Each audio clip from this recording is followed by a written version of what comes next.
New game, yes. Yeah. So now we have the frog, the Frogwares logo. Matabu.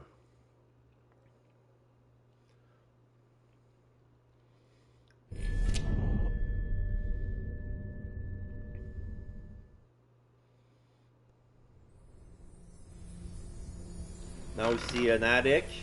There's some papers on the floor. Something in pickled jars. There's a little girl. Yeehaw. Who asks another girl to join in. They look at this place for the first time. They look amazed. I'm pretty sure I put subtitles on, but there's none. So she inspects a hat and puts it on. The other girls is rummaging through shelves. Ow. Oh, there it is. Ah. A little boy What's just followed. No. Guy making an airplane. Oh, so they're discovering the old junk that belonged to Sherlock Holmes. That's why they call it the Testament. So here we have little puppets of Sherlock Holmes and Watson on strings. The boy tries to touch one.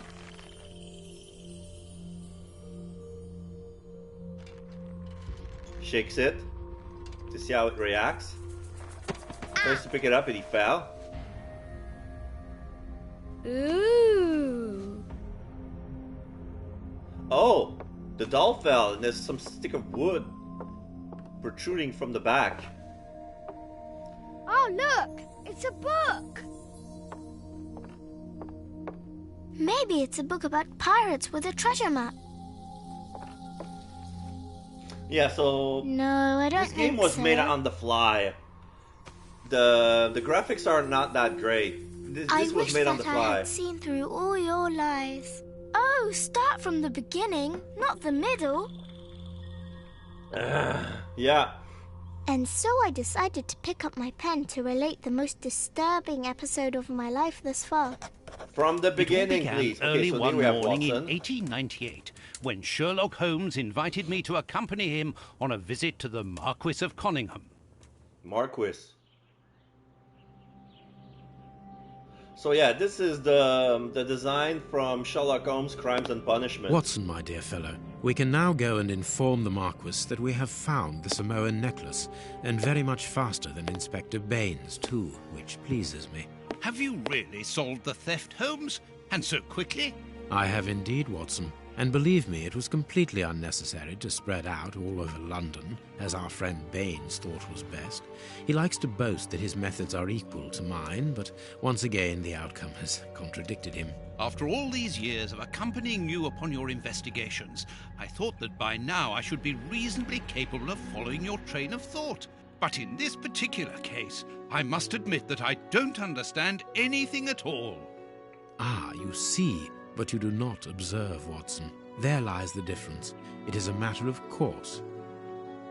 A matter of course? In the middle of the night, when everyone is fast asleep, the service bell within that room rings out and alerts the servants.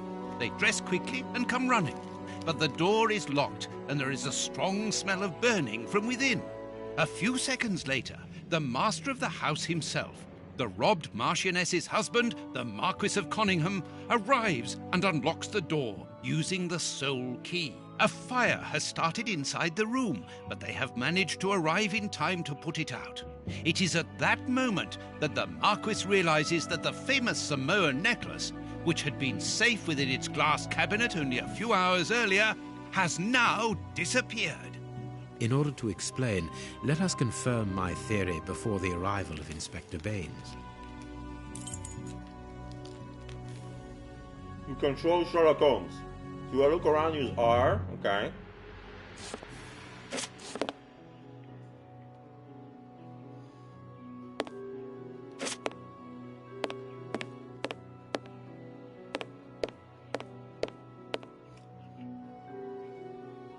Look at the broken showcase and press X.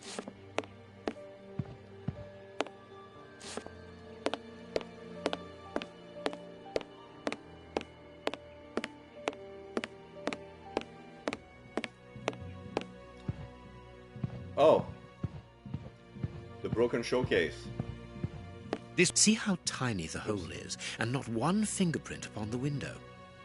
This window was cut with a diamond. A clean, discreet piece of work. This is where the necklace was. See how tiny the hole is, and not one fingerprint upon the window. You always interact with X. After a clue is examined, the icon will turn green. Please move Sherlock Holmes near the left window. You should see two clues icons simultaneously. Okay.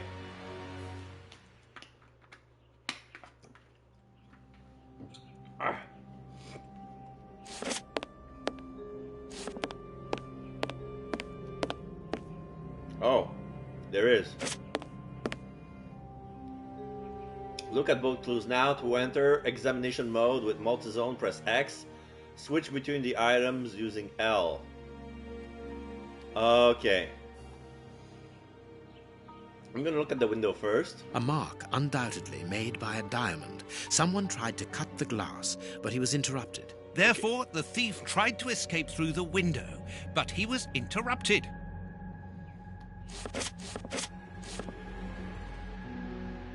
Then windowsill. All the windows are locked. They've not been forced. Okay. Go to the chimney, you'll see the hand icon. Near the magnifying glass.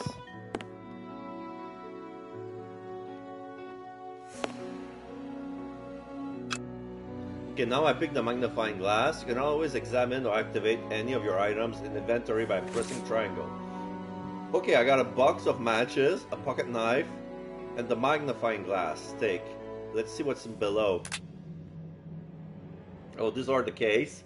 The Marquis's music room stolen downry. So this is the log. This appears to be some note. This must be the evidence. Menu is not available. Okay. Legacy. This must be the trophy section. The legacy, the brain, breaking the law, peace supper. Okay, so this is where all my trophies goes. I'm gonna have some medals. Near the piano, some music scores are on the floor. You can activate an item by selecting in your inventory or directly in the game by pressing L1 or R1. Oh, okay.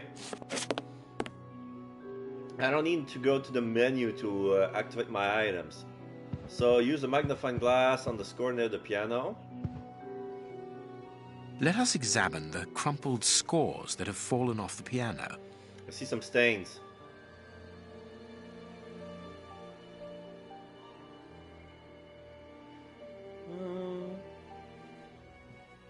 Alto.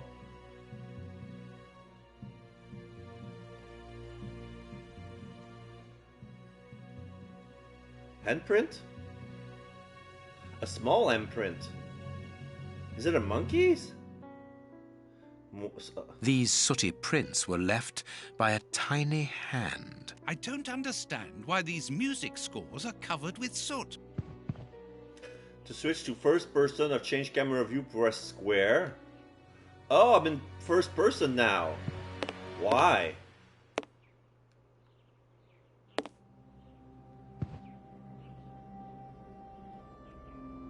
To make a character move faster, press R2. Yeah, running. I'm running along. By pressing L2, you activate Sherlock Holmes' Sixth Sense. Cannot search for other clues in the room. Oh. The aquarium? Not very well kept, this aquarium. I can see a dead fish floating on the surface.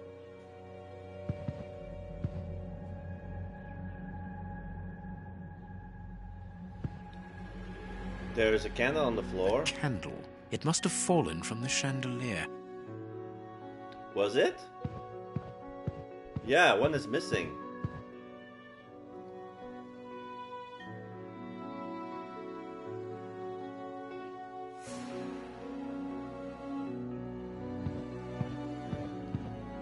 These documents are not very interesting, even though they're addressed to the Minister of Maritime Affairs. The Marquis himself.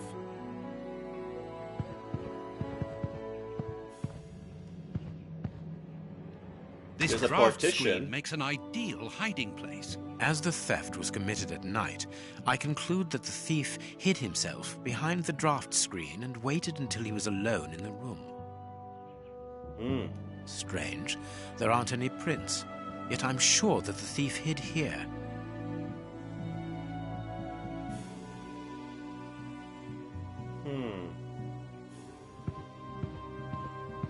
He came from the chimney. Yeah, there's a lot here. Heading towards his chosen escape route, probably the window, the thief knocked over the stool, which then caught fire. But why didn't he try to put the fire out at once? Strange. There are some objects here that have been knocked over. The fire started here, just beneath the bell pull. Whoever pulled the cord would have had his feet in the fire, unless it was pulled before the fire started. Footprints. You are not going to get on your knees to examine them. There is no need. It is soot. The servants must have trodden in it while they were putting out the fire.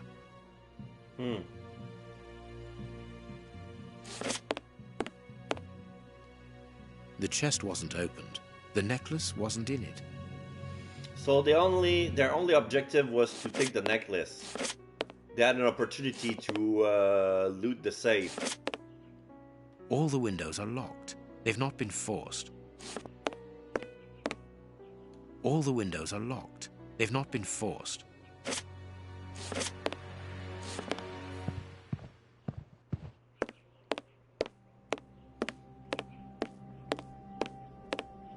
When the servants arrived at the door, having been alerted by the bell, they saw evidence of the theft and the fire, but they didn't see the thief.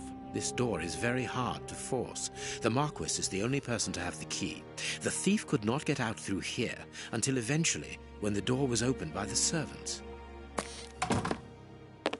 Ah, Mr. Holmes, you're already here. Good morning, Inspector. You've arrived just in time. Scotland Yard arrives like the cavalry, always in the nick of time. Ah, but I know that satisfied expression, Mr. Holmes. Have you already solved the case? It's possible. We have retraced the thief's rather unusual footsteps. He is a true acrobat. But what I cannot understand is that when the servants entered the room, there was no one to be seen. An acrobat, perhaps, but an invisible one? I do not think so. The only explanation is that the thief escaped before the servants arrived. I don't know how, but there is no other way. Half a point for the doctor, nil for the inspector. Huh. I am pleased to see that you find the situation amusing, Mr. Holmes.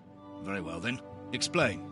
Dr. Watson was correct when he mentioned acrobatics, but he is mistaken about the nature of the acrobat. As for you, Baines, you're quite incorrect, as the thief was in the room when the servants entered. Explain, for heaven's sake, Mr. Holmes. Watson, how could a thief be missed in the middle of 8 men? I don't know. Because he is very small? Stop teasing us, Holmes. Correct. Exactly, because he is small and remarkably agile. You're thinking of a monkey? And a trained monkey at that. Without a doubt, a Leontopicus rosalia from Central America. You can tell that from the handprint? The animal had been hidden inside the room for several hours, calmly awaiting the signal from his master. Once night had fallen and the room was empty, a high-frequency whistle alerted the monkey that it was time to begin the procedure for which he had been trained. The monkey emerged from his hiding place and used the point of a diamond to open the glass cabinet and steal the necklace. He headed across to the window by the chimney, but knocked over the stool, which in turn knocked aside the fire guard and started the fire. The frightened monkey jumped from the chimney by swinging from the bell pull, thus alerting the house servants. He then went to the window and began to use his diamond to cut a hole, but was interrupted by the staff trying to gain entry via the door, and he panicked again. He ran across the piano, scattering the music scores onto the floor, before hiding inside the chandelier, knocking over a candle. He jumped from the piano and onto the chandelier. The servants and the Marquis entered the room, leaving the door open while they put out the fire. It was during the confusion that our agile little thief made his escape through the doorway. As simple as that. A brilliant explanation. Bravo, Holmes. And the necklace? I can see it from here, my friends. It's right in front of us. We have searched the room from top to bottom, Holmes. How were we unable to find it? Because we paid insufficient attention to the only victim of this affair. What victim? No one is dead? Yes, Watson. A poor goldfish whose destiny was to die, crushed by one of the most precious necklaces in England. The aquarium is just beneath the chandelier. I understand. Oh! The little monkey had likely hung the necklace around its neck and lost it when he leapt from the chandelier. The jewels fell into the aquarium, where they remain now. They're hidden by the pebble inside. Yeah, there it is. Ta-da!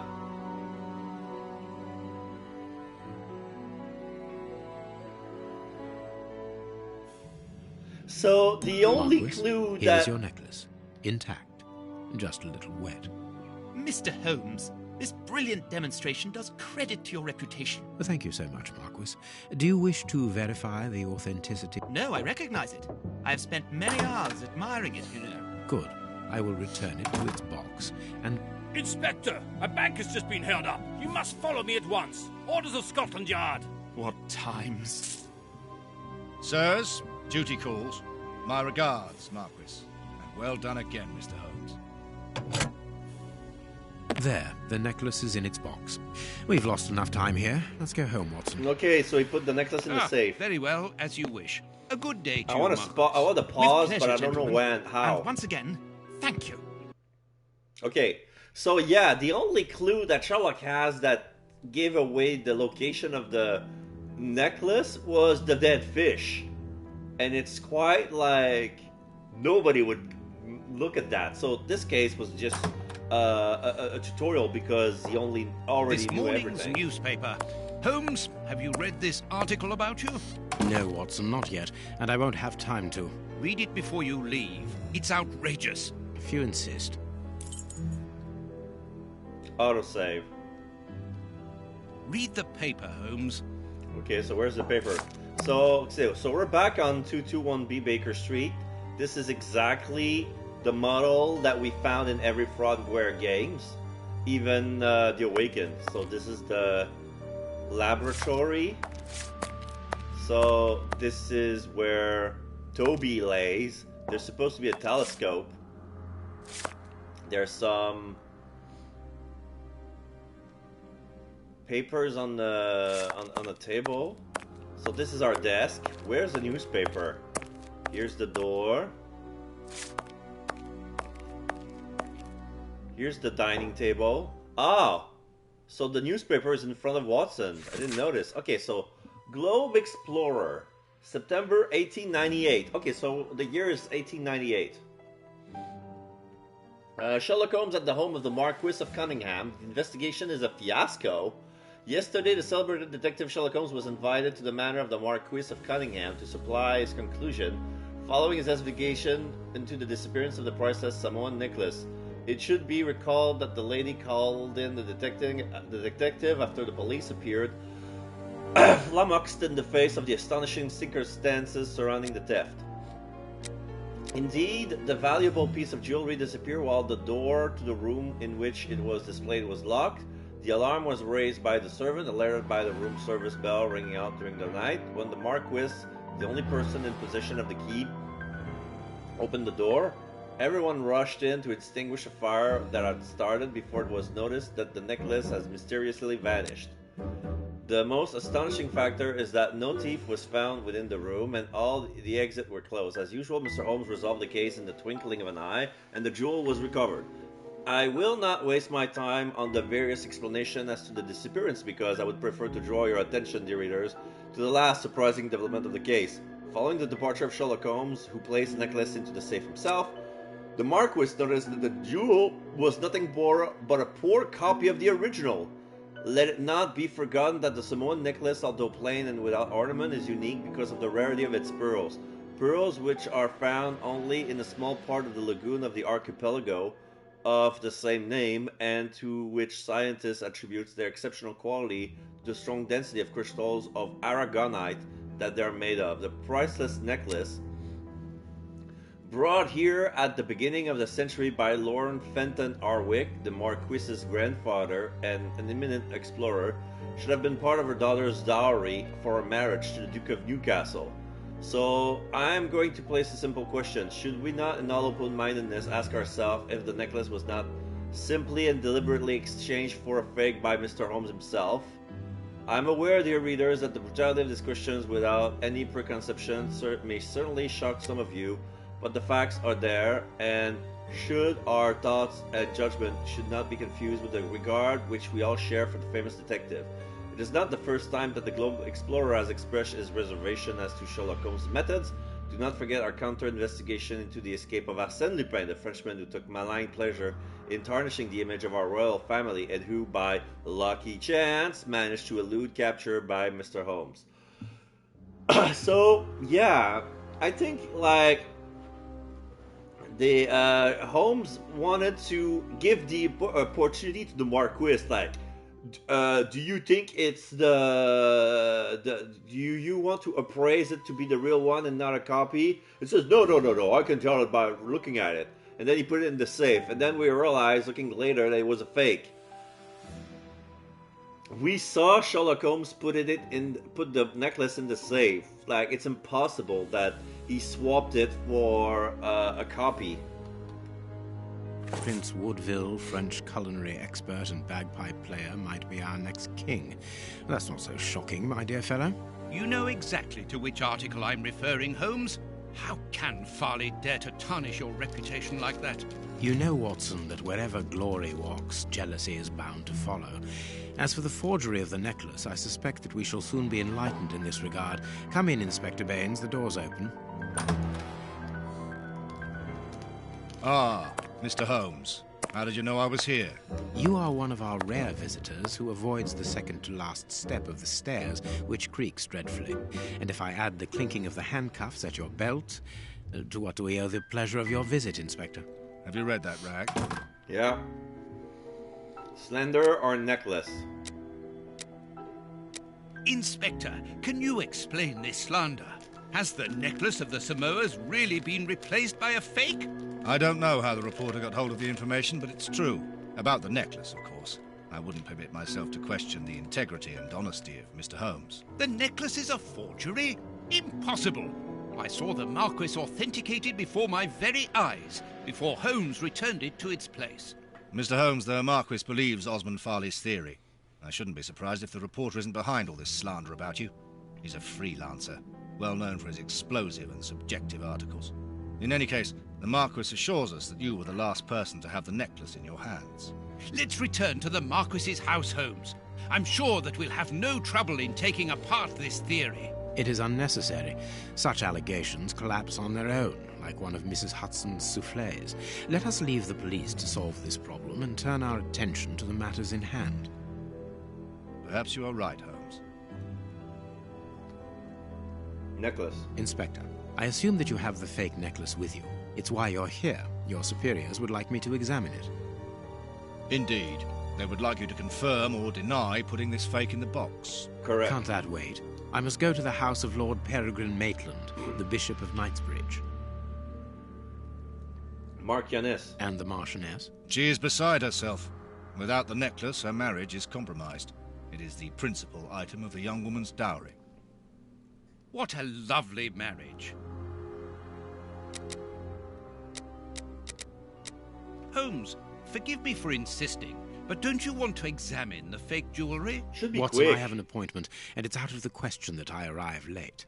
It will only take you a couple of minutes. You really must quell the suspicions put forward in this appalling article. If you will allow me, Inspector?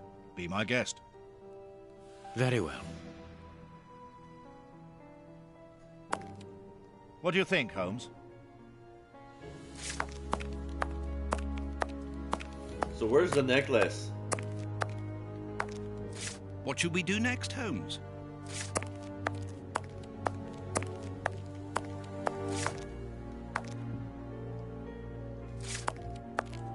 Oh, it's on the table.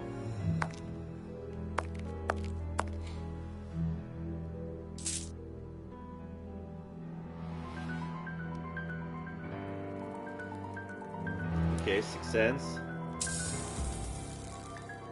Oh, one of the beads is fake.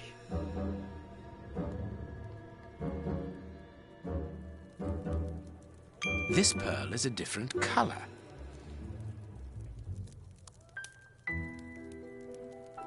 This pearl is too small. It is not in its place here.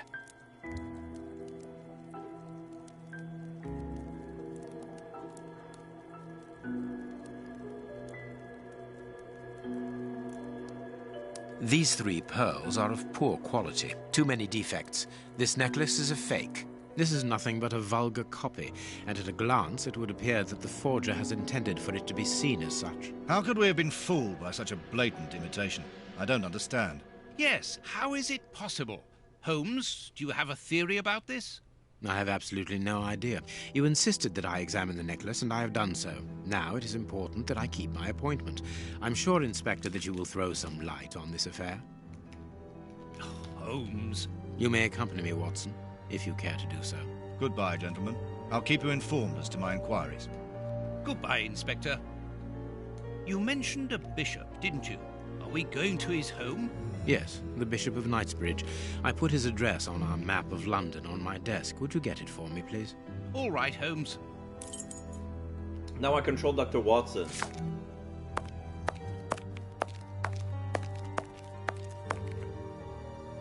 I have found your map.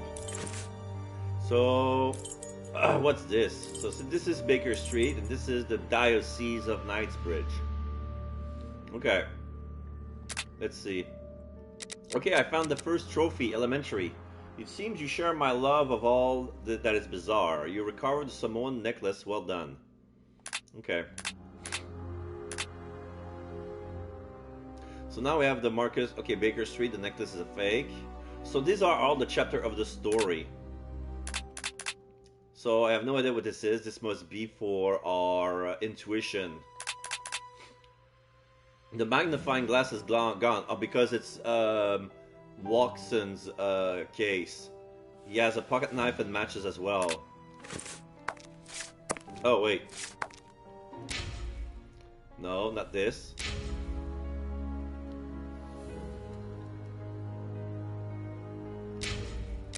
Come on. Where's the map? Oh, triangle. Okay. Diocese.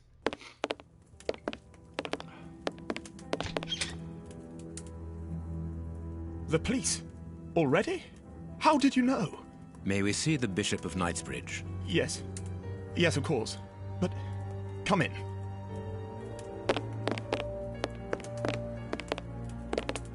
What has happened, Reverend? What? I don't know. It was last night, I think. I only just arrived, and I have made this macabre discovery. My God, how horrible. I haven't called anyone. How did you know that? Holmes, look! The Bishop, appallingly mutilated. Oh. How dreadful. Mutilated and killed. He was such a good man. How could anyone be so brutal? Look at him. He is barely recognizable now. How could any of God's children be responsible for that? They were evidently unworthy children, Reverend. Now do please try to calm yourself and focus, because we will need your assistance. Do you have any idea as to the motive behind this? I haven't had time to do an inventory, but nothing appears to have been stolen. And anyway, His Excellency didn't own anything of great value. I don't know what else I can tell you. Note this down, please, Doctor. Doctor? But you aren't the police? No, Reverend. I am Sherlock Holmes, and this is Dr. Watson. We are here at the request of the Bishop. In that case, I must ask you to leave, and not to touch anything. I must get in touch with the authorities without further delay. Reverend, when the inspectors of Scotland Yard find themselves at a dead end, which they quite often do, I assure you, then they turn to me for help. If you will allow us to continue our investigation, then you shall have the answers to all of your questions. Out of the question! I don't even know you! I'm going to call the police, whether you like it or not. It would be better for everyone, Reverend, if you kept your temper. Watson, are you taking notes? This affair promises to be a complex one. Therefore, we must not overlook the slightest detail. Yes, Holmes. I am keeping a meticulous set of notes. I have created a very clever deduction board. One thing we can be sure of at the moment is that this crime was not for gain. The Reverend has informed us that nothing valuable was stolen, and indeed, it would seem that the bishop had nothing of any worth to take. Very good, Watson. Do continue. Wealth. Investigation into the Bishop of Knightsbridge murder. Make the right deduction based on the facts that you have. Okay, so now I have wealth. The bishop didn't know anything of value, even if it's safe.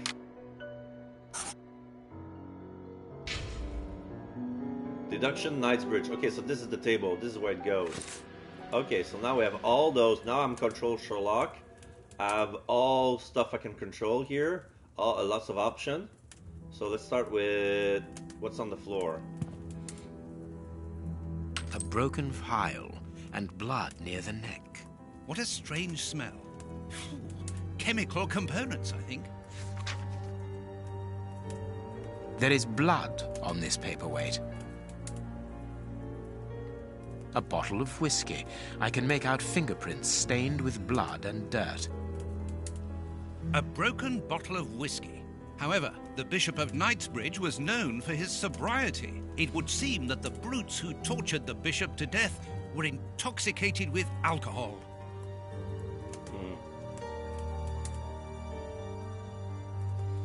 So, yeah, he has multiple fingers that are broken and twisted the wrong way. The fingers have been crushed and violently struck. Yeah, this is gruesome indeed. He was tied by the wrist. His forearms have been ripped. Pieces of skin have been torn off. What do you think, Watson? I'd say that he was eaten alive. Yet I've noticed a curious degeneration of the skin tissue around the wounds.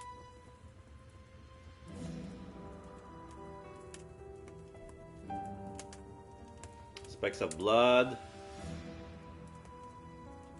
The fingers have been crushed and violently struck.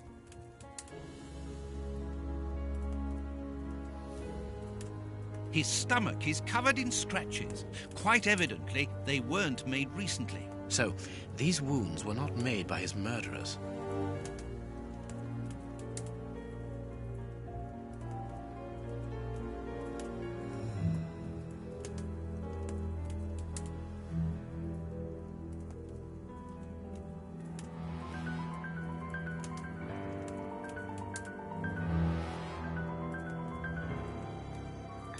What's this? A piece of rope that was used to tie up that poor man.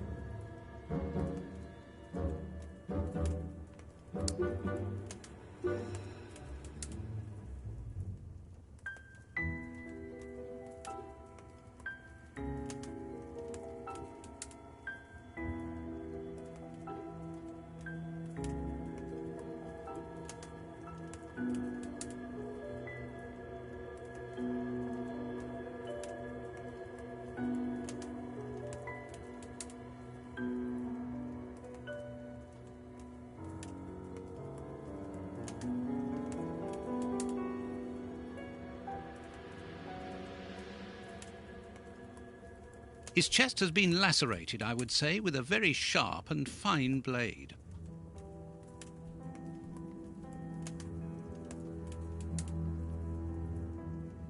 You can see by his expression that he suffered terribly. His mouth is covered in blood, and I can make out strips of skin between his teeth. My dear friend, everything points to this man having gnawed at his own forearms. That's unbelievable, Holmes.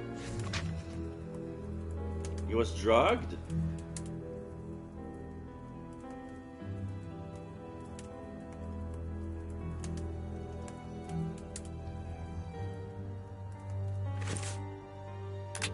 So let's see. Bishop. The bishop gnawed himself. Flask. The broken flask has some blood on its top. Either the murder made the bishop drink blood, the murder made the bishop drink the content of the flask, or the murder tortured the bishop with a broken glass. I think they drank the content of the flask, which made him to eat his arm. Let's see if it works.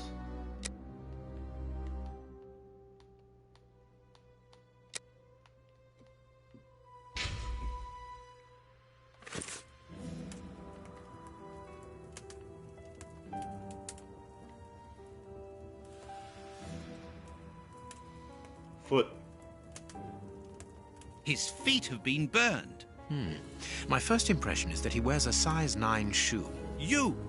But what does it matter, Holmes? Is that a finger? A finger. Apparently it doesn't belong to the Bishop of Knightsbridge. How dreadful. These burns are terrible. This poor man was tied just below the knees. To stop him from walking, certainly, but mostly to free his feet. My God, Holmes, this man was horribly tortured.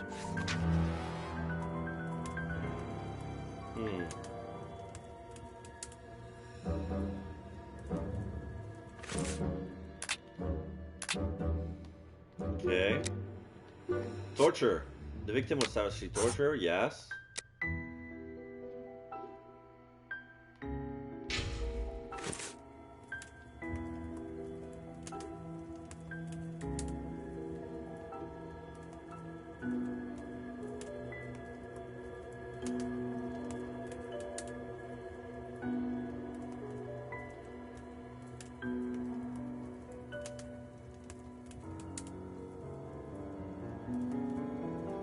Something is missing here. Oh, yes? And what might that be? His shoes. Watson, his shoes are missing. This stove is filled to overflowing.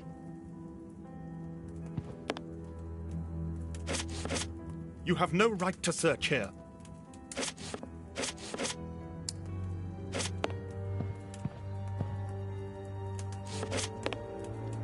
The picture of Peregrine Maitland, commander of the infantry brigade of Her Majesty's Guards at Waterloo. The Bishop of Knightsbridge has the same name as his ancestor, an illustrious family.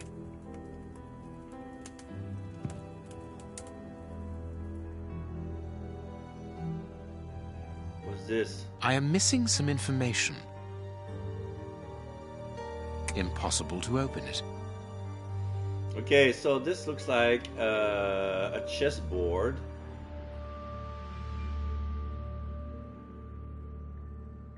Seven by 7. And there's some holes on each squares. I think I need some pegs to put them in a specific order to open the safe. Reverend, I'm missing something. An implement with which to open this chest. Could you tell me where to find it? No, go to the devil. What are you afraid of, Reverend? What is inside the chest? I'm not afraid of anything. In fact, I do have the necessary implements, but if I have to give them to anyone, it will be to a representative of the law and no one else. Okay.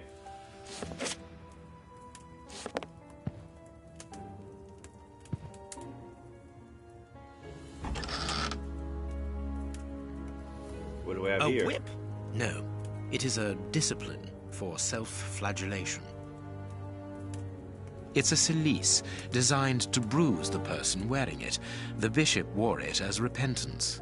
This very pious man must have had the habit of mortifying his flesh as a means of repentance. Yeah. This metal rod is for fastening the chalice.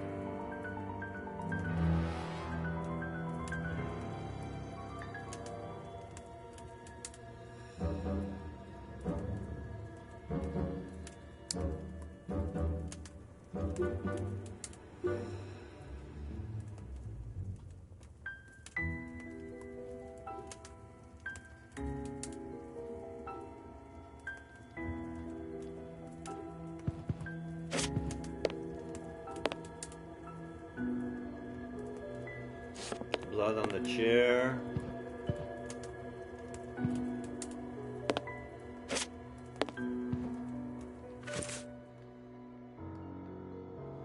Broken flask, rope, severed finger, metal stick.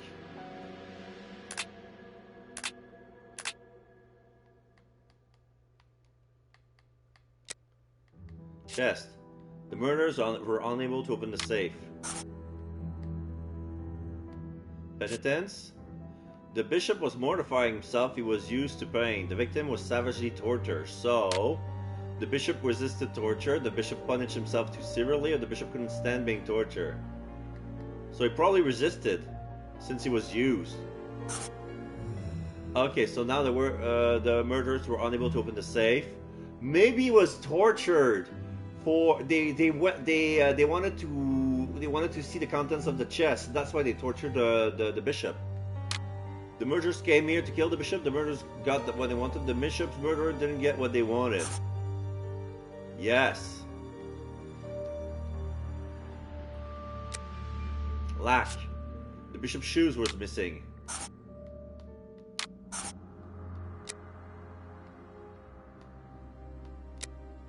Bishop, flask.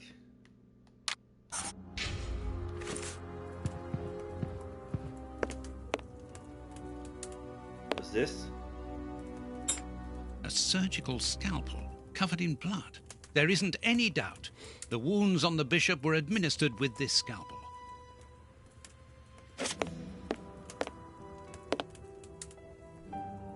Closed. The veranda door hasn't been forced.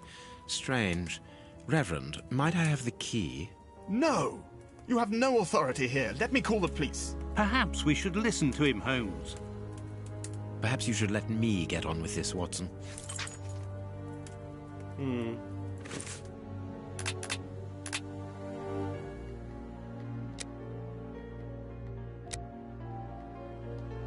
Veranda. The veranda was in search.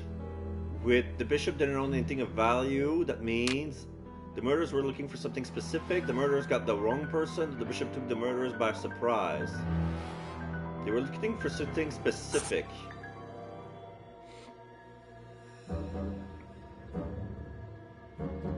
Yeah, the veranda was in search.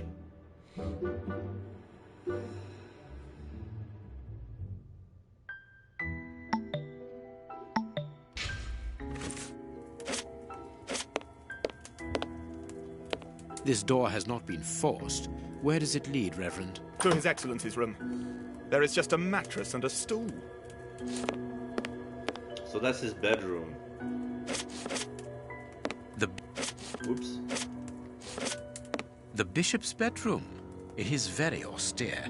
Nothing in particular here.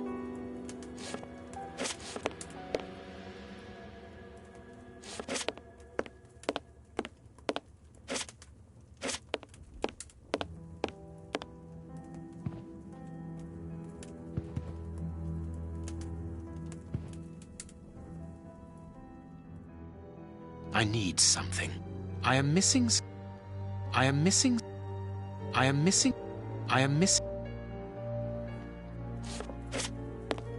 thought I could use the metal stick to lodge in here, but apparently I cannot. Do we have everything?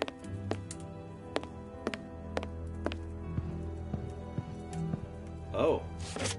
Footsteps. Watch where you're putting your feet, Watson. Have you noticed these prints upon the ground? Well, yes, those muddy marks.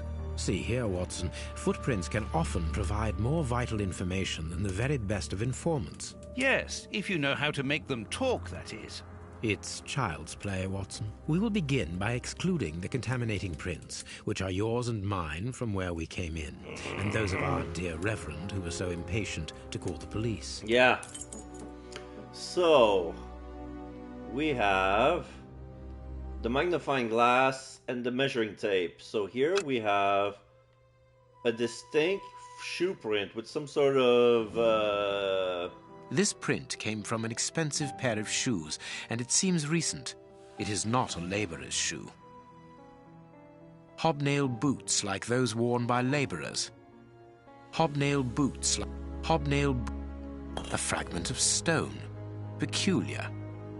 Well-worn shoes with an odd pattern on the soles. Hobnail boot. Okay, so let's take the measuring tape. Size 9. Like the bishop.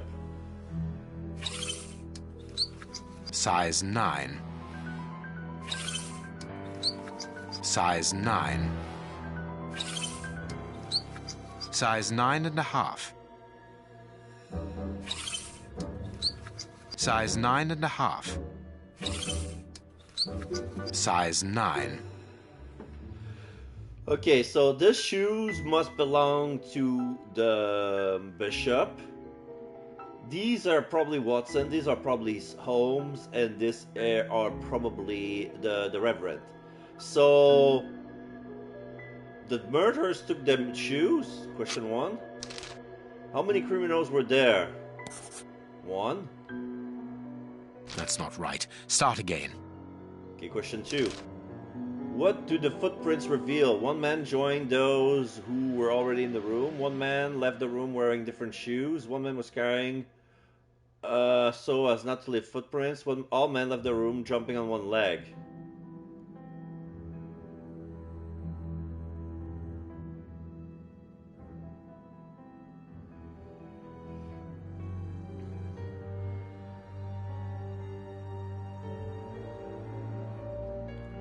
So, I guess that the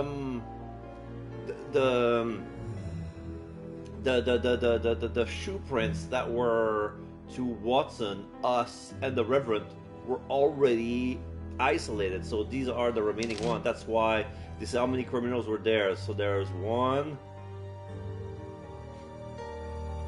2, 3. I want to say 4. That's not right. Start again. So it's 3. Perfect. We now know that there were 3 crooks.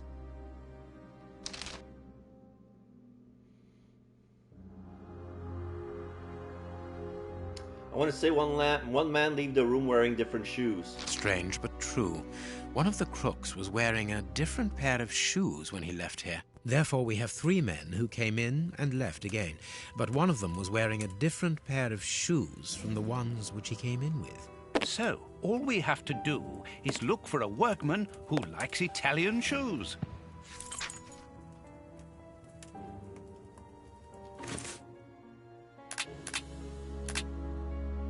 Shoes.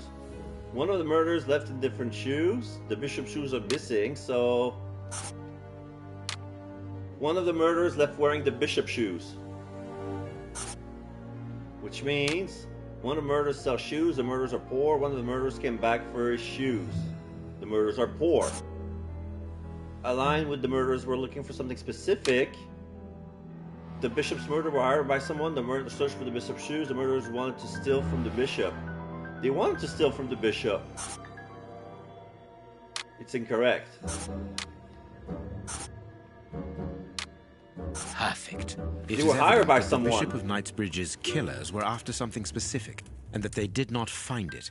Reverend, I shall ask you one more time. Open the chest. The item they were seeking must still be inside. It is unlikely that they will let this matter rest.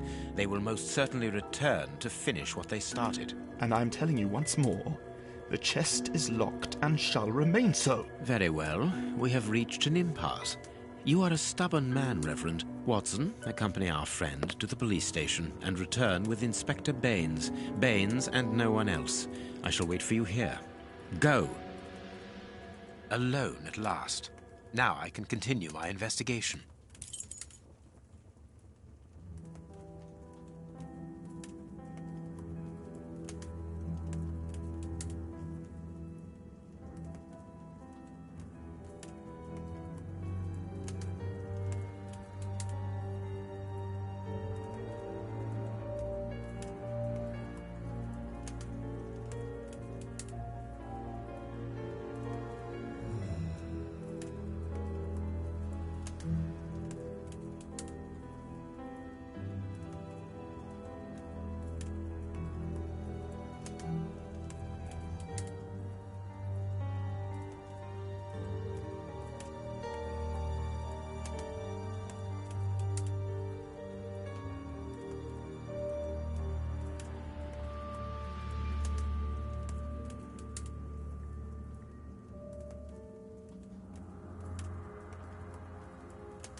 Alright, sorry about that. Somebody was texting, sending me pictures of some art that they made.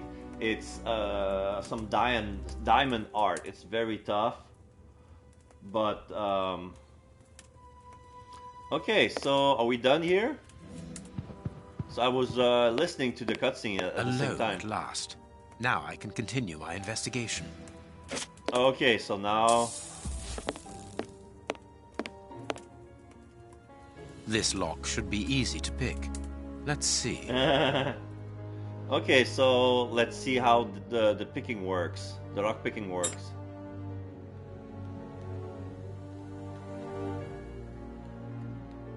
Rotate, use, select.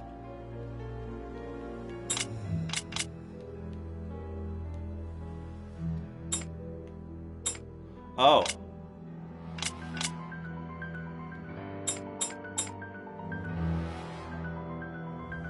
Like this? That's not right. Start again. That's not right. Start again.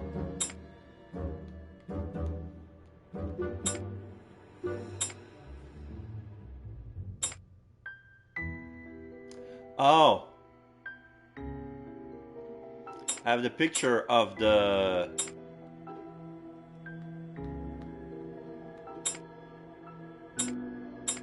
There we are. It is simplicity itself. There isn't anything much in this room. It must be used as a reading or meditation room.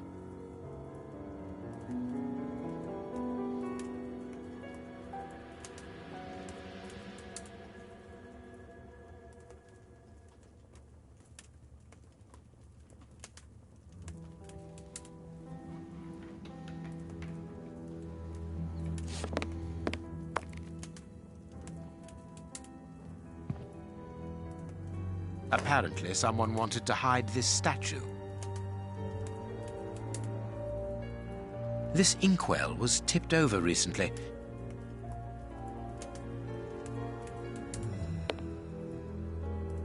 An ink stain. So somebody was here, made an ink stain, and tried to cover it with the... cut with the carpet. This horse resembles a large chess piece. There is a message underneath this statue. Let's see. What a lack of imagination. Use your passion for chess. The last square on which the knight will place himself after having recovered all the other will be the right one. I love you.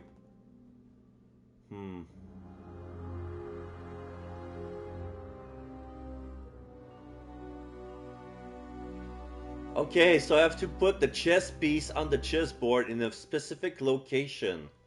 Use your last square on which the knight will place himself after having recovered all the others. This message was written by a woman, but for whom was it intended? Interesting, this chess game.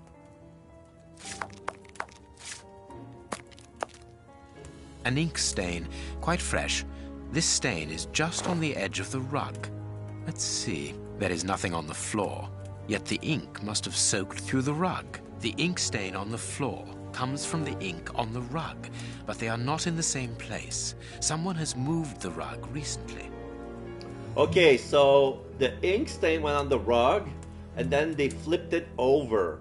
So the rug made an imprint on the floor. This is weird. That is curious. There is something strange on the floor. Certain stones have been marked out, just like a chessboard. Oh. That is curious. I need something.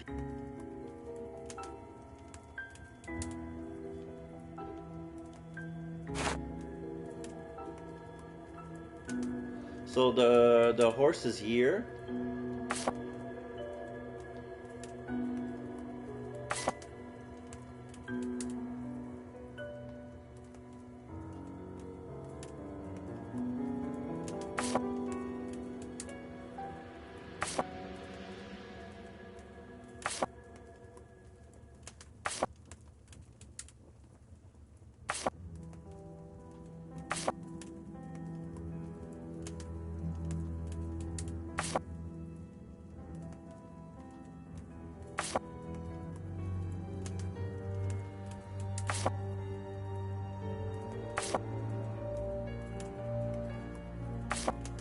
That's not right. Start again.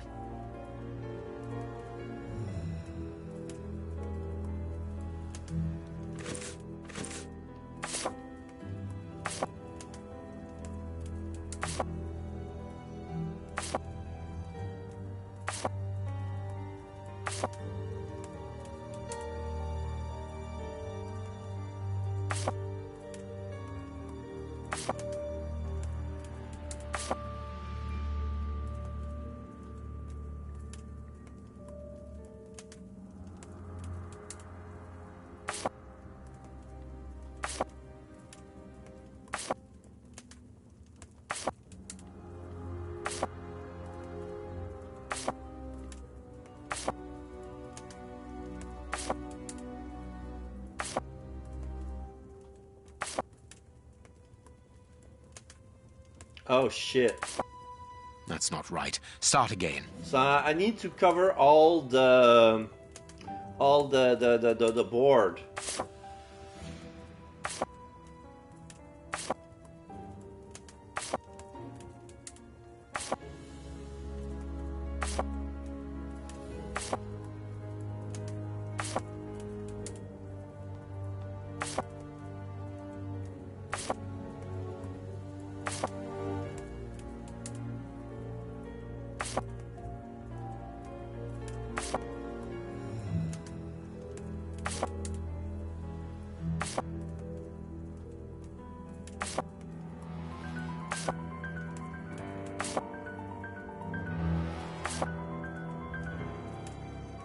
Almost, but no. Oh no, wait!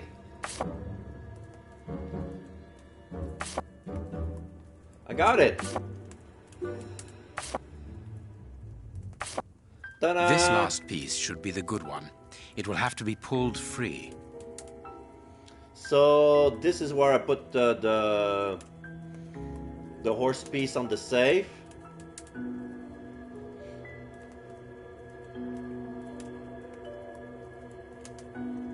So it's 4 horizontal, 2 vertical. I need something. Pull free.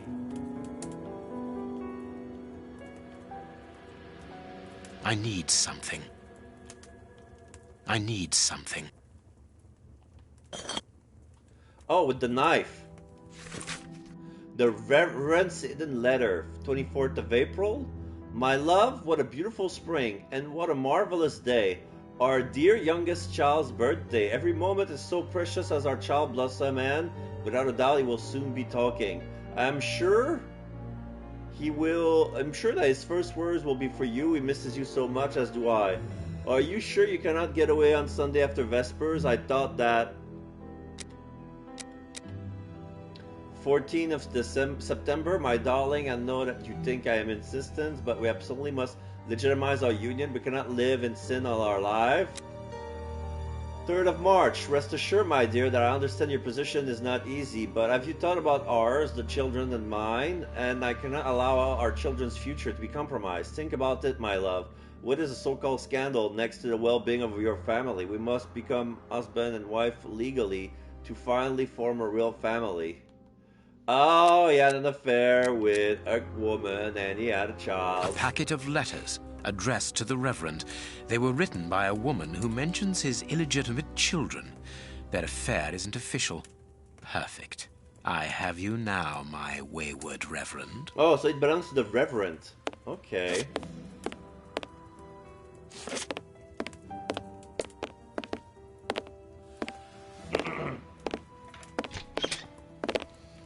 Ah, Watson, you were gone a terribly long time, and Inspector Baines isn't with you. I'm afraid not, Holmes. We were unable to find him. Dr. Watson would not allow me to contact any inspector other than this Baines. What manners! I am a man of the church. My dear Reverend, I notice that you are a chess lover. I trust you will excuse me, but I am never able to resist the appeal of a half-finished game. You are an expert at chess. Very well, then. What do you want now? As you might have guessed, resolving your small chess problem has allowed me to discover some very interesting letters. Letters? What do they say? Reverend, why hide these letters here and run the risk of the bishop finding them? Holmes, what's in the letters? Not now, Watson. Where else could I have hidden them? My own chambers are too austere. They could offer no cover. I knew, however, that His Excellency, may he rest in peace, would not notice my game. The contents of the Bishop of Knightsbridge's chest interest me greatly. Give me the elements you hold, Reverend. Out of the question. Corruption, blackmail, a threat. With the bishop no more, you are therefore the apostolic director of the diocese, are you not? Well, yes, but only until someone else is appointed. I am certain that the Honourable Bishop of York, whom I have the privilege of knowing well enough for him to listen to what I have to say, would recognise your qualities for the post. If I receive new responsibilities, it will be through my faith and devotion, nothing else. I am a gentleman, and it would distress me to be obliged to pass this correspondence across to your superiors. Holmes, I know that the end justifies the means, but allow me to express some reservations about how you are proceeding. You say you're a gentleman, but I hear nothing but the words of a blackmailer. The stems that you are looking for are scattered about this room. Manage by yourself. You have no right to search here.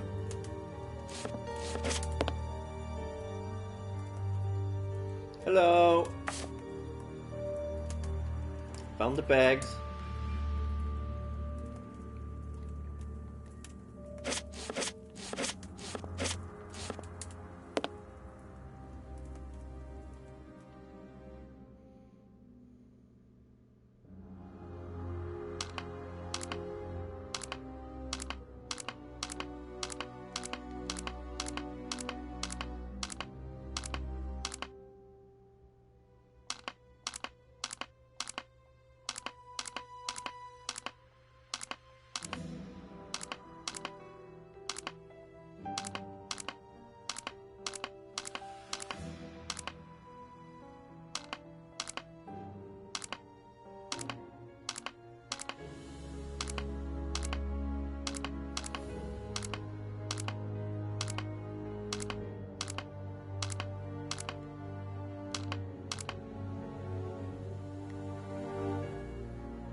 Wait.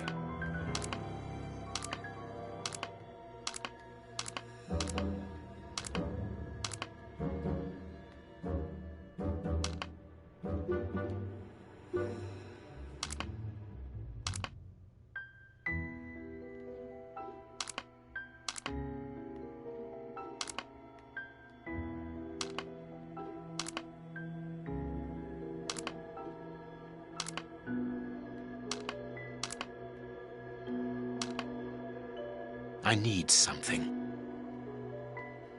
I need more pegs.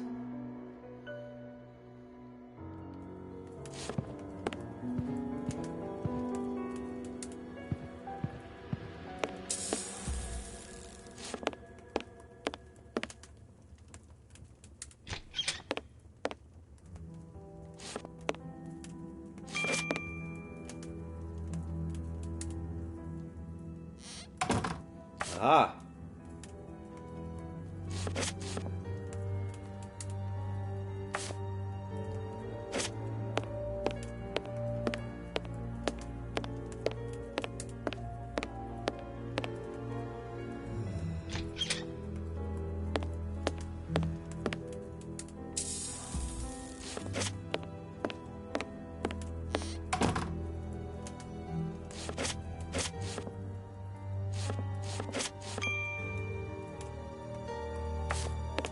You have won.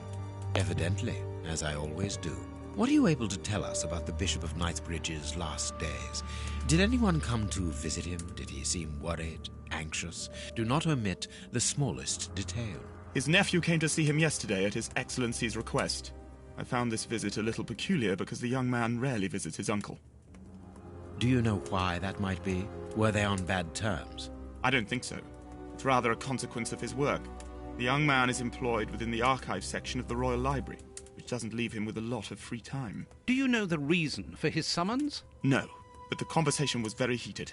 It only lasted for a few minutes and ended with the nephew in a terrible rage. Interesting. I've answered your questions. Will you now let me contact the authorities? I'm afraid not, Reverend. Not just yet. All right, now we can open the safe.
Oh.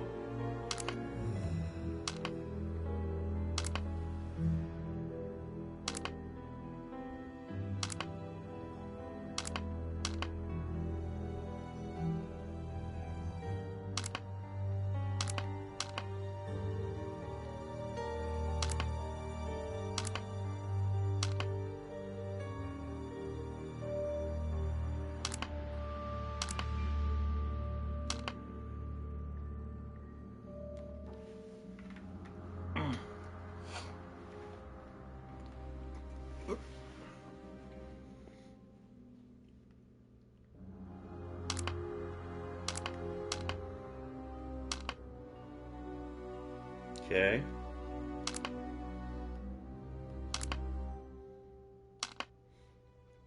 Oh, is it like Sudoku?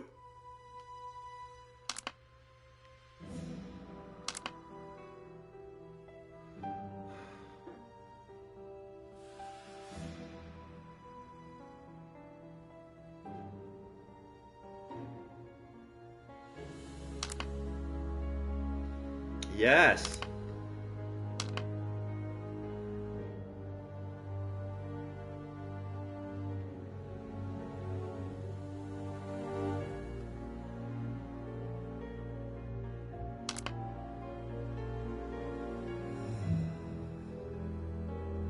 They mustn't cross.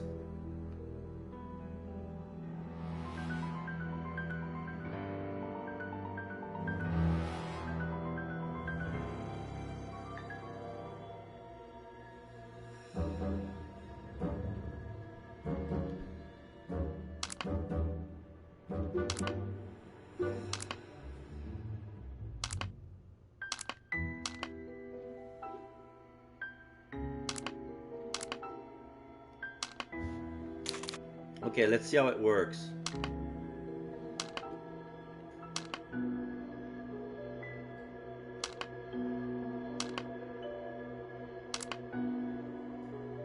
Oh.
Ah, screw myself.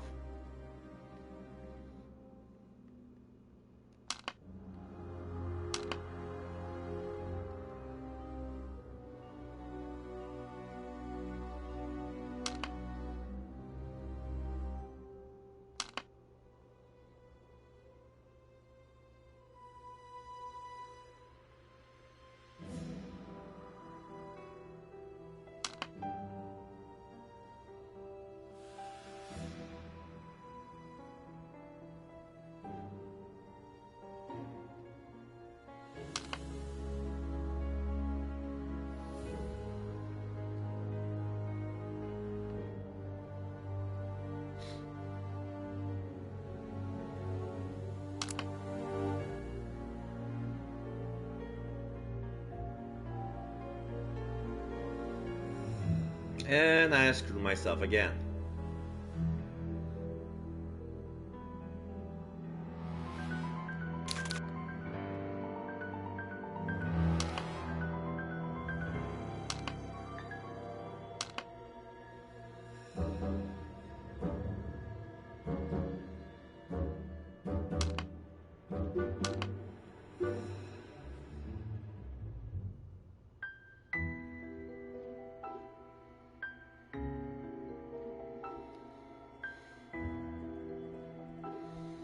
Hmm.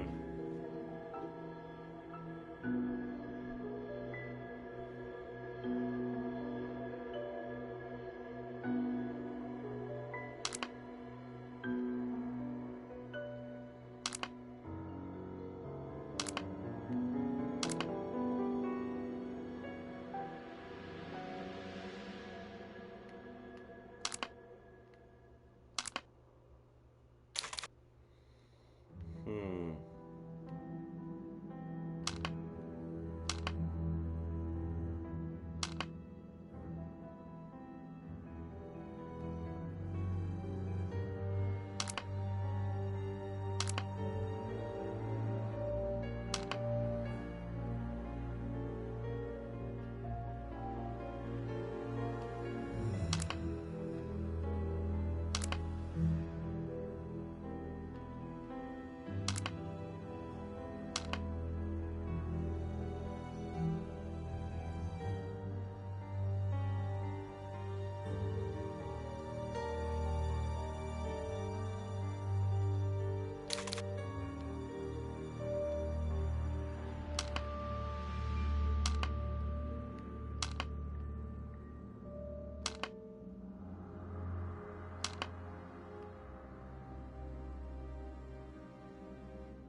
I can always skip the puzzle, but I want to figure this out.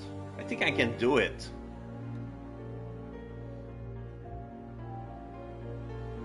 So basically, this puzzle is two must not be on the same length, the same line, the same column, or touch themselves diagonally.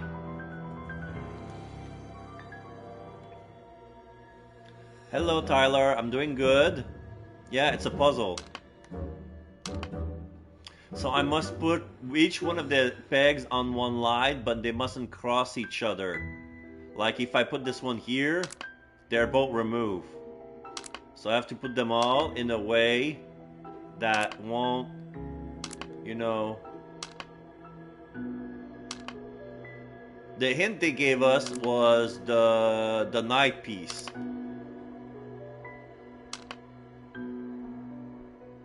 But when I'm come here, I'm stuck with this.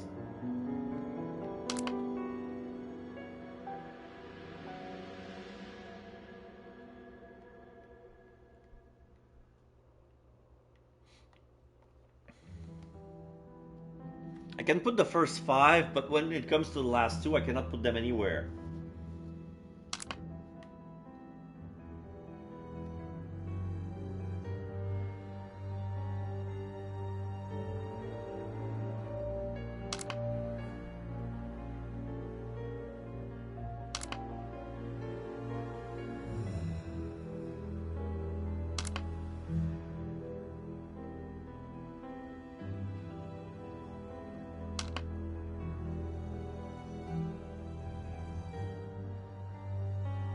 Here?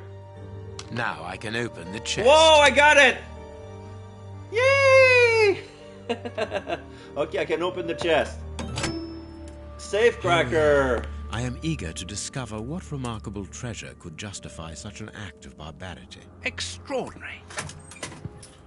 This chest is impenetrable. How is it possible?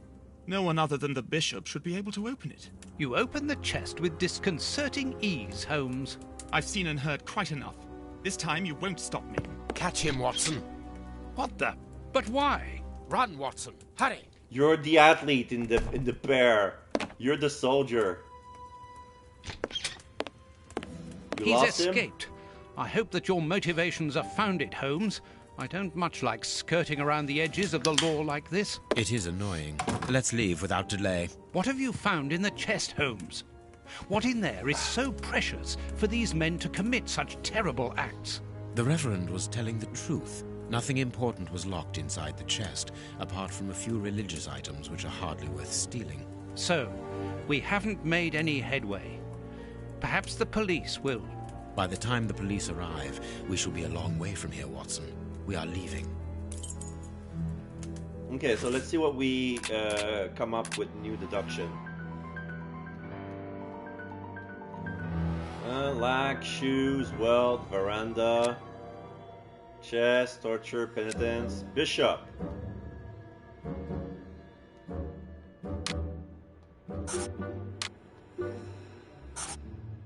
No?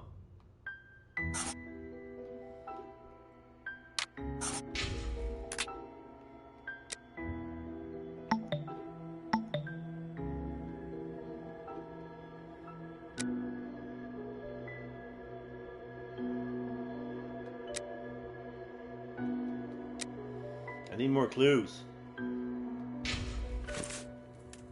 What's left in the room? What should we do next, Holmes? Let us return to Baker Street as quickly as possible. Okay, we're done. Let's go back to Baker Street then. We have crossed London at a breakneck speed. We could have knocked someone over, and naturally I had to pay the cabbie out of my own pocket. Oh, boo-hoo. Watson, stop complaining. We have to analyze the clues found at the bishop's house.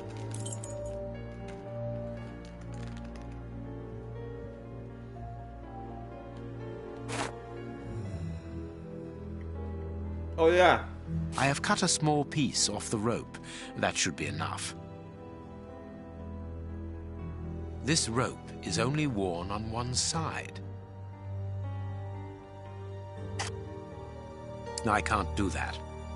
Okay. I can't do that.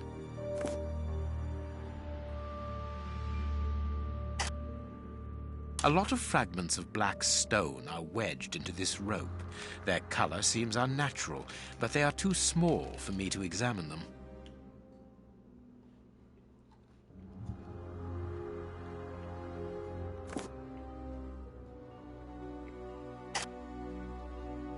I can't do that.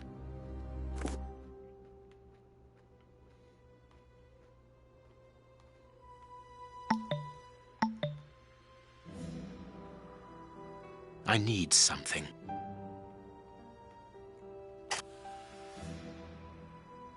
Black and damp earth. This rope is only worn on one side.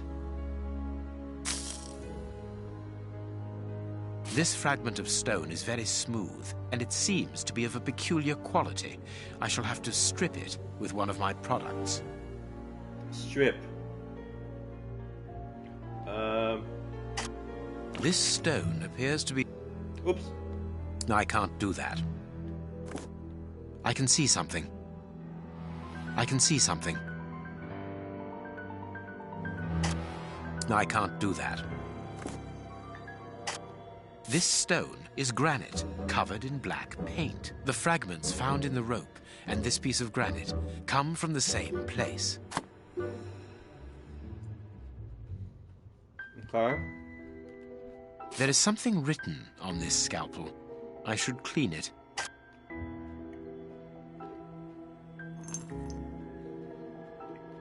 I can't do that.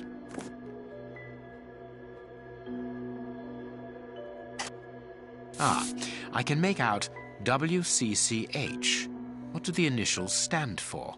How many hospitals are there in the Whitechapel area, Watson? If we count public dispensaries, enough to keep us busy for an entire month. Did this scalpel come from a hospital? Yes, as the initials WCCH engraved upon it show us. We must think on how best to deal with this. We do not have the time to investigate every hospital in Whitechapel.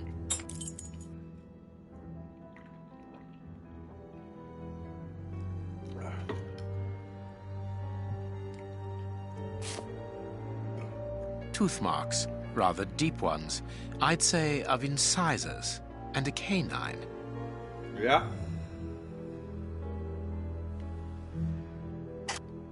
I can't do that. I can't do that. Tooth marks, rather deep ones. I'd say of incisors and a canine. I can't do that. Tooth marks, rather deep ones. I'd say of incisors and a canine. What other tools do I have?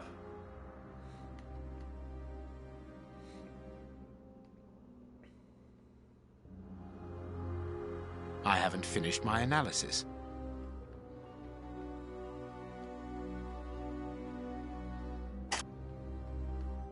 Tooth marks. Black and damp earth under the nail. Interesting. I can see something. I can see something.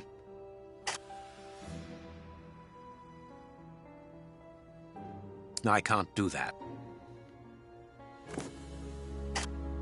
I can't do that. I can't do... I can't do that. I must compare the samples of earth that I found.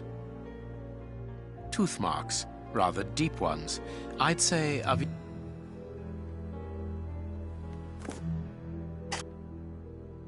Fragments of skin, a phalanx. This finger wasn't cut off, it was ripped off. Bite marks on this severed finger.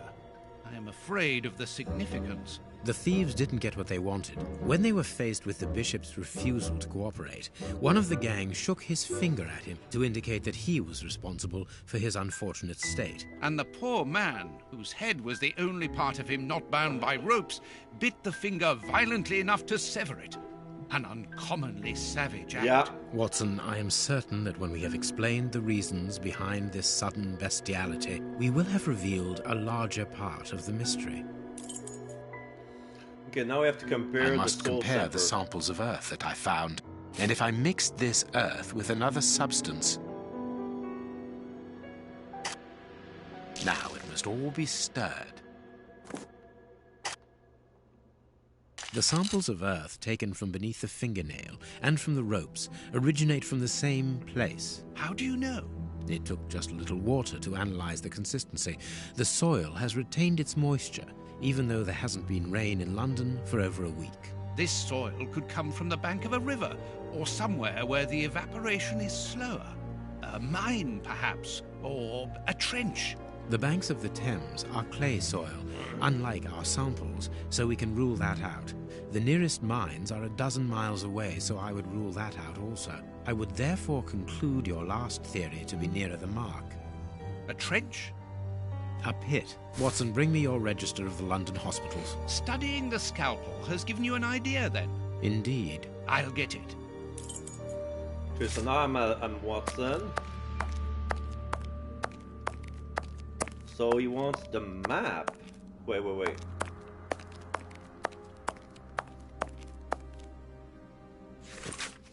Oh, this is the newspaper. I haven't read that, Mark. The Marquise's Daily Report, the Sherlock Holmes affair, the Marquis's fake necklace. At the moment of writing these lines, the famous Samoan necklace belonging to the Marquis of Cunningham has still not been recovered. Our editorial staff remain reserved as to the role that the famous detective Sherlock Holmes has played in the affair. For this is not the first time that Mr. Holmes has compromised himself during the course of one of his so-called investigations. When recalling the second stain case, the affair is indeed strangely similar to the Marquis of Cunningham's necklace misfortune. Indeed, Mr. Trelawney Hope, Secretary of State for European Affairs, has a document of extreme value in his safe box, which had been stolen but a few days earlier. Who, if not Sherlock Holmes, could have replaced the document in Mr. Hope's safe? What was the point of the trick? It was evident that Sherlock Holmes knew the identity of the person blackmailing the gentleman's wife, Lady Hilda Trelawney Hope, guilty of a love affair with another man. The sinister blackmailer, a certain Lucas, had a letter that revealed Lady Trelawney's double life. He wanted the Secretary of State's wife to give him the precious document belonging to her husband in exchange for the love letter. She obeyed him. But then Lucas was found murdered, and Mr. Holmes managed to find the compromising letter without any difficulty on the crime scene after it had been meticulously searched by the police. Does that not strike you as strange? Mr. Holmes knew where the hiding place was without any doubt. As to the motive for the murder, no need to ask who might profit from the crime, eradicate a cumbersome accomplice, and thus appears as a hero in the eyes of the authorities. Evidently, the transcription of the affair undertaken by Mr. Holmes' friend Dr. Watson gives another explanation entirely, but is he truly objective? We may allow ourselves a little doubt on that score. Signed, O. Farley.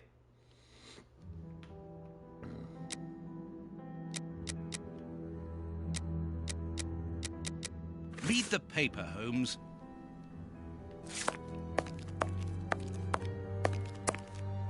And this is how my dear friend and colleague treats his client's letters.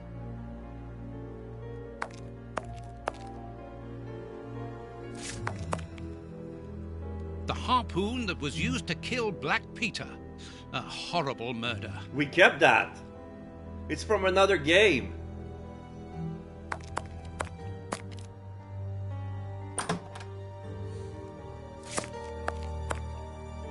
This is Watson's room. The typewriter. Here's where I write my stories about Holmes's cases. And I've got work to do.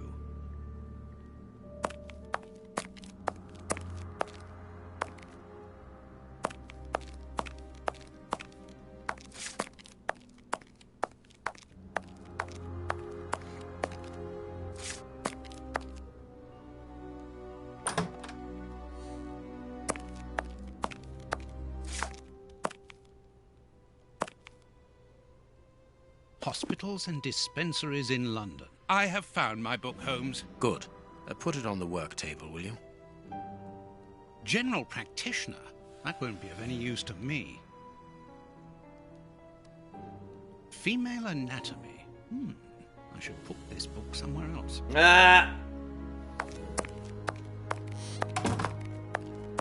This is Holmes' room. I don't need it. I'm gonna put it on the table.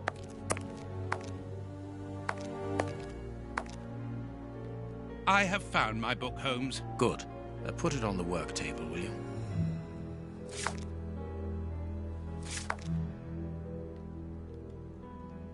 Holmes's homemade analyzer. I have found... Good. Is that the work table, or is this one?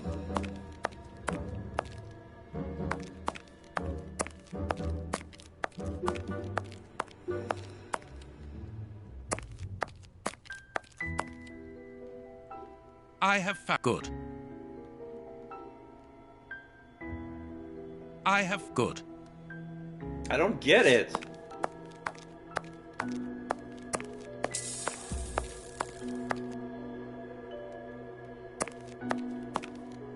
Oh, wait.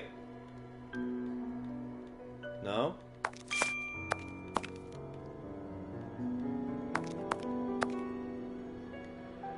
I have... Good.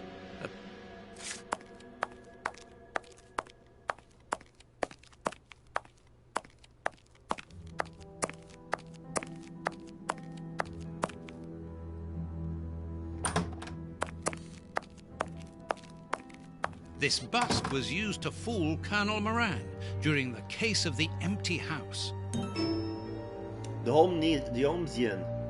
I was sure that I might rely on you. You found all the items you made from my past adventures. Okay.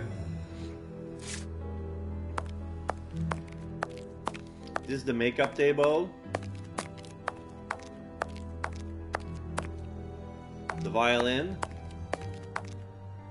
Where's his wardrobe for his costumes? There's only one of the one of the sailor.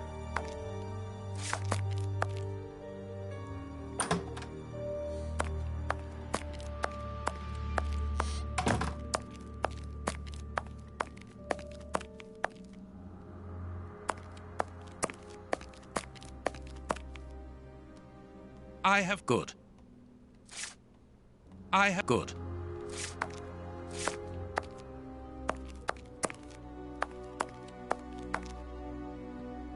There's no...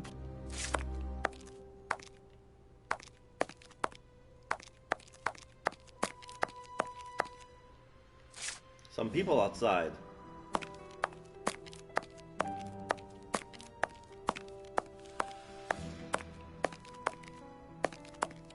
Oh! Wait.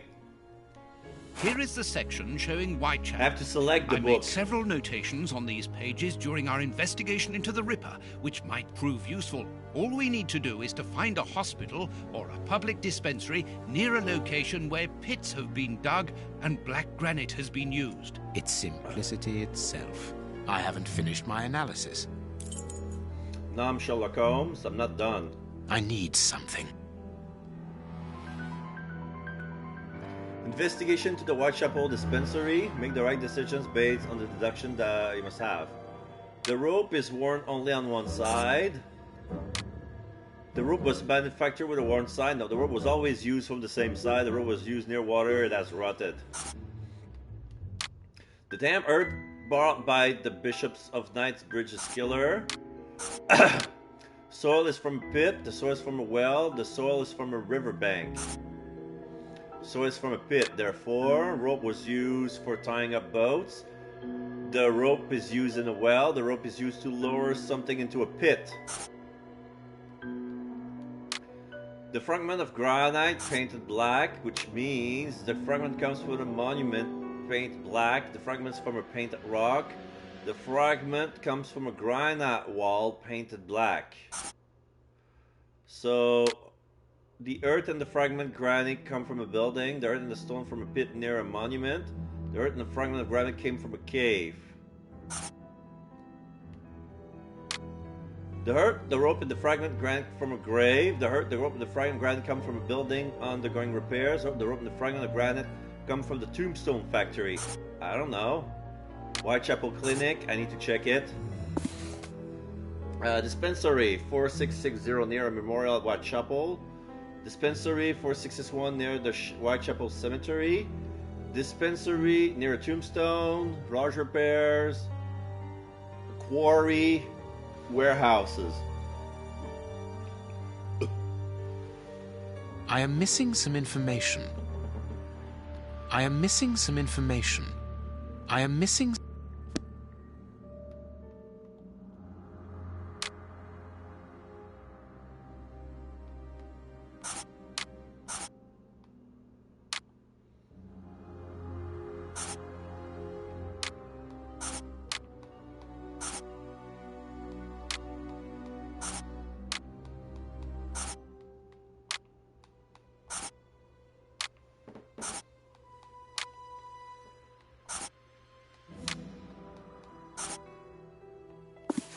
I am missing... I haven't finished my analysis. I need something.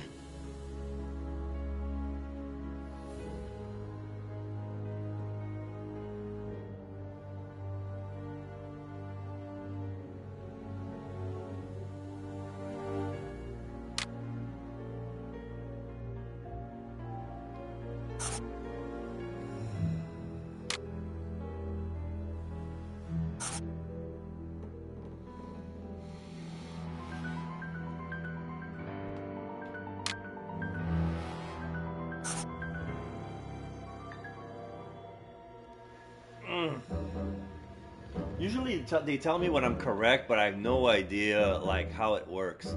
So it doesn't make sense. So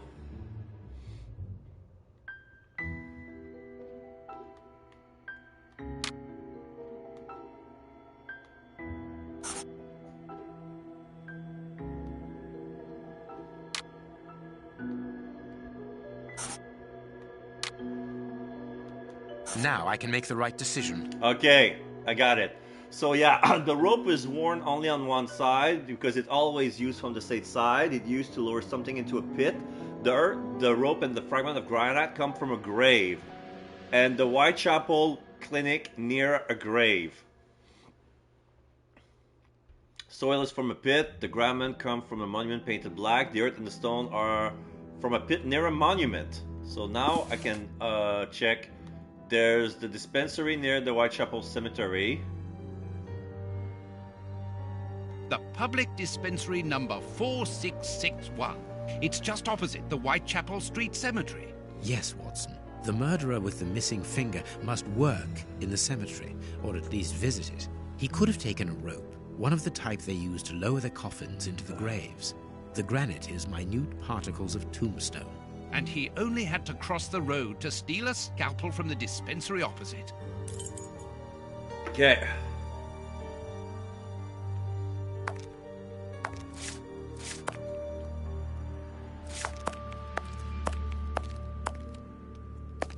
So, is this a new place on the map?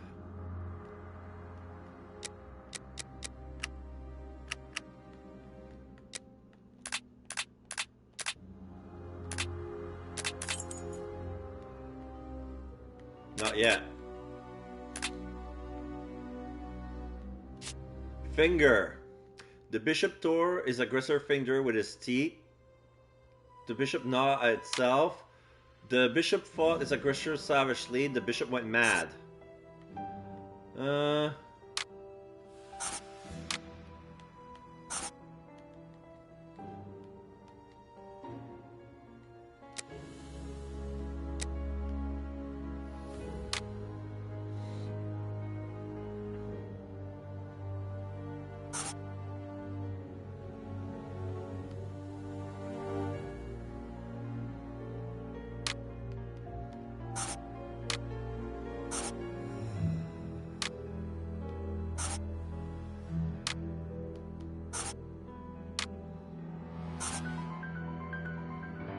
He wanted to kill himself?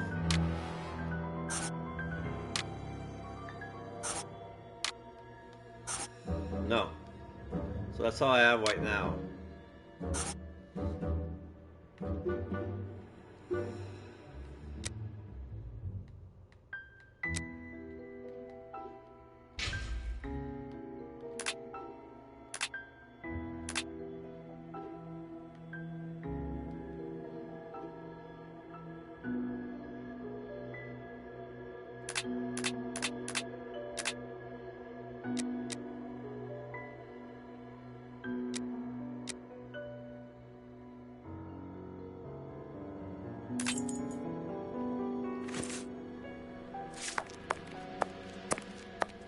We must analyze all our clues, Watson.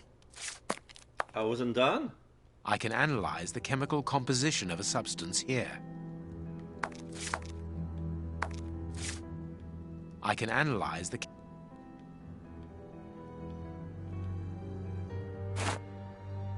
Oh, the bottle. To analyze the evidence, add liquid from the test tube. Use all active agents to work out all its characteristics. Okay.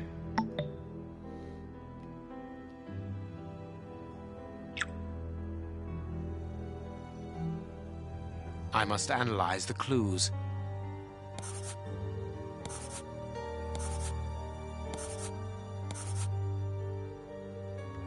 Wait. Fatality, aggressiveness, degeneration of skin tissues, muscular stimulant.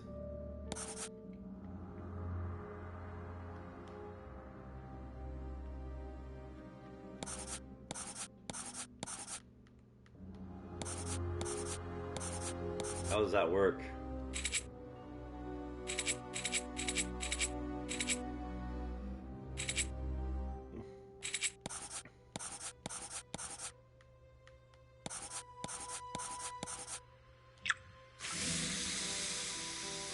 I got 2 greens and 1 blue.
Oh!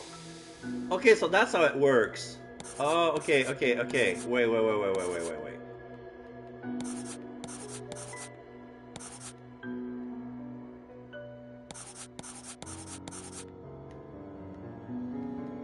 So with orange.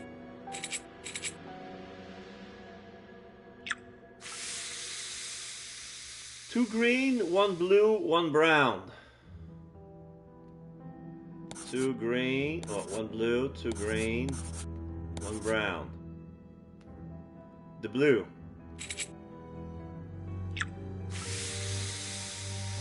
Three browns, 2 gray.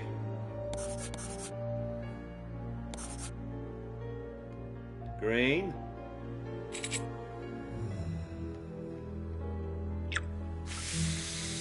Two brown, 3 gray.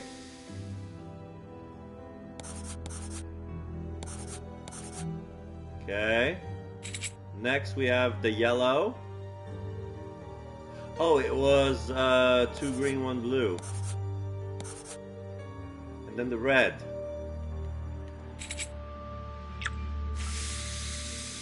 Three green, 3 brown.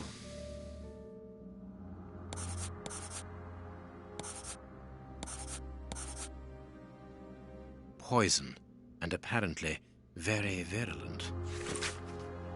Result of the chemical analysis. Result of the analysis of the poison administered to the Bishop of Knightsbridge, a substance that provokes a heightened aggression close to madness, death by cardiac arrest. So, for some reason, they poisoned the bishop to make him mad, so that's why the self-inflicted wound, and that's why he went crazy. Poison. Discreet, efficient, and only detectable via a thorough post-mortem. Have you been able to isolate the active components, Holmes? Not with any certainty. This toxic substance surpasses my own knowledge in the field. It is without doubt the work of an expert chemist. A chemist and a criminal. As you say, please find my monograph on poisoners of the last 30 years. Okay, so I have to go in his archives.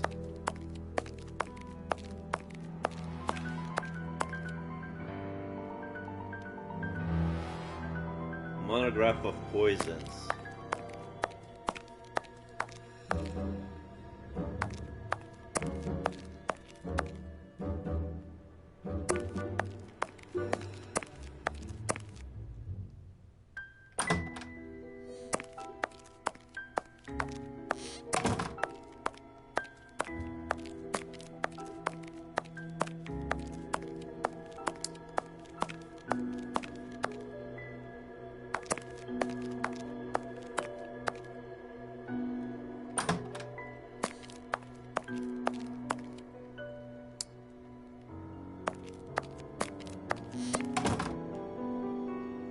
Female anatomy.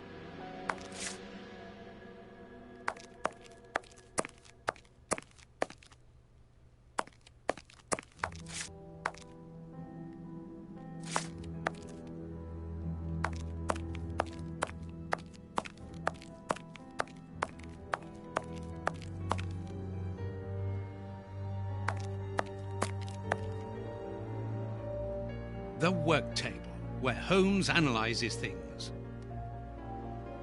Later, Watson, later.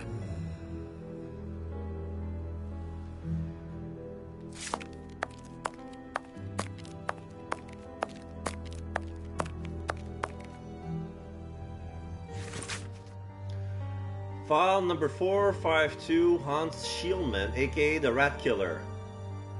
Nationality, German, date and place of birth, 20th of January 1839 in Stuttgart, arrested on the 5th of May 1888 in London, where imprisoned, London, sentenced life, found guilty of the following charges: poisoning, attempted poisoning, theft and receiving chemical substance, murder and attempted murder, kidnapping with aggravated circumstances, cruelty to animals, hit and run, illegal use of chemicals, manipulation of the weak, drunken charge.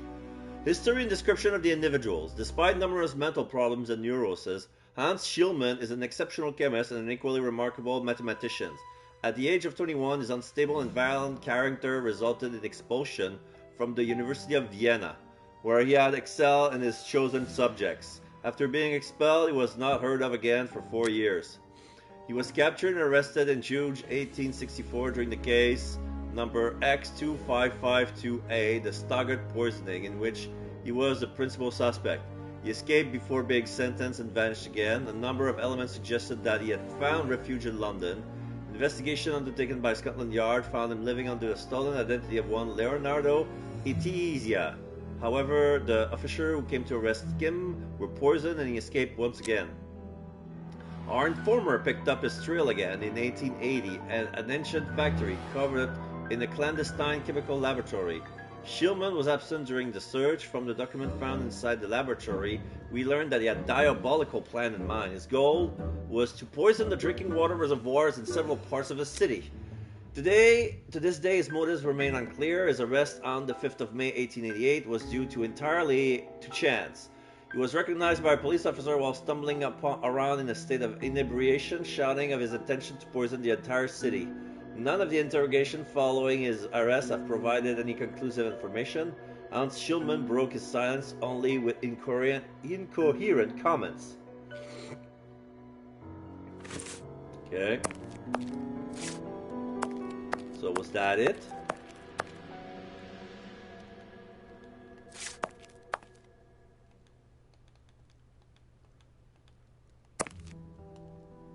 According to these documents, Hans Schielmann, known as the Rat Killer, was considered the greatest specialist in chemical poison in the world.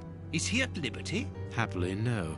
He has been held in the high-security wing of London's Westgate prison for many years now. Then he cannot be the one who concocted the poison. Don't dismiss him too quickly, Watson. According to Scotland Yard, the man is exceptionally intelligent. For the greatest criminals, prison is but a mere obstacle. Let's plan a little visit to see Mr. Schielmann tomorrow. Okay, so let's see what I've learned. Poison. The flask contained a poison that caused madness. The bishop fought his aggressor savagely. Murderers made the bishop drink the contents of the flask. The murderers had a poison that caused madness. The bishop murderers are lunatics. The bishop's murderers are vampires. So, what's wrong here? Okay. Perfect. Well done, Watson. Our board is finished. It confirms that the bishop's murderers work for one person, who, amongst other things, possesses a very sophisticated poison. They therefore act for someone more educated than themselves. You remember Wiggins? Deduction apprentice. The Baker Street irregulars? Yes, the street urchins, whom you Complete employ the upon first deduction occasion. board. And Wiggins is their leader. Yes. Well, I have First-class hired their chemist? services again. I have instructed them to find out the address of It was the bishop's bisulfate of Barita. I think he's here. Hello, Wiggins. Hello, Mr. Holmes. Wiggins, my young friend, have you found the information for which the good Dr. Watson is going to pay you? Yes, Mr. Holmes, it was easy. For some reason, Very he's wearing well, I understand. Sherlock Holmes' Here are a deerstalker few hat. pennies. Probably a Thanks, gift. Dr. Watson. The man you're looking for lives near Kensington. Does he live alone? Yes, but he rents a room for an old lady. Did she see you? No, Mr. Holmes. No one saw me. Perfect. Watson, give our young friend another shilling as a reward for his discretion. Here we go again. But of course. I'm falling asleep, Holmes. Aren't you tired? No, I have an exceptional constitution. I can't remember ever having been fatigued by work. Idleness, on the other hand, exhausts me completely. Go to bed, Watson. The night will be short. We leave at dawn. Wow, this is a real adventure. It's exciting. I like it better than made-up stories. I want to know what happens next. Keep reading. I'm going to. Ah, I want to listen to. My readers must excuse me if I do not describe in full detail here the terrible images which haunted me that night. I had a sense that something extraordinary would take place, but I was scarcely prepared for the reality of it. The next day at dawn. Good morning, Holmes. Did you get any rest? I did not attempt to sleep. Have you managed to come to any conclusions? I think that we might follow 3 trails. We can visit Whitechapel to try to discover the identity of the murderers by making inquiries at Dispensary 4661 and at the Whitechapel Street Cemetery. The poison trail seems more important to me. We should perhaps go to Westgate Prison first to see Hans Schielman. Yes, and let us not forget the bishop's irascible nephew, whose address we now have, thanks to my Baker Street irregulars. I have located each place on our map of London. Holmes, let me remind you that we still have not been officially instructed to investigate this affair. Yeah, what's new? Well, we will just have to hide that small detail. Okay, so...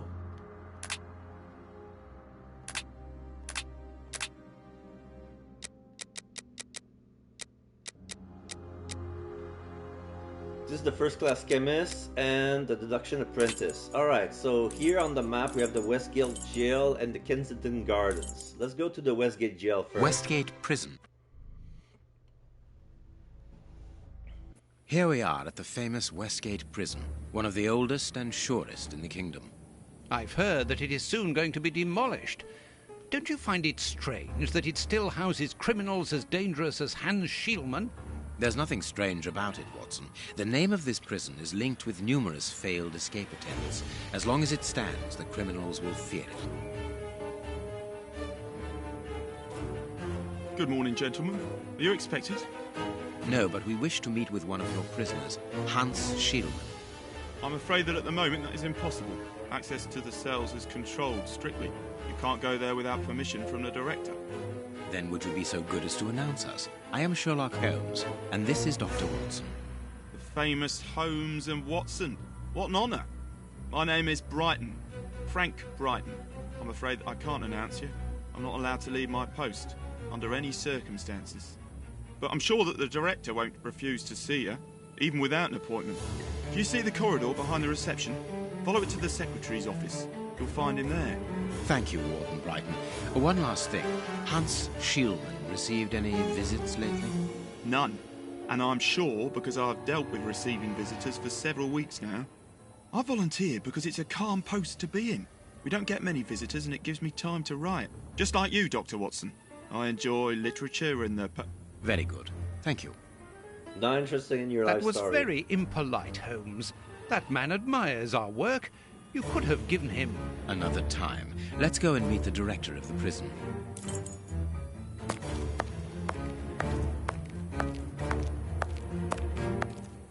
Low security level. This is the entrance to the ordinary prisoner's cell. There's no point in going there.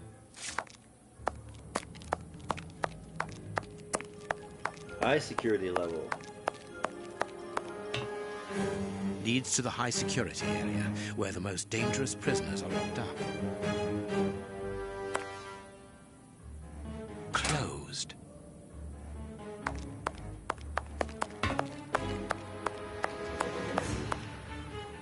Administration.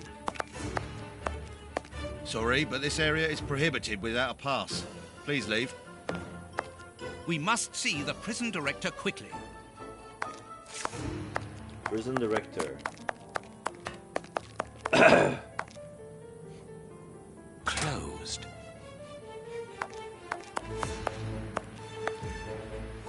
Closed.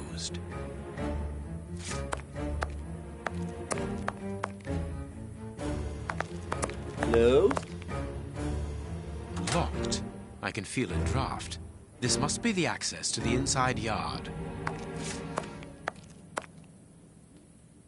We must... Closed.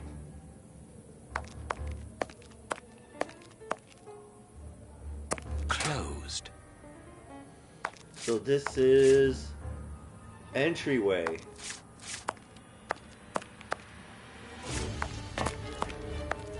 Staff cloakroom. Closed.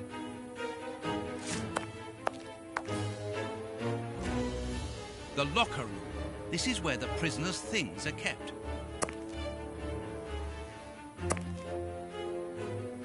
Closed. Let us go to the secretary's office.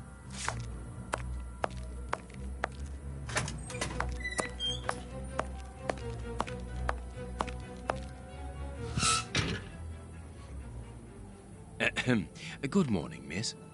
Oh, excuse me, I dropped off. Good morning, gentlemen. What can I do for you? I am Sherlock Holmes, and this is Dr. Watson. We would like to talk to the director. I'll just go and see if he can receive you.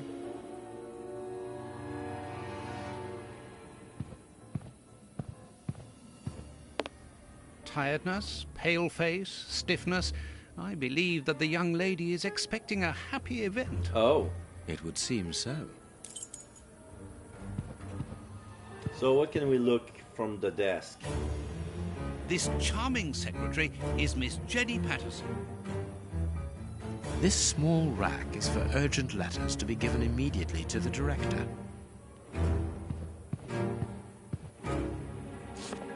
The director's office, Mr. P. Patterson. No need to go in there. Strange. The director and the secretary have the same Are name. they husband and wife? I'm delighted to meet you, Mr. Holmes. I am Paul Patterson, director of this establishment. You wish to talk to me? I hope this unexpected visit isn't to announce bad news. No, do not worry. We are investigating an affair of the highest importance, one which could potentially affect the security of the kingdom. Therefore, it is imperative that we interview one of your prisoners, Hans Schielmann. Hans, the rat killer? He's been in here for a long while now, and he's had no contact with the outside. How could he be involved in such an affair? That is what we would like to find out. And you have been commissioned by Scotland Yard? Evidently. Very well. I have complete confidence in you, Mr. Holmes. I will draw up a pass that you should give to Warden James in the guardroom. He will show you to the cells. Thank you, Director. Keep me informed of your progress. And if there is anything else, don't hesitate to let me know. We shall certainly do so. Family ties? Miss Patterson, you have the same name as the director. Are you related? Come, Watson. Anyone who might have made the slightest study of anthropology would have noted the similarities between the young lady and her father. Oh. Mr. Holmes is right, I am his daughter, but he doesn't like to talk about it. I think he's afraid of being accused of favoritism. I'm sure it was your qualities alone which secured you this position, miss. If you must try out your powers of seduction, then what do you say about using them on the rat killer? Goodbye, miss. Goodbye, gentlemen.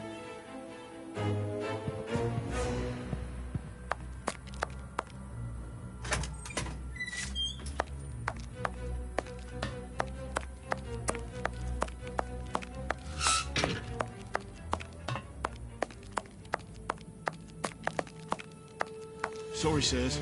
I'm on duty. I can't help you. Sorry, sirs. I'm on duty. I can't help you.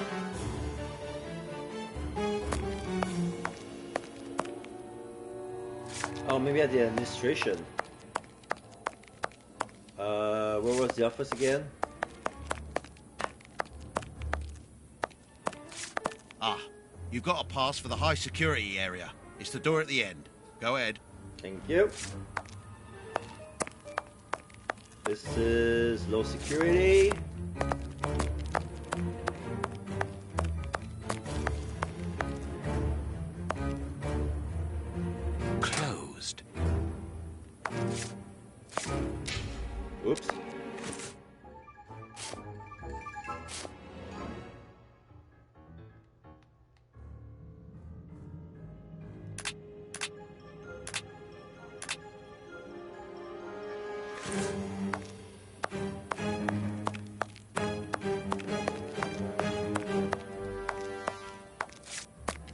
cleaning materials, otherwise known as a broom cupboard.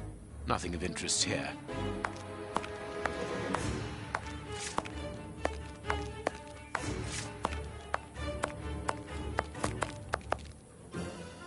Closed. So what did he say again?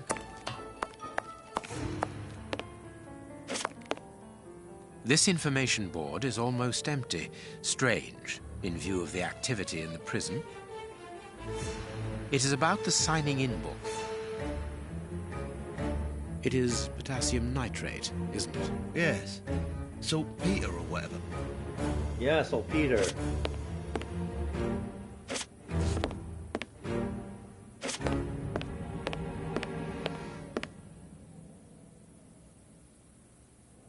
My name is Peter James, Chief Warden, and this is Deputy Warden O'Sullivan. Matriculate P I imagine I will 141. find Hans Schielman behind these bars in the basement. Sorry? Yes, the high security cells are down there. Is this the only access? Yes, there was a second door at the end of the main hall, but it's been blocked up as a security measure. Thank you, Chief Warden. At your service. If you require further information, Warden Mackenzie will help you. He's at his post in the basement. Mr. Holmes, I am a huge admirer of yours. I have followed all your cases and successes with the greatest interest. What enthusiasm. Have you ever thought of a career in the police force? Have I thought about it? It's my dream. And I'm going to try my chance once this establishment closes down. I'm studying hard for the examination to get into police school. Tell me about the prisoners, Warden James. We only have a few. As you might be aware, the days of this place are numbered. Therefore, we no longer receive new prisoners. Those who are already here are among the most dangerous in London. We have 3 at the moment. Hans the Rat Killer and the Flint Brothers. The Flint Brothers? Yes, 2 rather simple-minded maniacs who detest one another despite their relation. They massacred their parents and decapitated their neighbours. It took more than 9 policemen to overpower them. Yeah, they look like real thugs. There isn't any information on the notice board. Should there be notes about duties? Yes, there should be, but Miss Patterson hasn't put up the guard's assignments for this week yet. It's not like her. Usually she does it first thing in the morning. Without these instructions, the guard in the basement won't be changed. Oh. I would go and get them, but I don't want the director to catch me there. He's very strict. Doesn't like us wandering around when we're on duty. And it will get his daughter in trouble. He's not being very pleasant with her at the moment. I don't want to make things worse. Guard index card. How does not having the information about guard duty stop you from ensuring the watch in the basement? Because of the system of opening the doors, Mr. Holmes. As you can see, they are equipped with a mechanical timer which answers to a code. When the timer stops, that is to say at the end of each watch, the doors block automatically and the code is reset. It is therefore impossible to open the doors without the new code. Oh. And who has the code? Only the guard who takes the new watch. He's the only one who can open the envelope that it's kept in. He learns it by heart and destroys the message. Very clever, but let's look at the limits of this procedure. One false note and the system falls apart. See you later, Mr. Holmes.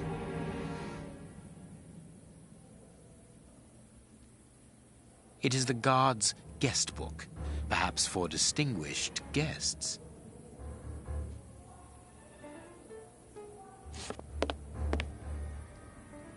The guards must spend long hours here. They're playing cards. I'm glad to have been of service, Mr. Holmes. Mr. Holmes, I am a huge admirer. What enthusiasm. Have you ever thought of a career in the police force? Have I thought about it? It's my dream. I'm going to try my chance once this establishment closes down. I'm studying hard for the examination to get into police school.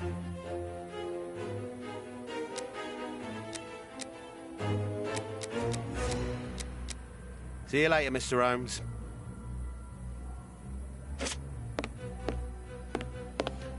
So I guess we have to talk to the secretary for the new code.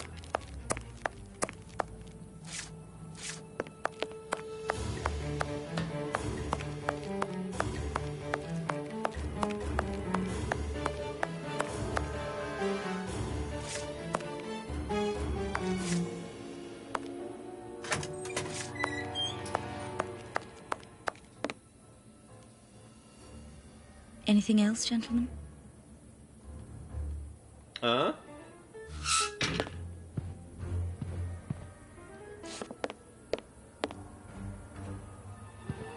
Nothing new. Oh. Hot tea.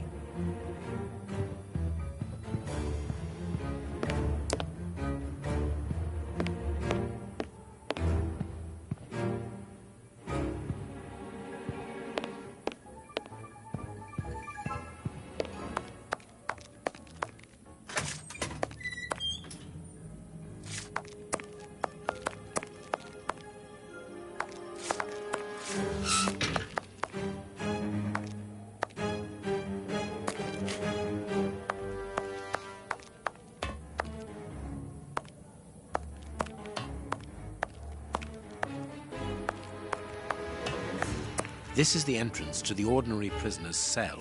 There's no point in going there.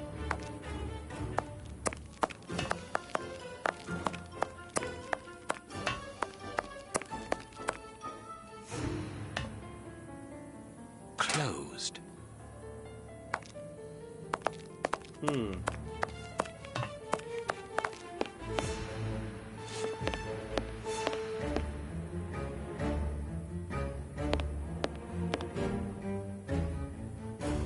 This device must be the alarm.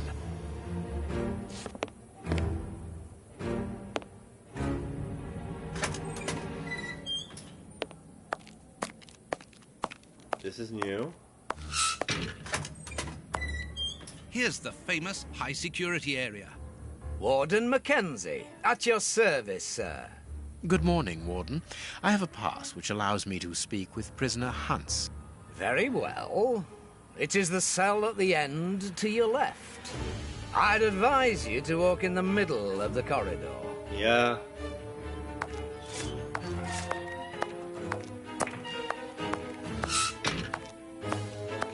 Oh, okay, so I see. So this is where we go from the main hall, the thing that goes to the high security, the high level security thing. It's closed. It's locked. But if we go to the administration room, they have a way as well that goes to the same room over here. So this is the Flynn brothers.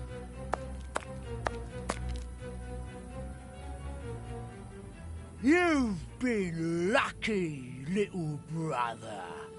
Otherwise, your goose would have been cooked. Why must they talk so slowly? I know they're stupid, but that doesn't make them a slow talker, you know? So, the one at the end of the left. Hello, Mr. Hans. Hans Schielman, I require some information from you. So, who do we have here? The celebrated Sherlock Holmes He's not very tall. Do you know that for all the time I have spent rotting in here, you are my first and only visitor? I think this is cause for celebration. A confrontation between two geniuses, two extraordinary minds. I am afraid that you are not quite as great a chemist as you believe you are, Mr. Schielman. I will not say that you never were. No, it was certainly true once. But you see, while you are whiling away your days in here, it appears that someone on the outside is at the point of surpassing you, if that is not already the case. Yes, I heard about that. A chemical poison that eats away at the flesh and provokes hysteria. I recognize talent when I see it, but it's only a matter of time before I win back my laurels, believe me. What can you tell me? That depends on what you can bring to me. What do you want? Do you know why I am treated so harshly? For my meals, I am given nothing but a hunk of bread, and even then, not just any sort. Get to the point. Never interrupt me! Where was I? Oh yes, the bread. Did you know that with a little rye yeast, a pinch of moss, certain cockroach secretions, just enough light and damp, with a few other ingredients that I will keep quiet about, I succeeded in poisoning half the staff here. Oh. Unfortunately, a little something was omitted, which would have made the results fatal. Instead, it merely caused acute attacks of stress and powerful hallucinations.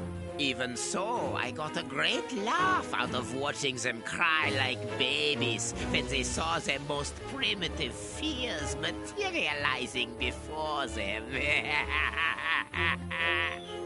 You are a monster, Mr. Shieldman. Thank you. It wasn't a compliment. But of course it was!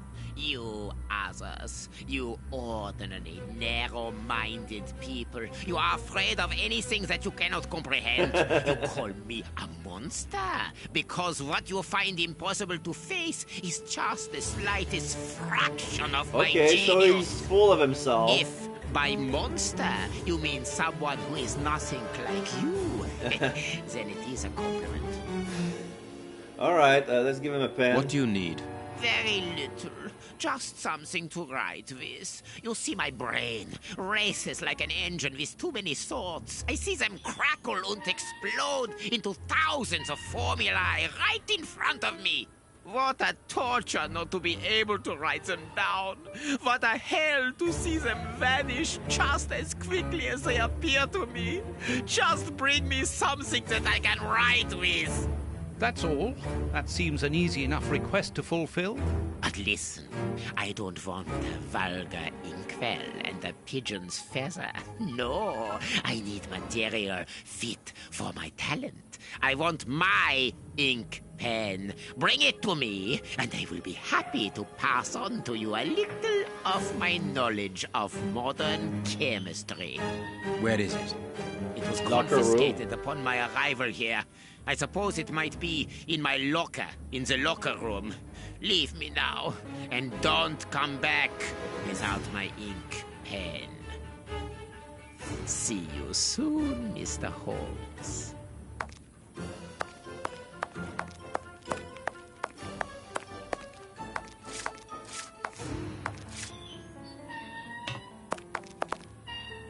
Hey, brother. Lucky for you that they caught you before I rearranged your dirty little rat's face.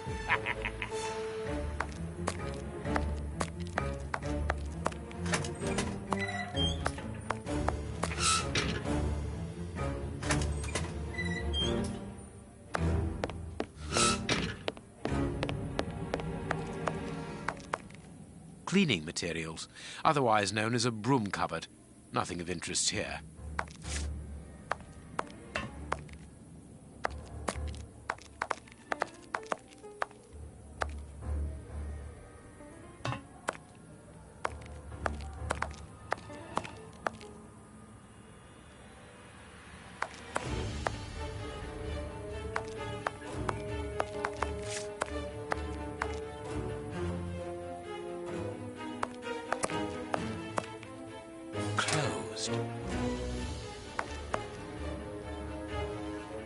We must go to the locker room, Holmes. The locker room. This is where the prisoner's things are kept. So it's closed. So what now?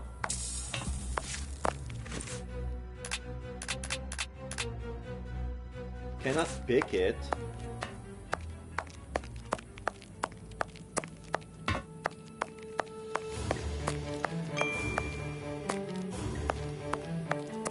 Sorry, sirs. I'm on duty. I can't help you.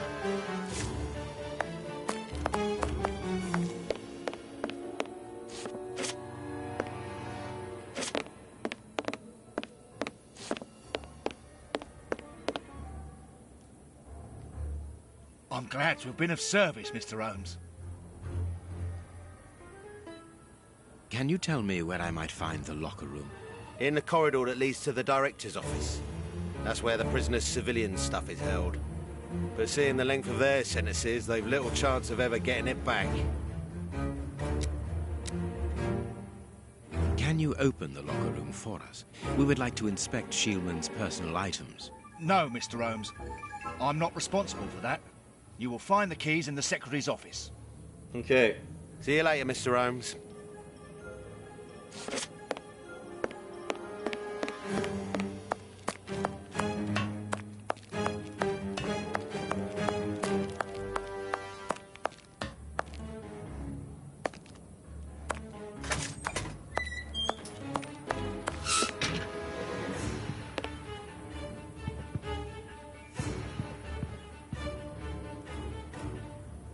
Miss, may we borrow the keys to the locker room? You will need authorization from the director to open that door. If you wait a moment, then I will inform him. We will wait, thank you.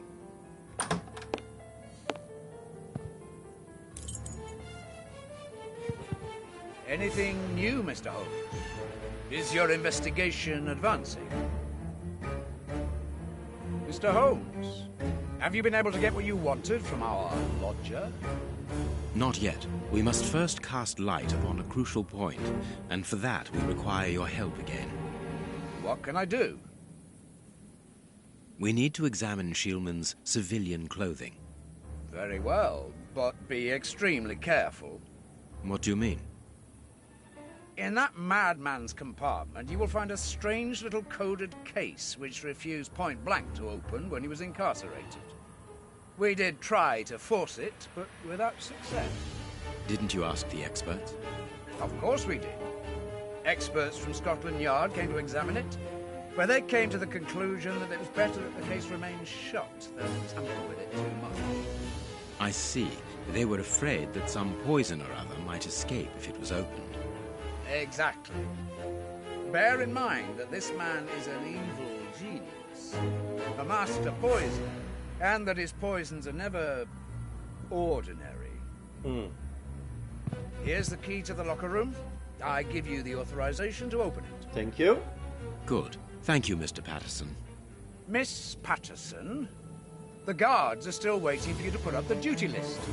Do it as soon as possible. Without it, the changing of the guard cannot take place. Or had you forgotten?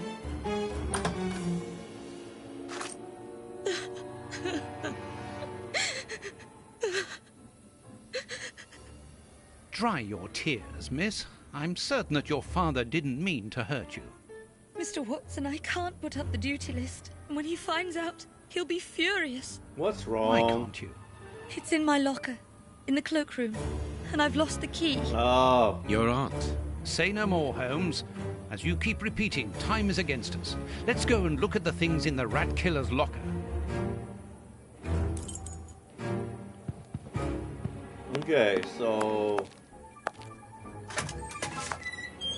she lost the key to the cloakroom, so that's why she cannot. The locker room. This is where the prisoner's things are kept. Closed. I thought I had the authorization. Staff cloakroom. Closed.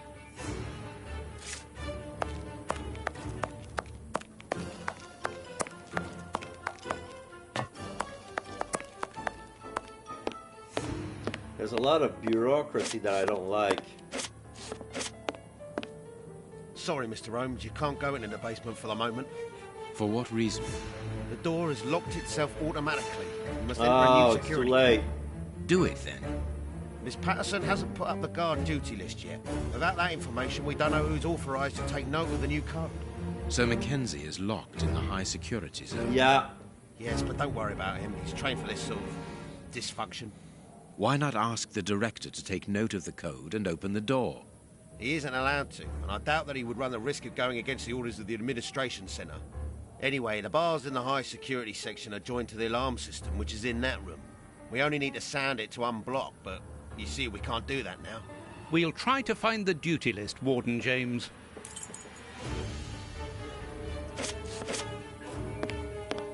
So now we have a reason to go back to the cloakroom.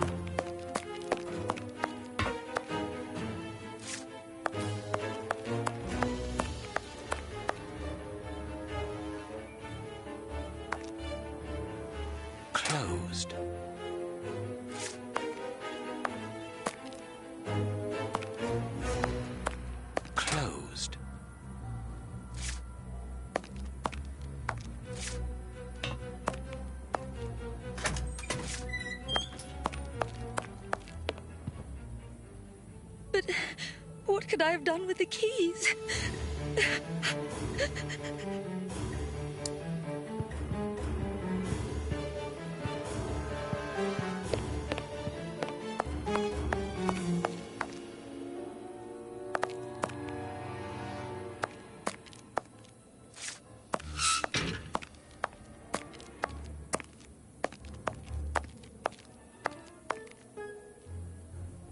Closed.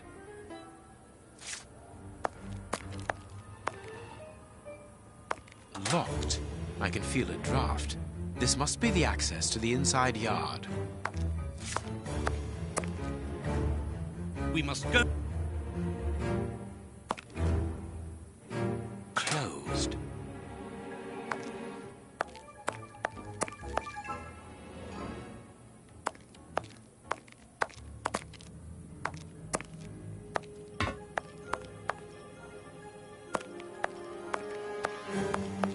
Sorry, sirs. I'm on duty. I can't help you.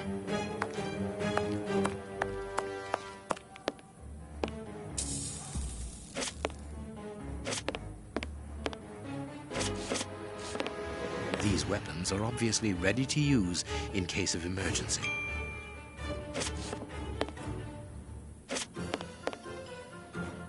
I'm glad to have been of service, Mr. Holmes. See you later, Mr. Holmes. I'm glad. See you later, Mr. Holmes. If I talk to either of them, it's like talking to both of them at the same time. So let's see. This one is locked. I can't do that. They want me to go to the locker room, but it's not like I have my lockpick equipment with me. Cleaning materials. Other closed.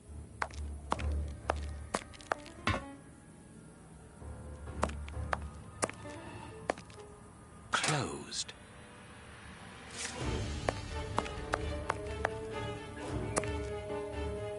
Closed.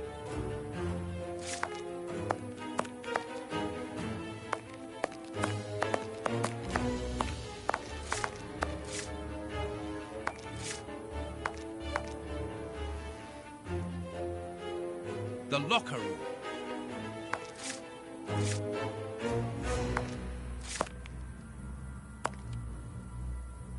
Closed.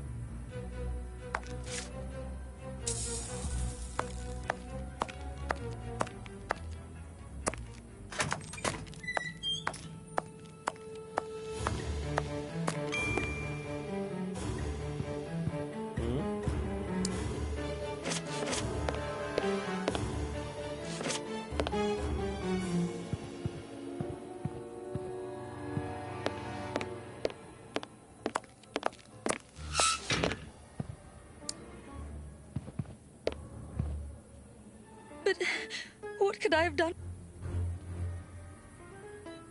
We must. This small rack is for urgent letters to be given immediately to the director. I'm a little bit of stumped. Let me see. Whoops, not this.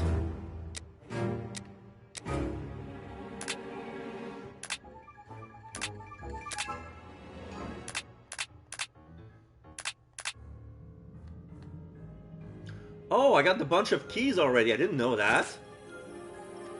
Oh, shit.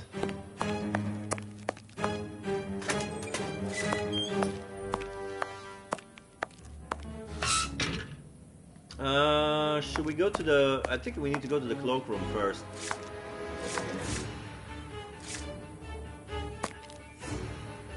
Closed. No?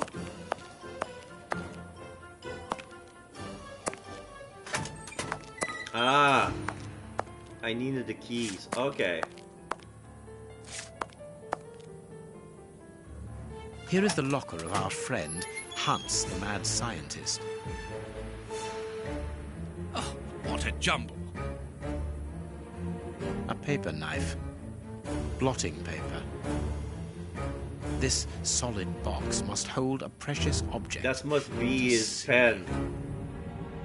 Okay, so here we have a list of elements. Helium, lithium, bore, carbon, nitrite, oxygens, fluor, sodium, magnesium, aluminum, silicium, phosphorate, sulfate, chlorine, potassium, calcium, chrome, tin, manganese, iron, copper, nickel. What's this?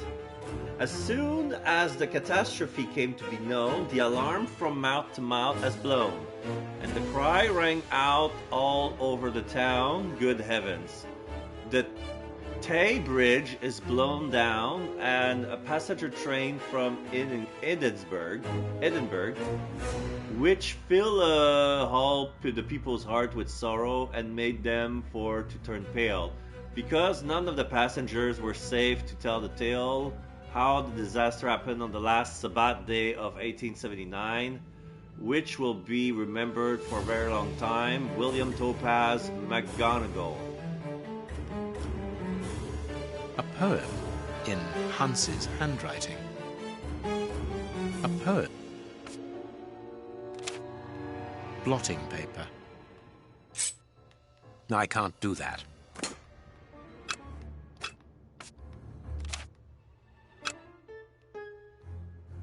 There's something interesting here.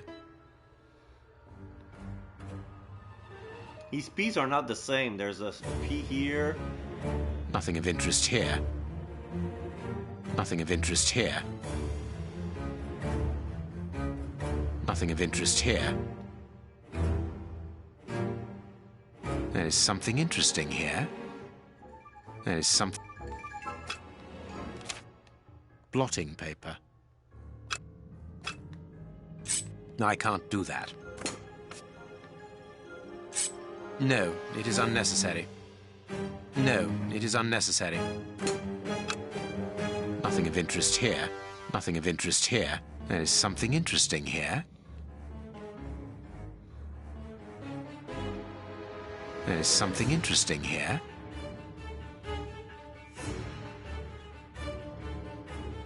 Nothing of interest here. Nothing of interest here. Nothing of interest here. Nothing of interest here. There is something interesting here.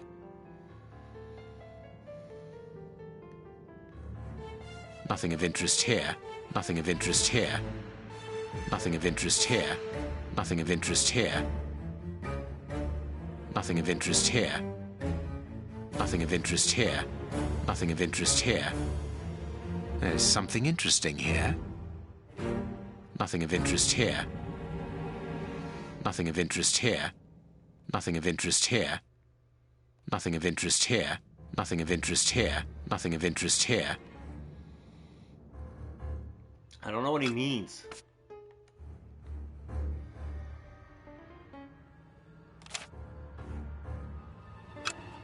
Nothing of interest here. There is something interesting here. Tay Bridge.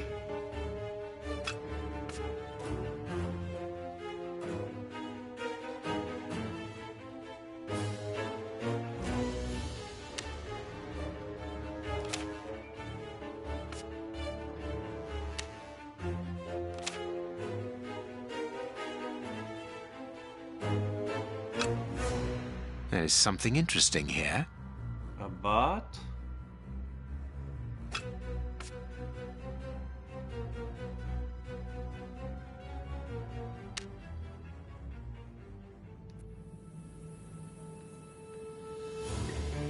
This solid box must hold a precious object. Let us see. Another tough puzzle.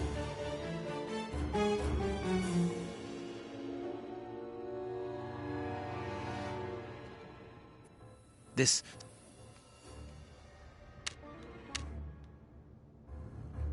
That's not right. Start again.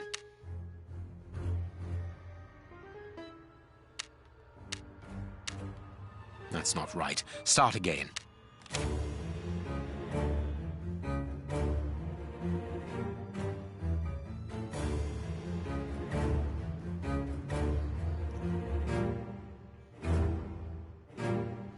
Oh.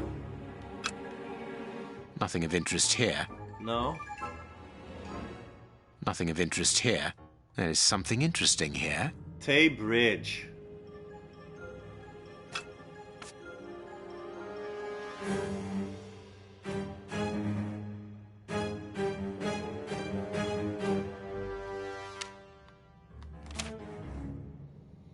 A poem in Hans's handwriting. Wait. Nothing of interest here. Nothing of interest here. Nothing of interest here. Nothing of interest here. Nothing of interest here. Nothing of interest here. Nothing of interest here. Nothing of interest here. Nothing of interest here. Nothing of interest here. Nothing of interest here. Nothing of interest here. Nothing of interest here. Nothing of interest here. There is something interesting here.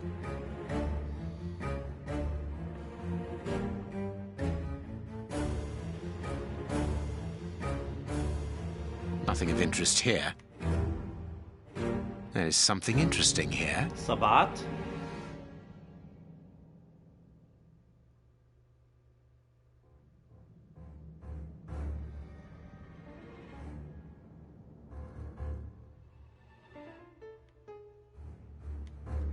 Nothing of interest here. Nothing of interest here. Nothing of interest here. Nothing of interest here. Nothing of interest here. Nothing of interest here.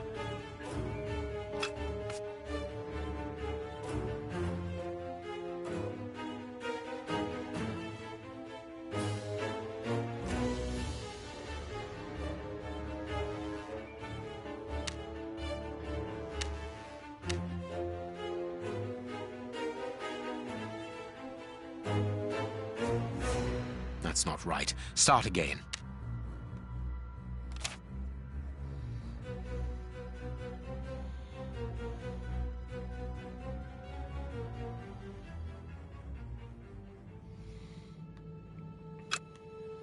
Nothing of interest here. Nothing of interest here. Nothing of interest here. Nothing of interest here. Nothing of interest here. Nothing of interest here. Nothing of interest here. Nothing of interest here. There is something interesting here. Because? There is something interesting here. How the... I don't see it. Nothing of interest here. Nothing of interest here. There is something interesting here. How the disaster? Nothing of interest here. There is something interesting here. I don't get it. Why is this important, the how the? There's the Tay Bridge, the how the, and the Sabbat. I don't see what they have in common. At all.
Nothing of interest here.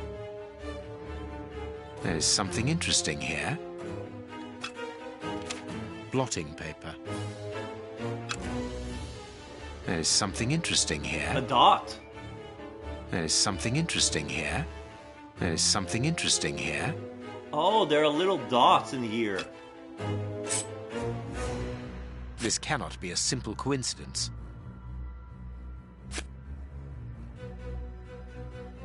I can't do that. I can't do that. So BRHS. Is there another dot anywhere?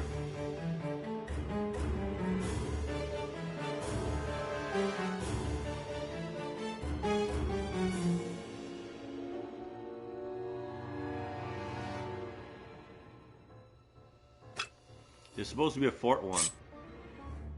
I can't do... I can't do that. I can't do that. CA. CABRHS. Okay, CABRHS.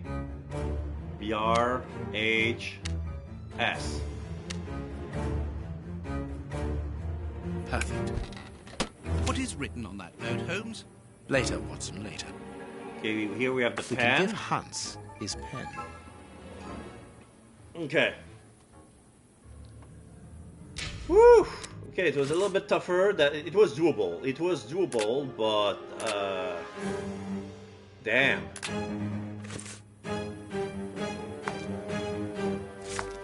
What else can we do here?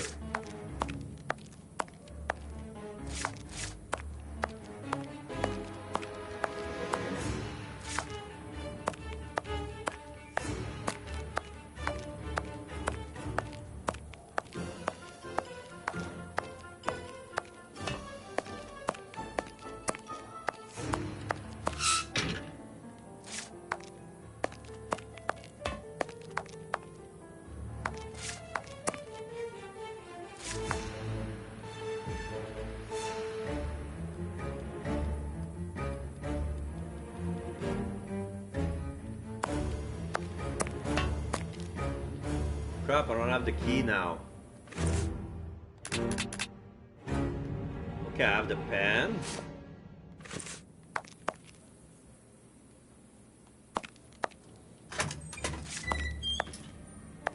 What should we do next, Holmes? We can give Hans his pen. Now he's blocking the way.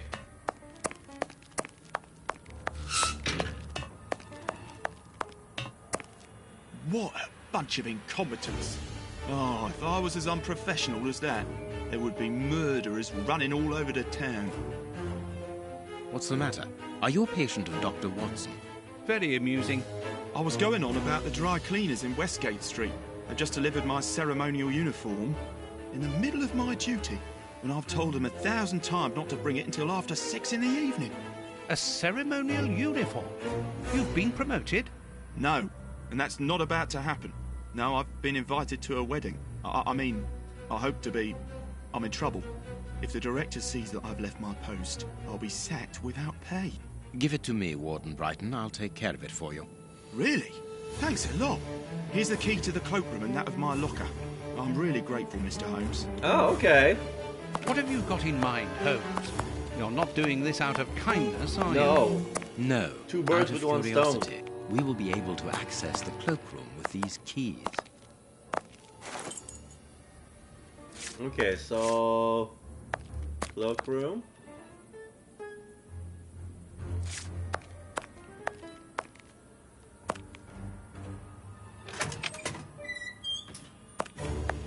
Alright, so... Miss Patterson's locker.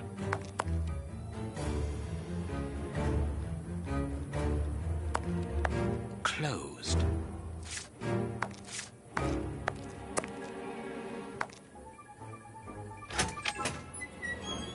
This is Mr. Brighton's. Baking soda. Bicarbonate of soda. Brighton must have an upset stomach, caused by stress, without a doubt. Here's a book. The name on the key is Jenny Patterson. That is interesting. Why would Brighton have Patterson's key? Are they in a relationship?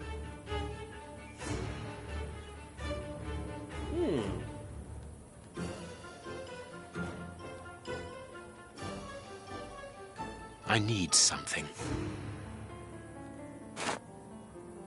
Hmm? Are those my clothes that I put on the coat?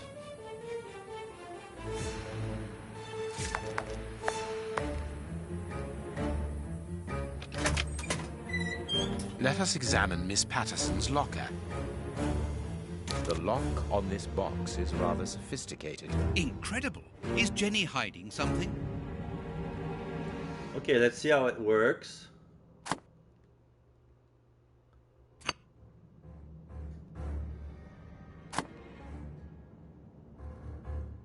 Can I turn them? No?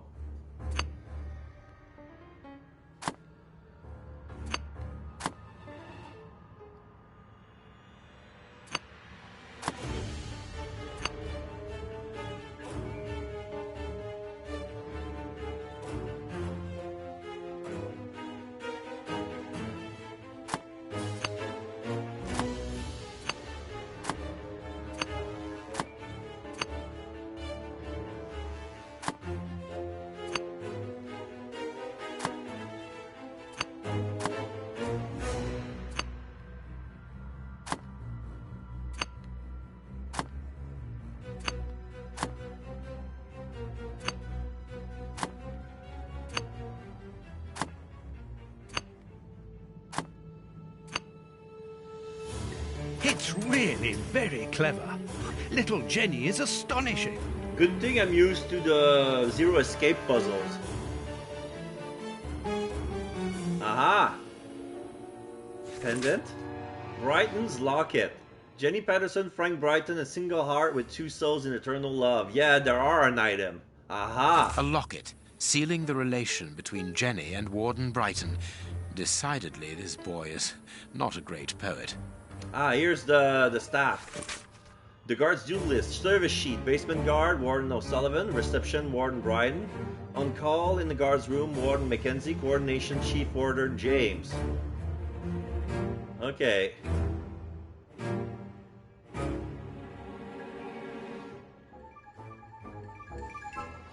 So now, Warden O'Sullivan must switch with Mackenzie.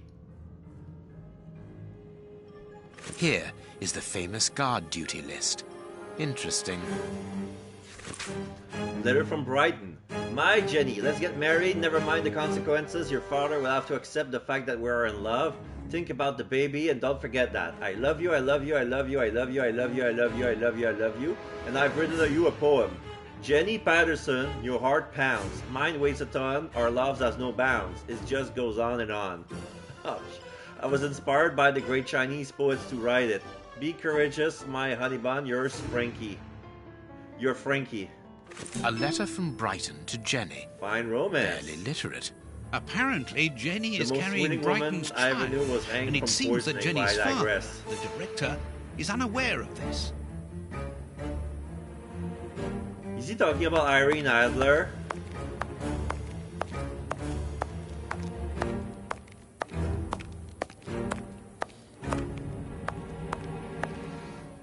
Okay, so now I can go back to the administration.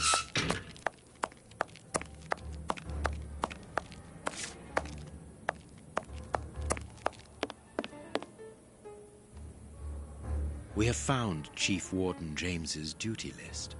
Good. Thank you, Mr. Holmes. Let's see. O'Sullivan, it's you who takes over from Mackenzie. Take note of the code, please, and unblock the door. At once, Chief.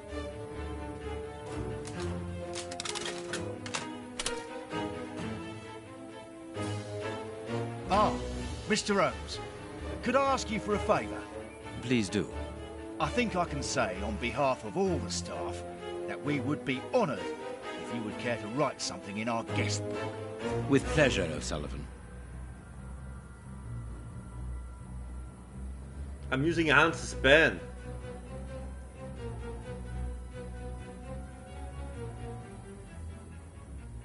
You seem worn out, O'Sullivan. A good night's sleep would do you good. A good night's sleep would do me good. You're right, Mr. Holmes. Is something worrying you? As you know, Westgate Prison will soon be demolished. Yeah? And I'm spending most of my night studying for my exam to join the Yeah. police. You understand, I have to think about my future. so sleep isn't a priority at the moment.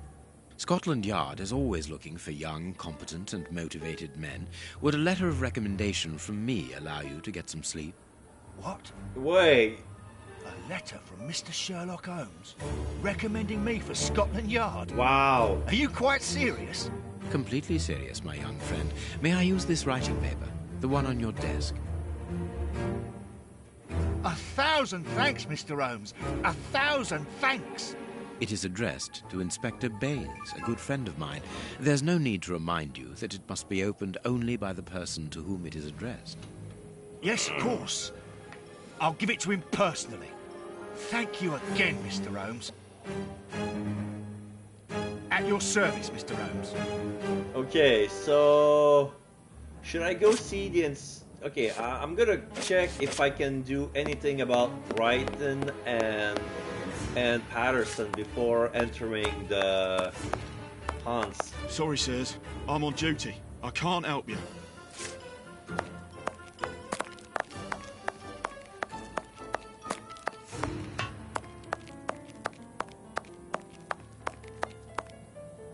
Oh, wait.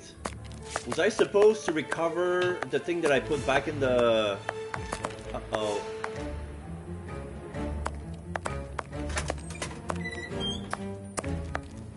I think I've been meaning to take this. No? I can't.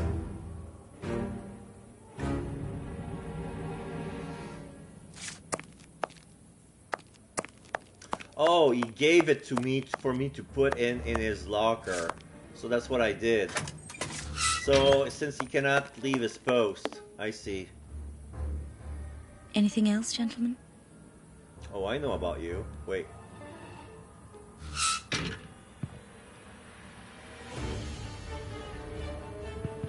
No, never mind.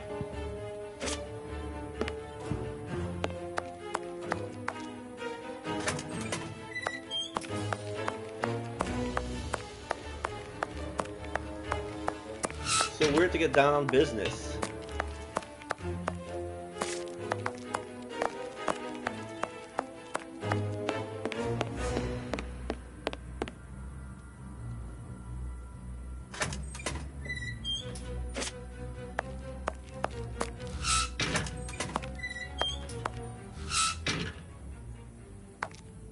Warden Mackenzie, at your service, sir.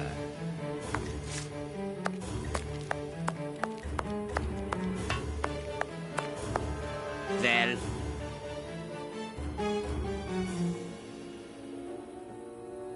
You have what you wanted.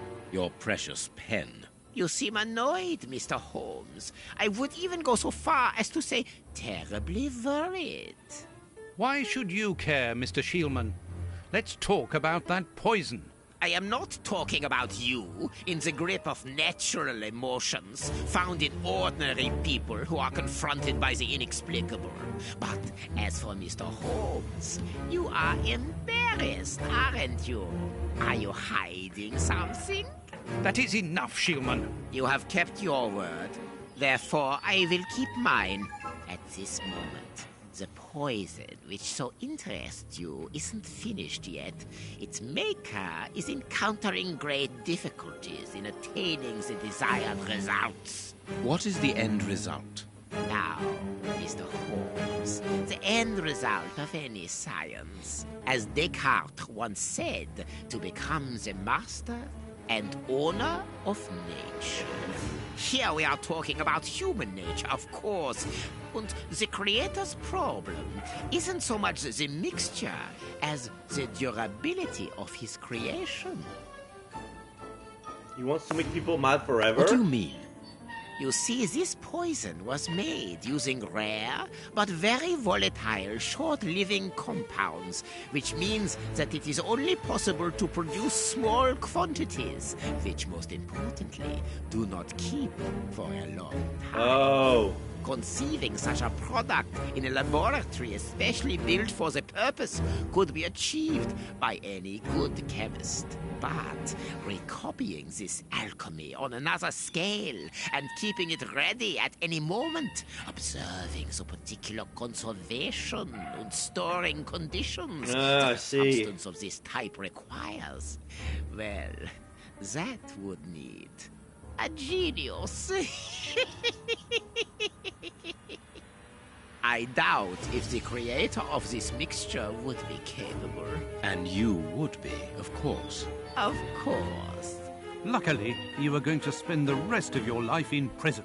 Luck is cyclical. It always comes around again, sooner or later. As far as I am concerned, I have the feeling that the cycle is going to be very short.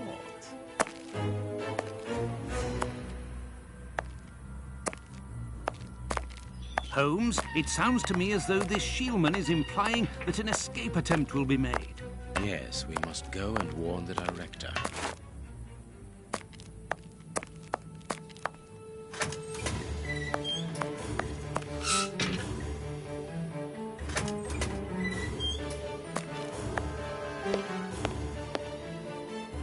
Warden Mackenzie, at your service, sir. Oh, the change of shift has already been made. See you soon, Mr. Holmes. Ah, here's it's put on the table now. Okay. Sorry, sirs. I'm on duty. I can't help you.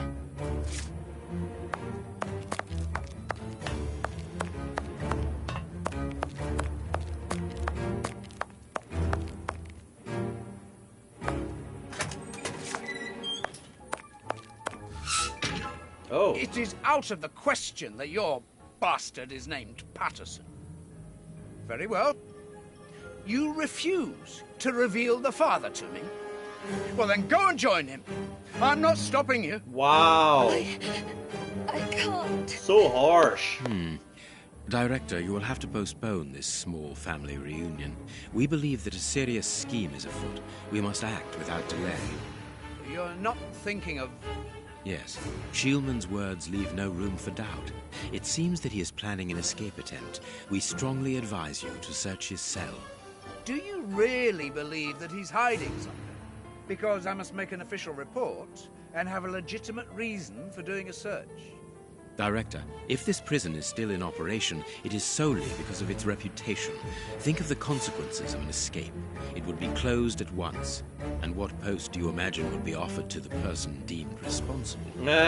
You're right. No one will escape from Westgate under Patterson. I will order an immediate search of Mr. Shielman's cell. Chief Warden James reporting. The search of prisoner Hans Shielman's cell has been carried out. No suspicious items were found. Thank you, Chief James. Not even his pen? I feel better now. Without wishing to offend you, Mr. Holmes, I am glad that you were mistaken. If I'm not mistaken, we've nothing more to do here. Shall we go, Holmes? There's just one more thing for me to see, Watson. What's that? Mr. Holmes, sorry to interrupt you, but Miss Jenny wishes to see you alone. She's waiting for you in her office. Yes, Watson. How did you know? Wait for me in the guards room. I won't be long. Okay. What an extraordinary gentleman that Sherlock Holmes is. You must have had lots of adventures with him. Oh, yes. Dozens. Thought he was infallible. But there wasn't anything out of the way in the rat killer's cell. Could he have been mistaken? I must admit... Warden Brighton, in my office immediately. That's an order. The director seems furious. Uh-oh. Yes. It must be important for him to order Brighton to leave his post. I wouldn't want to be in his shoes. What? Did you hear that? Yes, that's not normal. I've never heard Flint shout like that. But why doesn't O'Sullivan sound the alarm? Follow me, Mackenzie. Let's go and have a look. I'll come with you. No, Dr. Watson, you're not allowed in. Wait for me here. Very well. Hey, but... The grill is blocked, Chief. What? We've been locked in. And that smoke, it's coming from below. O'Sullivan, can you hear us? Sully, are you alive? Answer us, Sully. What's going on? What Can I help happened? you? Sound the alarm in the guards room. That should unblock the door. Be quick. O'Sullivan might be in danger. It doesn't work.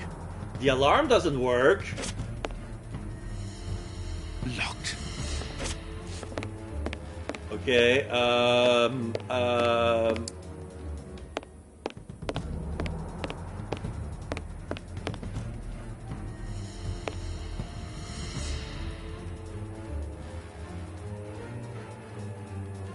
Hey, what are you waiting for to sound the alarm, Doctor? It doesn't It's work. impossible. It's been damaged. I'll run and warn the director. No, Doctor. Our priority is to save O'Sullivan. Go ahead through the visitors' corridor. See if he answers your call. Very well. Take the keys. They're in our room.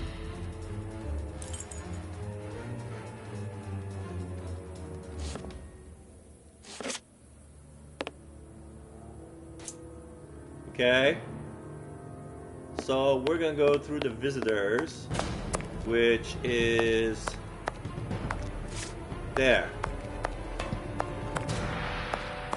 It doesn't work. What? Useless. This door is blocked by the timer, but not the one below. Give me the keys, quickly! What? No.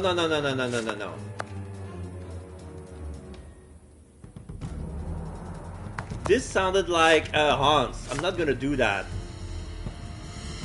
So there was probably some sort of chemicals inside the ink that made it, O'Sullivan, can you hear me?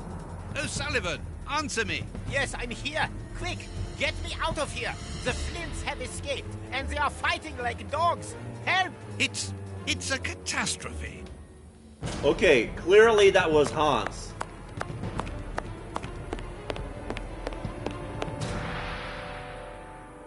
We must get O'Sullivan up from there, Doctor. It doesn't work. It doesn't work.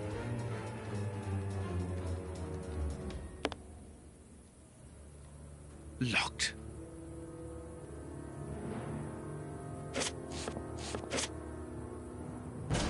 Quick, Dr. Watson. Sully might be in danger.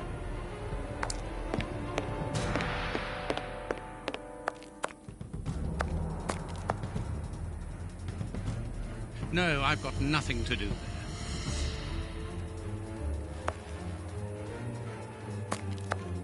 No, I've got nothing to do there.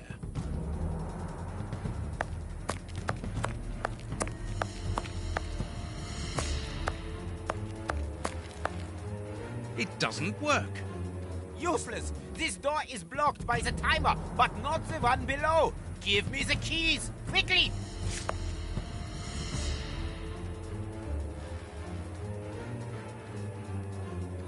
I've got the keys, Doctor. Thank you. Follow Oh my me, God, I'm Watson. such We an must idiot. repair the alarm. Finally, there you are, Holmes. Follow me, Watson. We must repair the alarm. I'm going to turn on the system. Watson, you make sure... I hope that this isn't dangerous.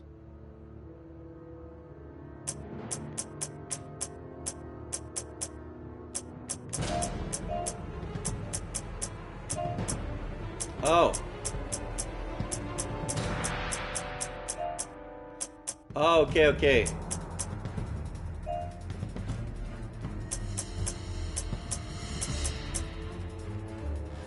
It works. Perfect. It's open. Let's go down. Be careful. From what your colleague said, the Flints are out. We are trained for this sort of situation. And we're armed. Come and help us, Watson.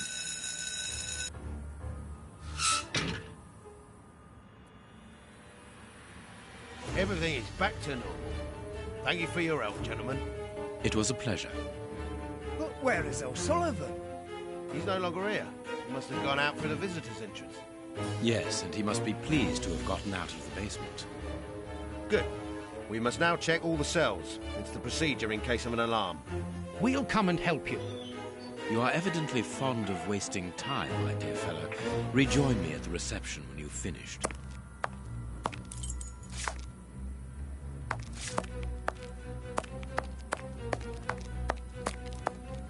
I knew it. The grate is open. This is alarming. He's fine where he is, under the cover, still.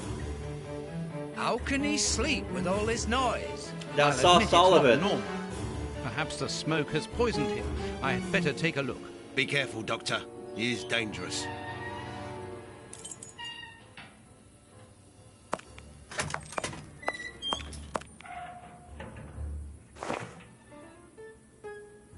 I knew it. Sullivan! It's impossible.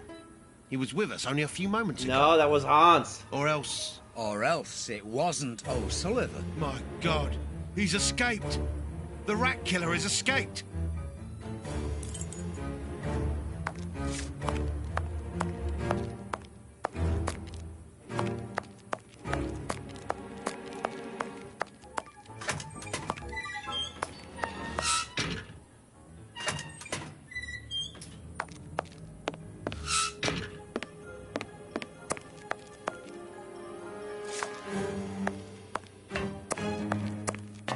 Oh, the reception.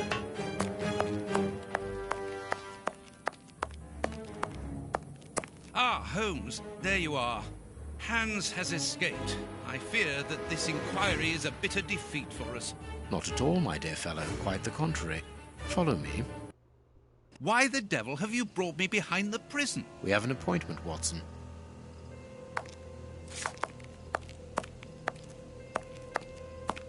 Look who is waiting for us. Hans with the... Shielman, I'll go back and alert the guards. Calm down. He's harmless. But what is he doing here? Why hasn't he run away? Because I asked him not to. Are you telling me that you helped him to escape? Quite so, as he wouldn't have been able to do so alone. But how? And why? He's a dangerous madman.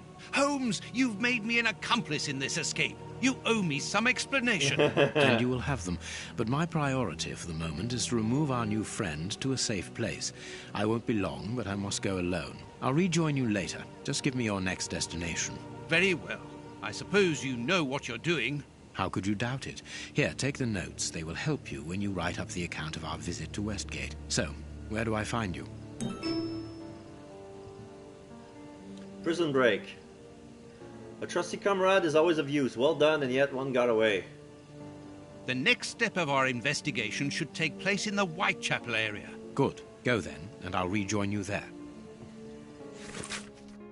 Escape from Westgate Prison. Holmes' notes regarding the way that he helps Hans Shielman to escape from prison are so extraordinary that I felt it would be better to transcribe word for word the conversation that we had afterward regarding his matter.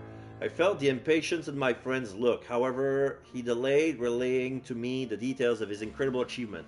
He began by telling me how Hans Shielman's fountain pen. This is what he said. The key to the escape was actually Hans Shielman's fountain pen. I knew it. I discovered a note inside Shielman's locker. I can quote it to you from memory. Whoever is smart enough to open this case should know that a couple of drops of my masterpiece are mixed together with the ink inside the pen's reservoir. If you are reading this note, it means that I am in a tight spot, so understand that my special ink will temporarily destroy the will of anyone it touches. Therefore, you may have a few precious seconds during which you can shape the subject's will. If you recognize my genius, use this knowledge to get me out of this embarrassing situation that I am undoubtedly in. Shielman have left the instrument for this future escape. Oh yeah, that was the note that we found in his locker that we never read. So yeah, Holmes planned this escape. Shielman has left this instrument for his future escape inside a case secured by a devious combination. That way, he could ensure that none of the prison staff would find it other than a well-informed friend. Understanding this, I decided to play along with him, but with a double game of my own. I would help him to escape, but I would also keep him under control by using his own creation on him. I allow Shielman to commence the game by giving him his pen, and then I start to advance my pawns. My first move was to persuade the director that it was necessary to search the cell. I therefore passed the ball into Shillman's court by giving him the opportunity with Warden James. He did not waste it. He coated the bars of his cell with the poison ink, and Warden James, whose hands were contaminated, was under his control for a few seconds. He discreetly and quite simply ordered James to give him the keys. The ball was then back in my court. Now I have to find a way of neutralizing Warden O'Sullivan, who was to be the basement guard, as we discovered when we found Miss Patterson's duty sheet. I must admit that the young warden helped me enormously by asking me to sign the prison's visitor's book. Absorbed in detail, I went over the chronology of the events in my mind. I remarked that Holmes had already signed the visitor's book before giving Shillman his pen. He replied in the most annoyed tone. Exactly, I anticipated. It was because of that I managed to get a step ahead in my game with Shillman. I was leading the race, and all the while I believed it to be the other way around. Shillman did not suspect that I already used his poison, and thought that O'Sullivan being asleep was a godsend. He therefore was not suspicious about the letter of reference that he found inside the warden's pocket. Holmes then returned to the point at which he had broken from his tale to point out to me the lack of pertinence to my remark. And for some reason the note stops there.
So yeah, I had a feeling that it was since he signed the visitor's book and the letter of recommendation, he could neutralize the guard. Okay.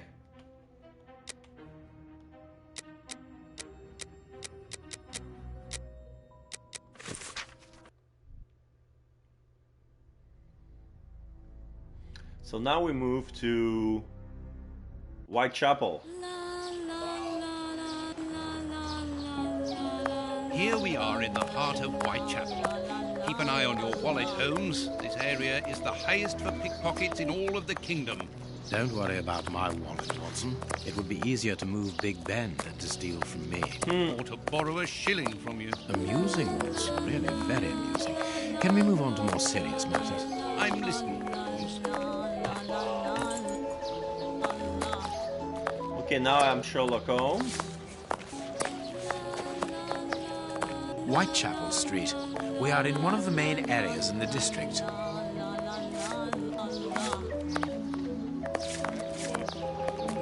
There's a woman who keeps singing Carmen and it annoys me. Sack manufacturer. You ain't from round here. You shouldn't stay here. It ain't healthy.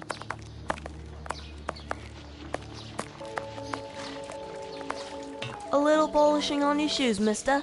They ain't needed.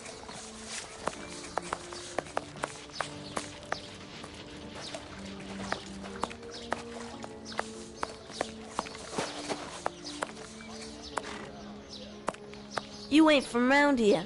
You shouldn't stay here. It ain't healthy. This is a very fine loafer. They already knew the makings of a very fine loafer. Because I'm idling by and talking to people around. So yeah, this is the model from the previous Wiggins.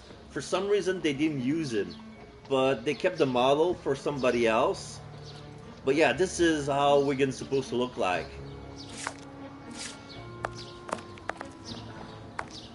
This is Bucks Row. Bucks Row, where Polly Nichols met her death under the knife of the Ripper. Yeah. This must be... There's a paveway that's been broken here.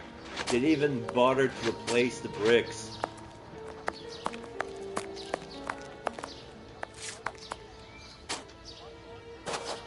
We haven't got a home or any work. What will become of us?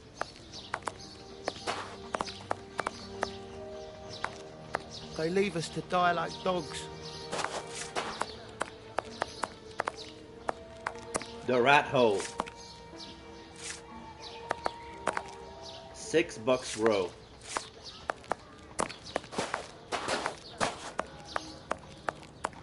Footwear. This is the model from one of the Flint brothers, but that guy has a bowler hat. 12 Bucks Row. Bucks Row, where Polly Nichols met her death under the knife of the Ripper. And this is 11 Bucks Row. Bucks Row, where Polly Nichols met her death under the knife of the Ripper.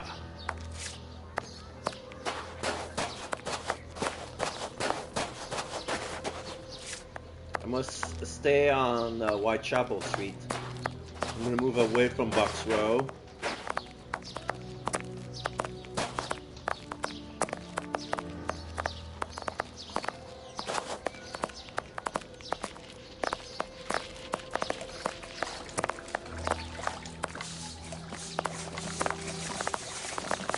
You ain't from round here.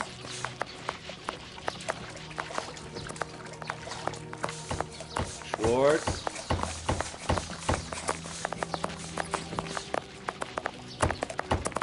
C.H. Katz. This is 14 Whitechapel Street. This is Burner Street. 11 Whitechapel Street. This is Wiggins.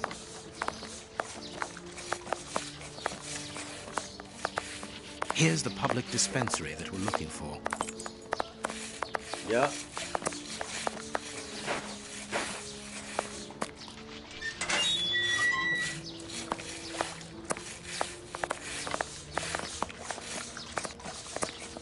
What should we do?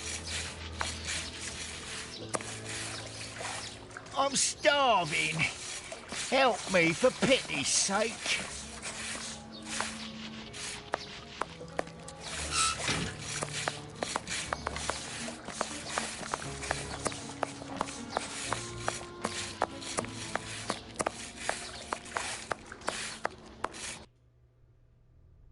God is truth.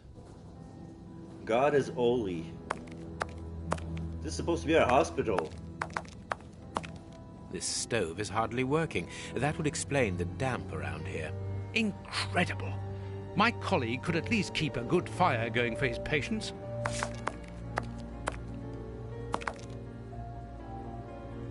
Good day. Please excuse us. Oh, Grant, is it you? Ah, he knows him. But wait a moment. Watson. It's been years. Since the Faculty of Medicine, if my memory serves me right. Yes, we were young and ambitious. I didn't expect to find you here. I thought you had gone to America. No.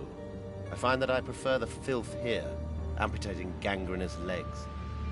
Yeah. Ah. I'm joking, Watson. Unfortunately, I was unable to leave for Washington. I had to give up surgery. So instead, I crouched down in this rat hole, rubbing shoulders with the world's misery. Grant, treating those in need is a noble calling. You underestimate the importance of your work. If you say so. It's true that in the beginning I felt as you do, but as time goes by, the more this cursed area seems like hell. You think that nothing can get worse, and the next day you see that it can. Now famine has hit these poor wretches. One can't always do as one might prefer when one is a doctor. Grant, I'd like to introduce you to Sherlock Holmes. Pleased to meet you. Well, no one comes here by chance, therefore I imagine that you need something in particular. How can I help you? Dr. Grant, we are in possession of a scalpel which was found in an unusual location. Does it come from your dispensary, as we believe? From its mark, I'd say it was stolen from us. A lot of things disappear from here, you understand. Life is hard in Whitechapel. When the staff find a way of adding to their salary, they rarely hesitate to do so. Thank you, Doctor. Farewell, Doctor. See you soon, perhaps. And take care of yourself.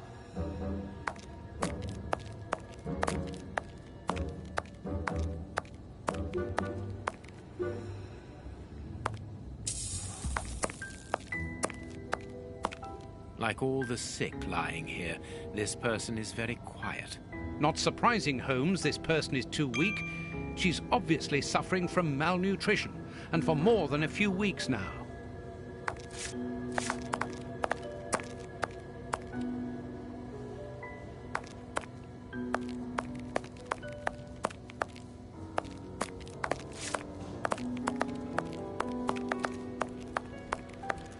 Closed.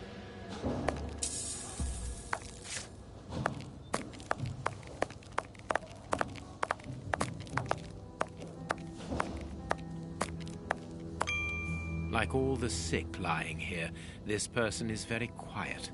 Not surprising, Holmes, this person is too weak. It's not a she, but it's the same dialogue.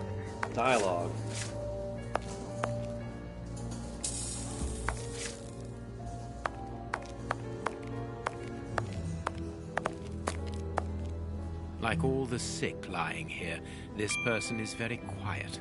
Not surprising, Holmes, this person is too weak. She's obviously suffering from malnutrition.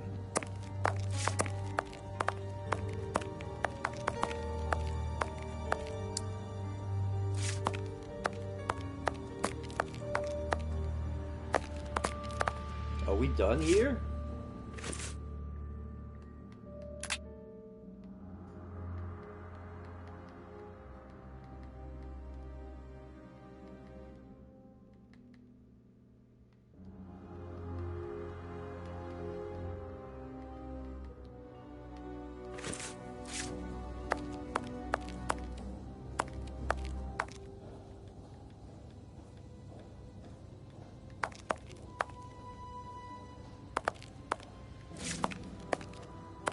How can I help you?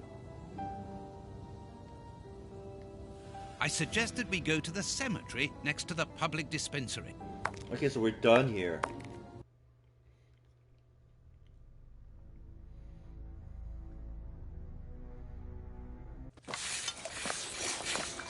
So this is the dispensary.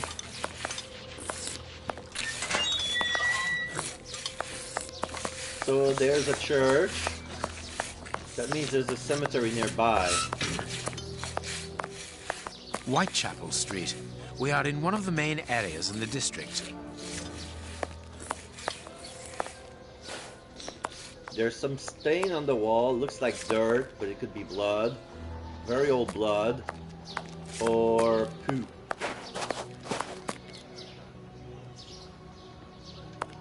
Buy my flowers, my lord, for your dear departed. No, a flower lady next to the graveyard.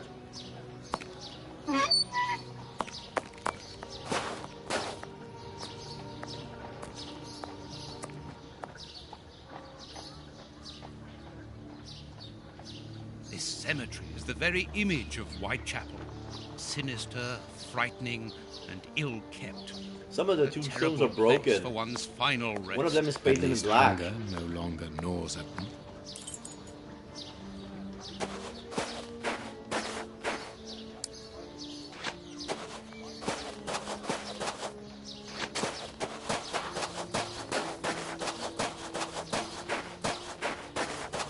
Let's start from the back and go all the way back to the entrance.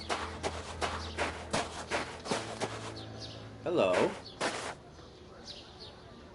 Let us see if the elements analyzed in Baker Street and this cemetery have something in common. So there's a slab of granite. It looks similar to the piece that we found. Granite. These stones are of the same granite. Yeah.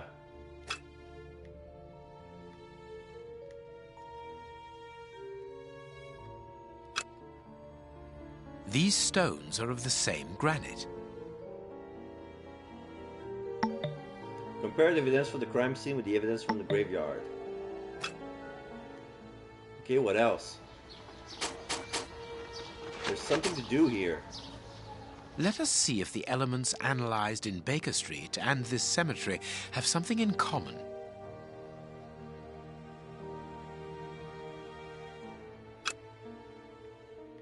Granite. Black paint. Oh, there's black paint. The same black paint covers these stones. This black painted stone is identical to the fragments found in the rope which we analyzed at Baker Street and in the footprints of the Bishop of Knightsbridge's murderers.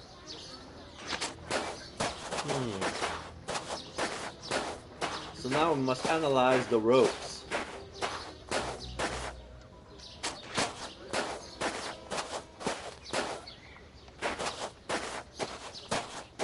Where would you find some ropes?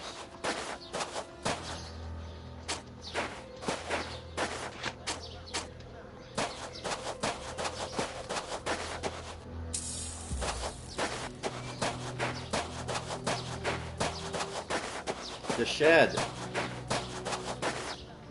This must be the gravedigger's cabin. Well, judging by the state of this place, they don't work very often.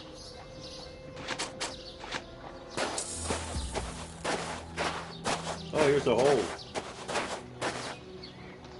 Let us see if the elements analyzed in Baker Street and this cemetery have something in common.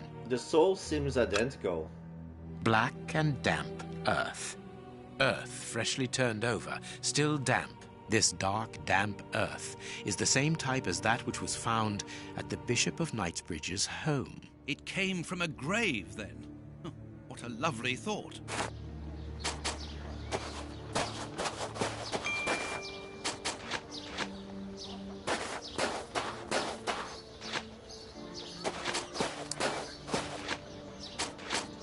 What should we do next, Holmes? Let us carry on searching the cemetery.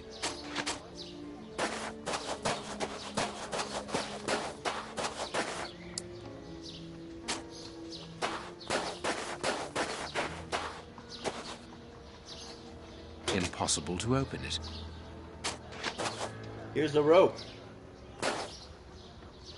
Let us see if the elements analyzed in Baker Street and this cemetery have something in common. This rope is only worn on one side.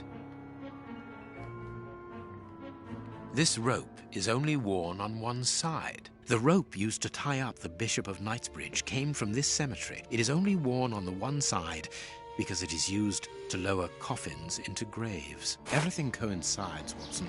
The fragments of granite at the bishop's home came from the tombstones of this cemetery. As well as the rope that was used to restrain the poor man. One of those used to lower the coffins. I can think of only two reasons why anyone should happen to spend a great deal of time in a cemetery. Either he is at rest here, or he works here. At least one of the bishop's murderers is employed here. At least one. A shame. If he was at rest here, it would have made our job easier.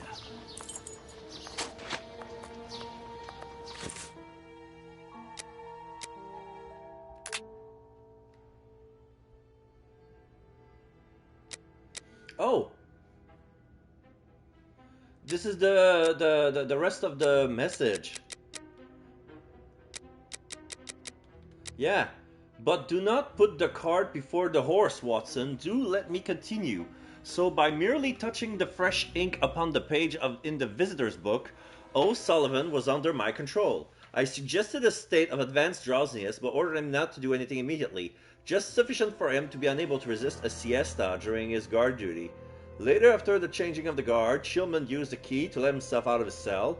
He hit the sleeping O'Sullivan over the head and exchanged his prison uniform for the warden's. Then he created a smoke screen by using the ingredients that I have given him: sugar from Miss Patterson's tea, Barton's bicarbonate of soda, potassium nitrate from the guard room, and sulfur from a few matches. He used the key again to free the Flint brothers. The two ruffians leapt at each other's throat and made the very dickens of a noise. He had the diversion he needed to leave the high security area, and at that moment where you enter the game, Watson, thinking of what you were helping O'Sullivan, you allow House Shillman to open the corridor annex bar by throwing him the keys. On my side, I opened on the second lock by turning the alarm on again. In light of Holmes' explanation, I began to see my actions during this episode from quite another angle. I was troubled by the way that he had used me without my having any idea at the time of the duplicity of my actions. I interrupted his monologue to refer to the guards who had not realized what was happening and who were occupied with restraining the Flint brothers. Holmes continued, exactly, so there was now only one obstacle in front of Shillman, Warden Brighton on the reception desk at the front of the building. I interrupted him again, but it was the director who summoned him, so insistently, Holmes, you won't have me believe that he was an accomplice in his escape. Of course not. I provoked the director's rage towards Brighton. Too impatient, I could not stop myself from asking how. I discovered that Ginny Patterson and Brighton were lovers. I also knew that the director did not have any idea about their affair, and that he would surely fall into a foul rage if he found out. I asked him that it was also the reason why Miss Patterson has been summoned. Yes, she knew that I had opened her locket to find the guard duty list, and so she knew that I was aware of her affair with Brighton. She wanted to make sure that I would not say anything. I pointed out that it had been rather unfeeling on his part to have told the director everything, reminding him of his promise to the young woman. He denied it in a somewhat hypocritical manner. I did not say anything. I simply left the lover's letter inside the urgent correspondence box in the secretary office, knowing that they would be delivered to him a few minutes later, thereby provoking his anger. Oh, shit. Yeah, he promised she wouldn't tell the director, but she didn't say anything about leaving evidence of their affair for him to see.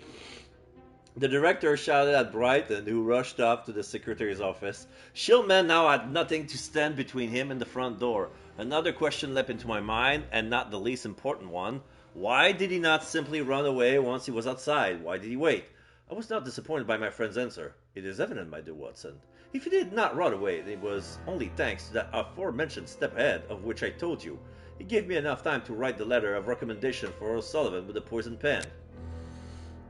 It was in the pocket of the uniform, and Shillman could not resist reading it when he found it.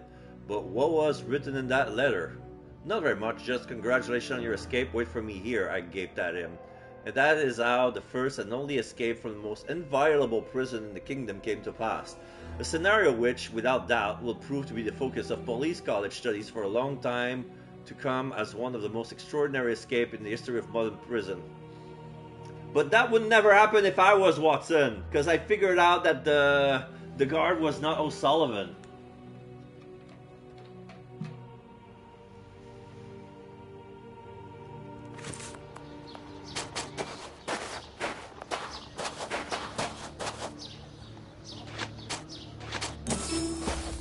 Pea Super. Moonshine is a brighter thing than fog, but this is a pea super. You ask for help a great deal. Yeah. Yeah, of course I'm asking for help, because it's, What should we do next, Holmes? Let us carry on searching the cemetery.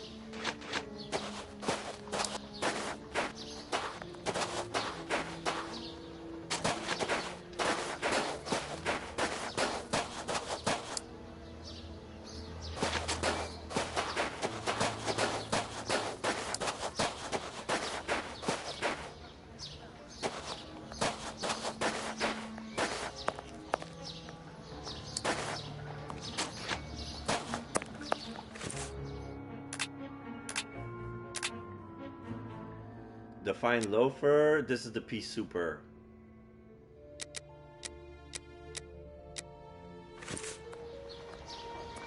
St. Mary's Whitechapel Church, worship Sundays 9:30 and 11 a.m., 6 p.m. Wednesdays 6:30 p.m. Bible Fellowship, Sundays at 8, 9:30 and 11 a.m. What's left to be explored here? I don't know. Oh, I can enter the chapel itself. Even here, Decidedly, the poor people have been abandoned to their fate. So much for sanctuary.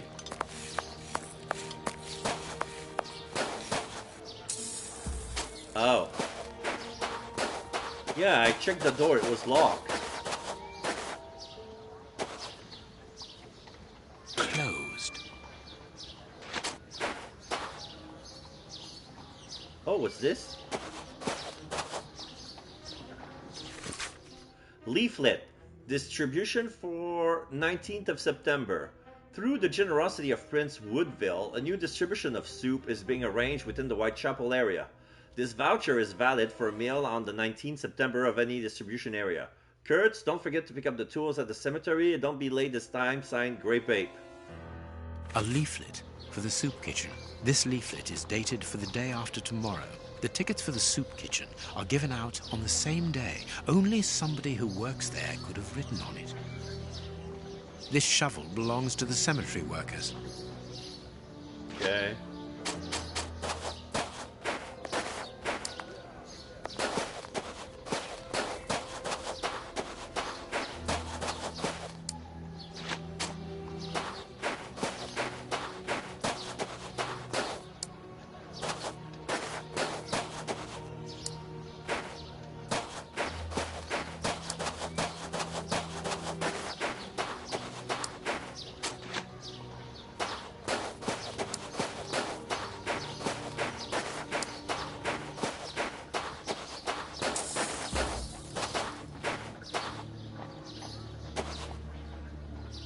Impossible to open it.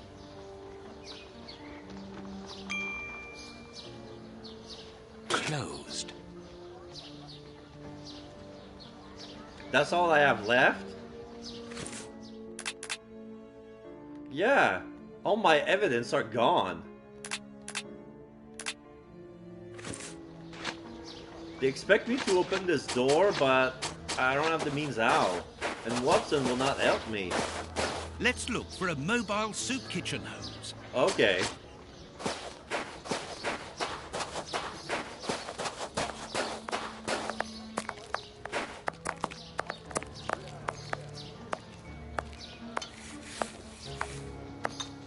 Soup kitchen, soup kitchen. I haven't met one yet.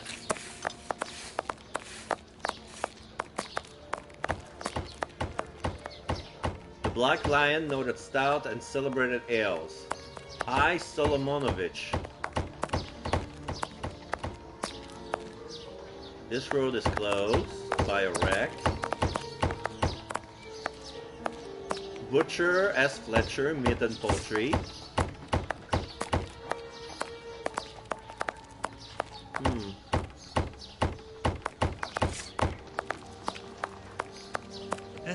We aren't investigating down there, Holmes, are we? Are you sure? No, this looks like a whorehouse. Yeah, there's a lady in red dressed well, and the one in the front looks like a matron. No, I want to investigate. It's for, you know, Nothing of interest here. Okay, so we must look for the soup kitchen, bakery. Maybe we could ask the urchin, see if there's any soup kitchen somewhere.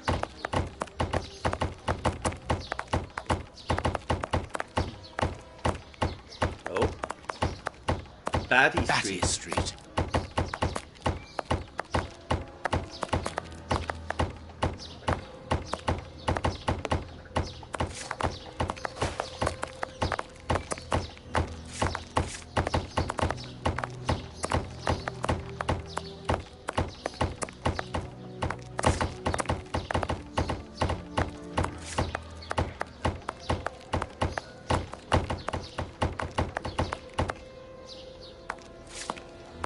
Sorry, the market is closed. There's no more produce.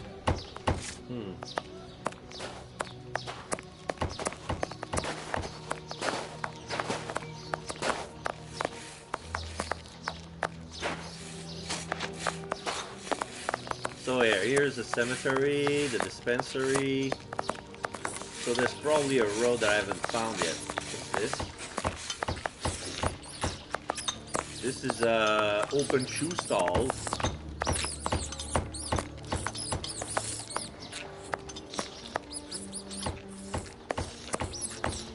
There's a poor old woman standing in the middle of the street with all the belongings outside. My husband can't pay the rent. We've got nowhere to go. Alright, yeah, she was evicted.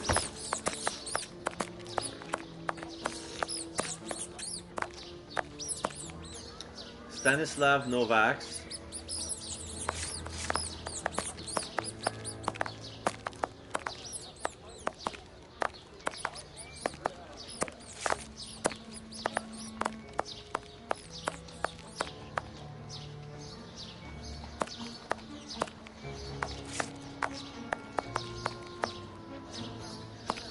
Back on Burner Street. A Chinese shop. Burner Street.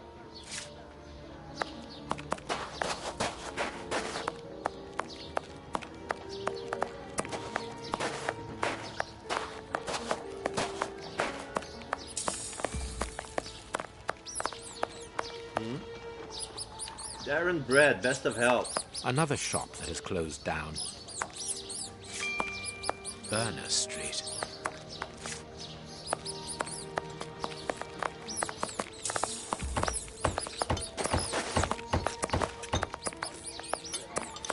They leave us to die like dogs. Oh, there's a guy eating soup.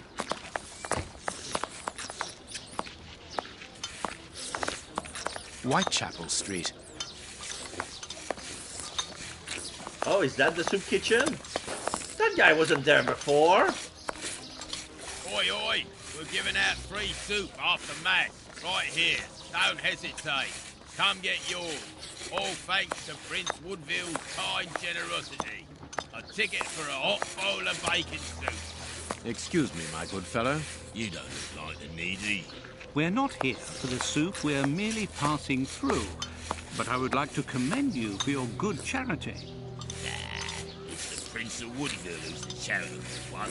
All I'm doing is filling the bowls. For the first time ever in this area, someone's thinking of the poor people here. Yeah. Look around you. At every street corner, you'll find someone giving out soup, just like me. I grew up here, and I can promise you, it's the first time the tops have thought about us. Yeah. And no one tries to take advantage of this? No, mister, that's not possible.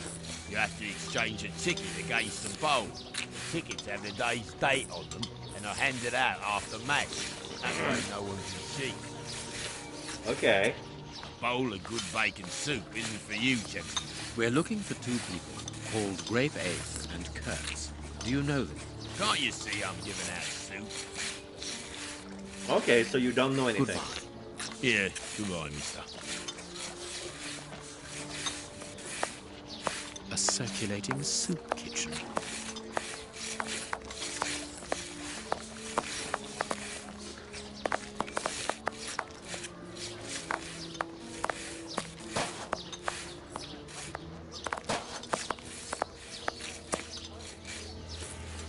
I'm starving. Help me for pity's sake.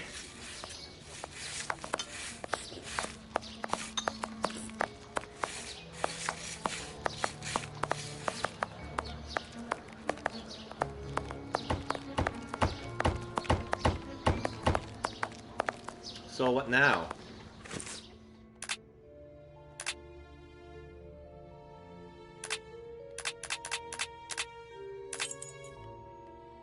I think we're done here. I have to go to Kensington Gardens. I cannot leave now. No?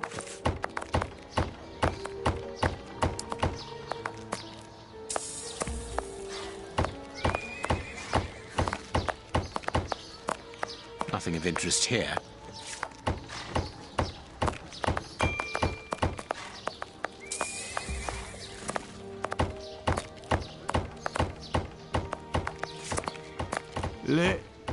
Leave me alone.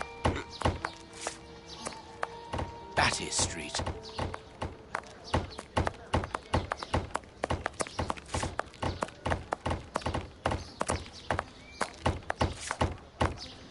Batty Street.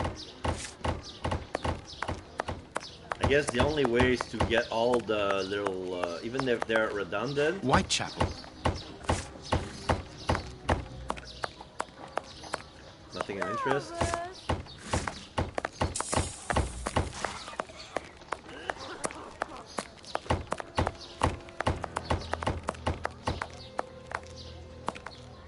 Whitechapel Street. We are in one of the main...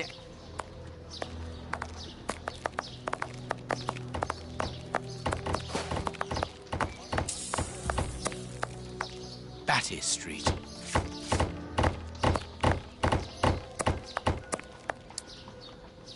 Nothing.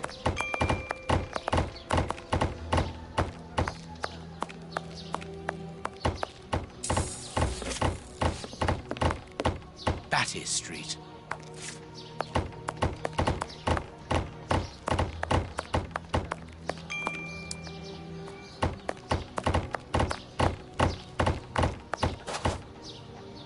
So I need to scratch my head.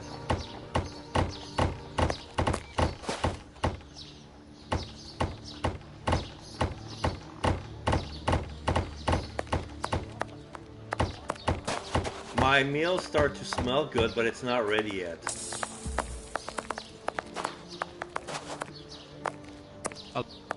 A lot of foreigners have opened shops in this area. Yeah.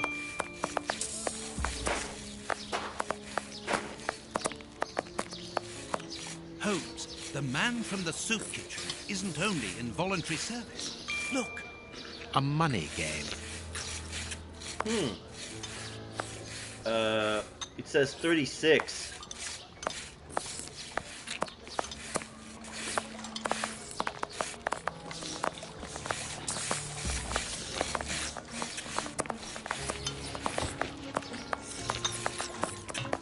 Whitechapel.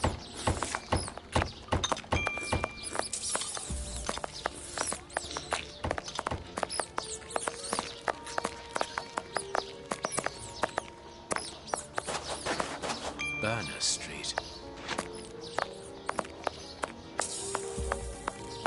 Burner Street.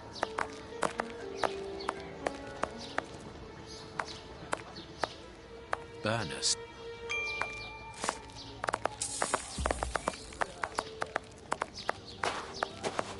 Burner Street.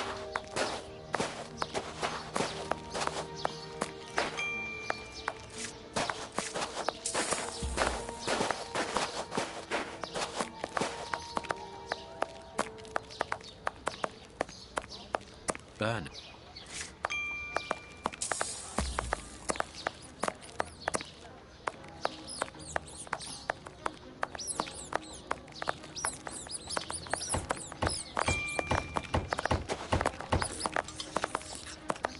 Burner Street.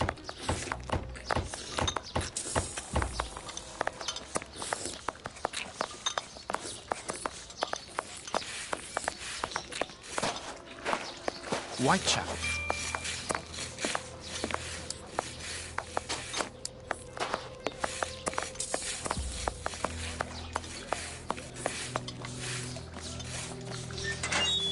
We have to go back to the dispensary.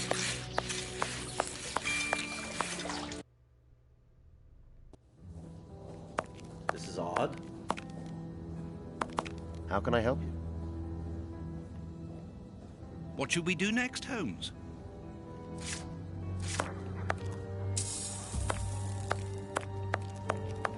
This door we cannot... Closed.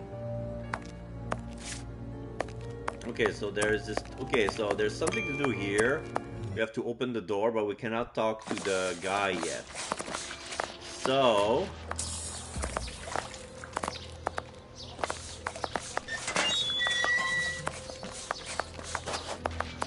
Church is closed. Can we talk about to the guy about the gambling? Aren't you going to leave me alone? Can't you see I'm busy? Yeah, the money game. You again. You can't have any soup, you're too rich. It's for the poor, not the toffs. And what would you say to relieving two toffs of their wallets by giving them a chance at dice?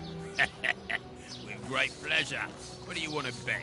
Your ring against my friend's superb silver watch. Holmes, I inherited this watch from my brother. It has a great sentimental value. Watson, show your watch to our friend here. Done. Make yourselves at home. All right, mister. First who gets 36 points wins. Okay, by rolling a dice, you must reach 36 points in order to... If your die show a skull, all your points for the move are lost. Okay, so we can store points. Okay. Roll 2. Okay, I got a 2.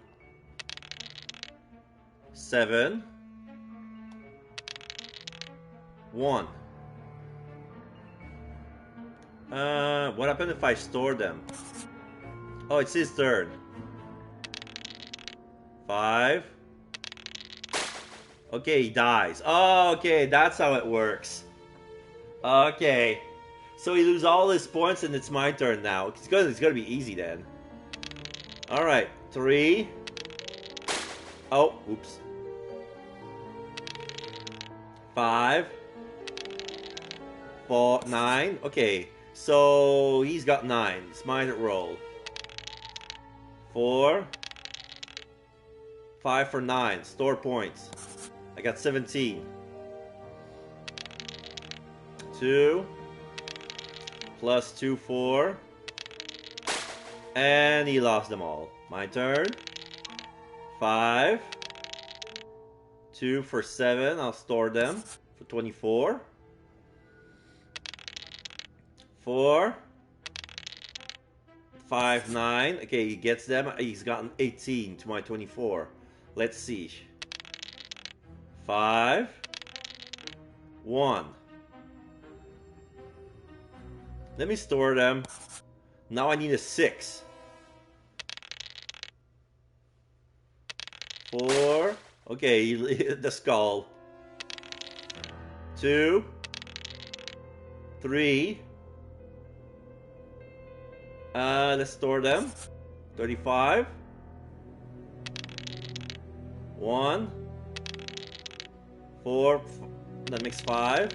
3. That makes 8. 2. That makes 10. Okay, now he's at 28. Now I only have to roll a 1. 5. I got 36.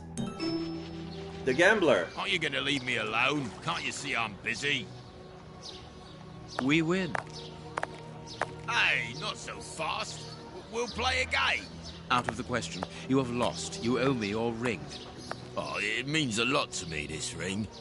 Me dad gave it me before he died. He choked on his own glass eye.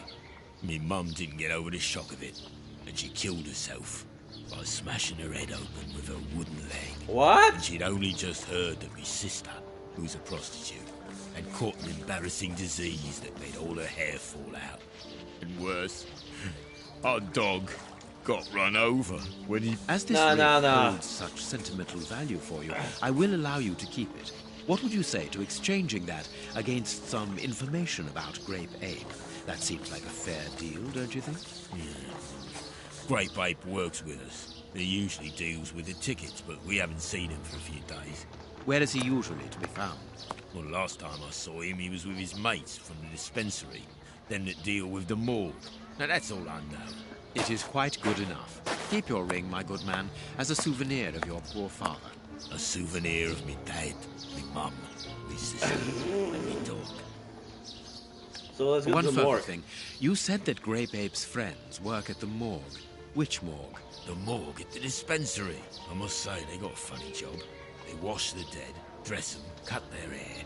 They clean the blood off the floor, chase the rats, stamp on the cockroaches. Mister, I can tell you, I prefer giving out soup. There isn't a certain Kurtz amongst the employees. Listen, we didn't play for info about the whole city. I'm not telling you anything else. Oh, The yeah? dispensary has got its own morgue. Interesting. Well, yeah, I just told you so. It's the one that all the undertakers prefer. Think about it. It's just next to the cemetery. Thank you, my good man. Goodbye. Yeah, goodbye, mister.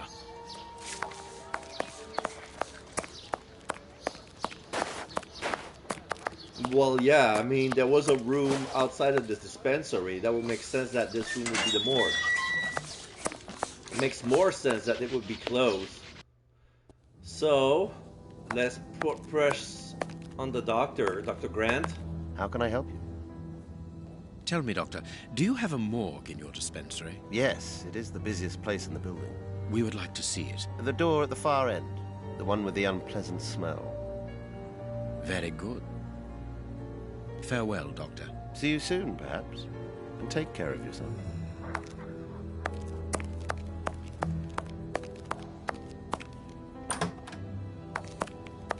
Look, Holmes.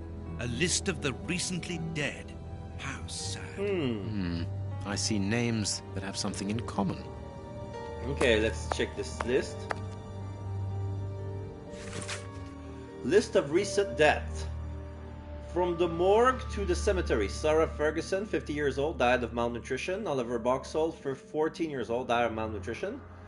David Levy, 45 years old, died of malnutrition.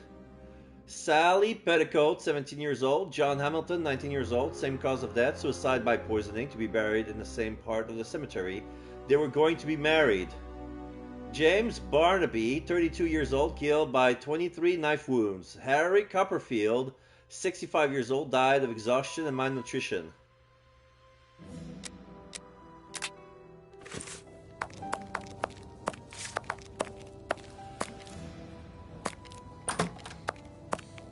I understand now why my colleague keeps quiet about his morgue. This place is a real mess. Concentrate, Watson. We must look for clues about Grape Ape's friends. So this place is been used by amateurs. Yeah, the table isn't even clean. Look The at tools. the state of the instruments. They've probably never been cleaned. Yeah. You probably didn't know how to. Kurtz. This is Kurtz's overall, so he really does work at the morgue. Strange that he left his overall here. Holmes, this is Kurtz. We've just found one of the Bishop of Nicebridge's murderers. I need something. We're gonna open the pocket. 2 keys. Okay.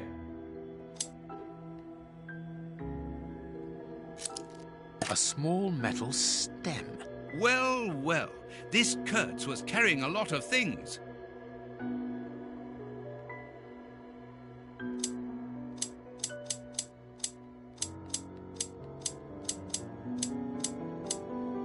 Perfect. A map.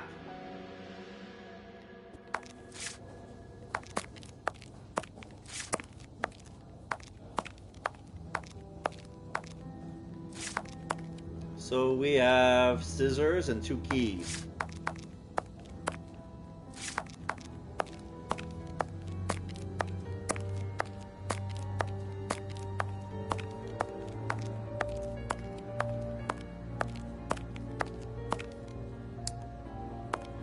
Nothing here.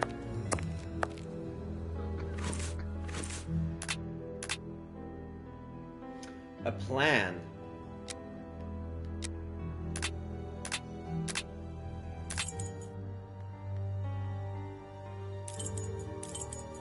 Whitechapel Street, Westgate Jail, Kensington Gardens. I cannot leave now. Oh.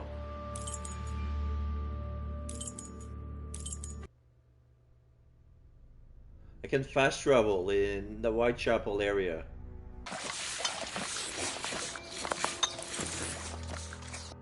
Oh! Maybe the keys are to the things that can open the sheds. Yeah.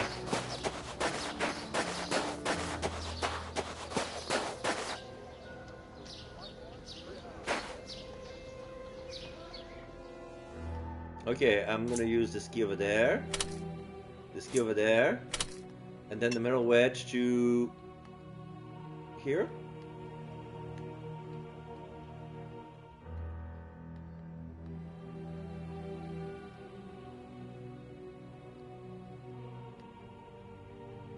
Where am I supposed to put this?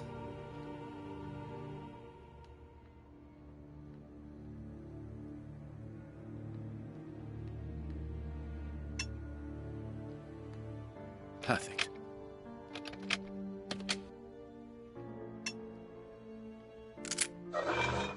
Ah. It's open. Here, this hut is on the map. Let us search it from top to bottom, Watson.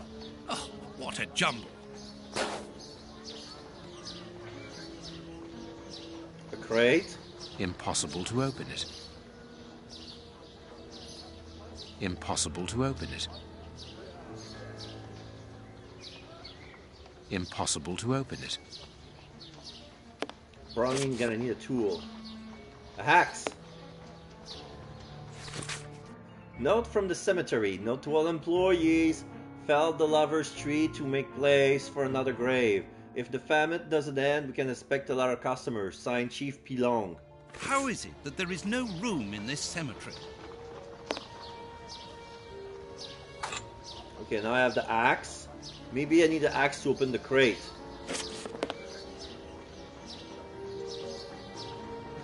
Bags filled with nails. There are a lot of them. Well, really. I can see a large crack. I'll need something thin. A hole was drilled a short while ago. There is a sack inside this hole. Let us see what is inside it. Note from the cemetery bandits.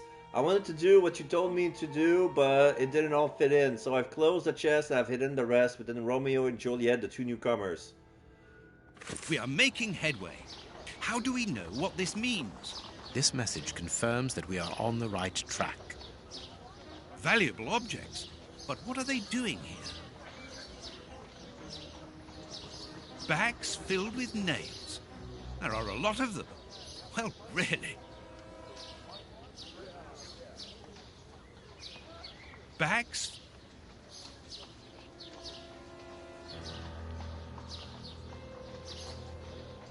Are we done in this crate? We're done with the axe as well. Is there anything else in the room? No. So the tree that's in the back with the lovers. No, not this one.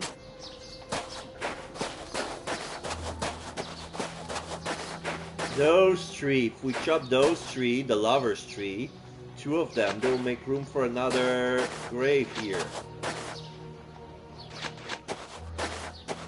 Unless they're talking about this one.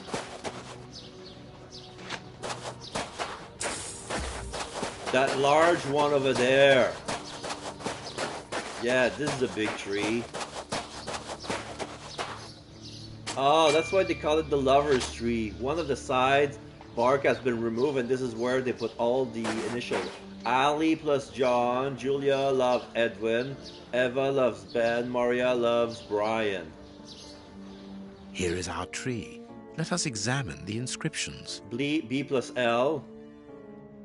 Sally and John. This design was the last to be done. Sally and John is engraved here as a symbol of their love. Yeah, those were the people who committed suicide by poisoning, 19 and 17. And there's a symbol next to it that fits one of the tombstones. Which one was it? I noticed it. Not this one.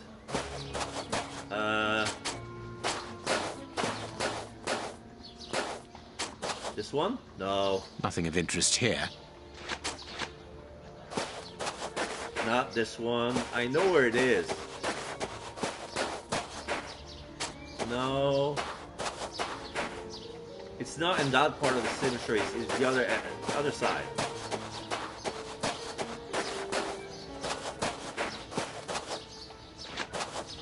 Come on, where have I seen it?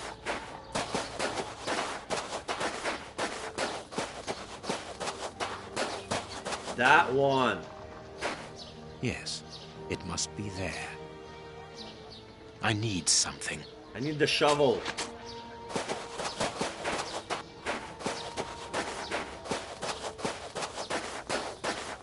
Where was the shovel? Oh, this one.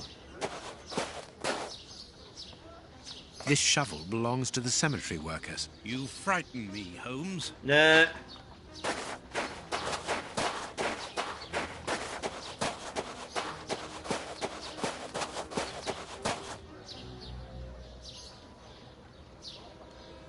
This must be the grave. Dig quickly, Watson. Very well, Holmes. Look, a metal box.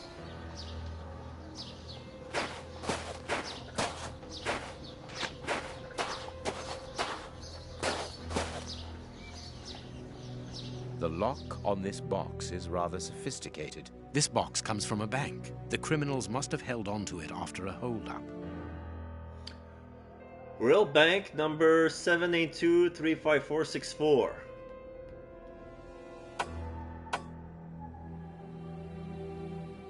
Oh. 7.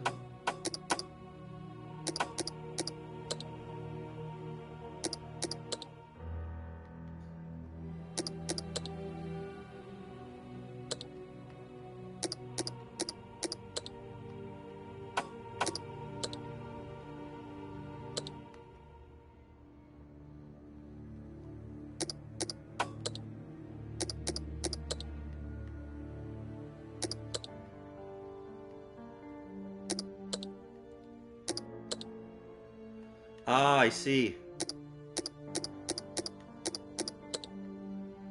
8.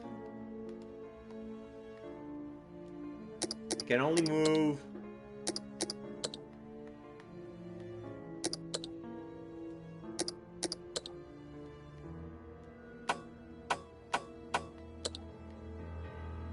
I can only move 2 numbers at a time. This is silly.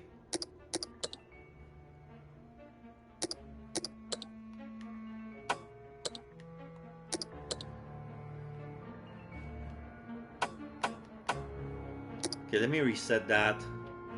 782.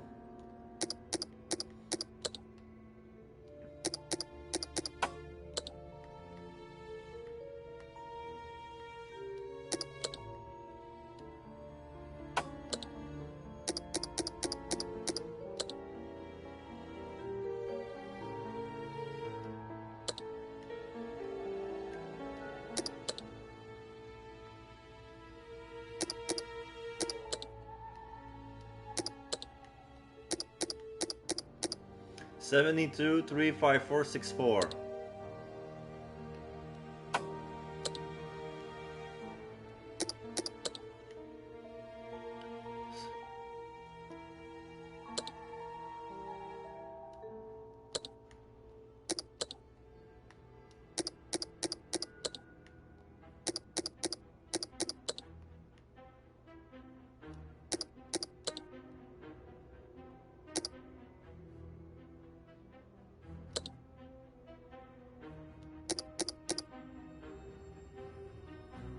Three, 5, 4, 6, 4.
Let's see.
I don't want to reset the whole puzzle, but it appears I don't have a choice.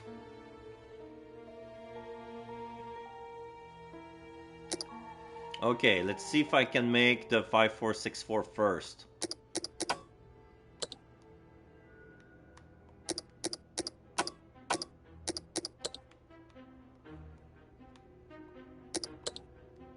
Five, 4.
Seven, 8, 2, 3, 5, 4, 6, 4. Ta-da! There we are. It is simplicity itself. Number lover. With all respect for your natural acumen, you handled that very well. You opened the save box. Okay, let's see what we have here. Oh, a bloody hammer. A hammer covered in blood. A key? This key must be important to be hidden here. The chandelier. Sorry. Holmes, there is someone in that hut. I saw, Watson. Come, and keep your revolver at the ready, just in case.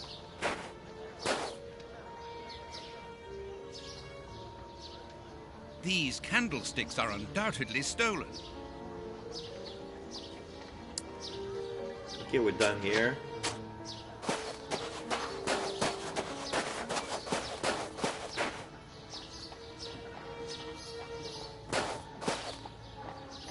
Open up.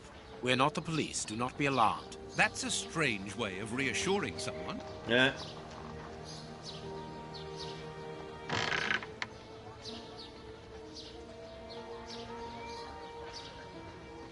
Holmes, they are children. My God, one of them is hurt. What you want? Don't come any closer. Are you the police? Don't be afraid. I am a doctor. I'm going to look at your friend's wound. Wait, Watson. I've got some questions to ask these children. This is urgent, Holmes.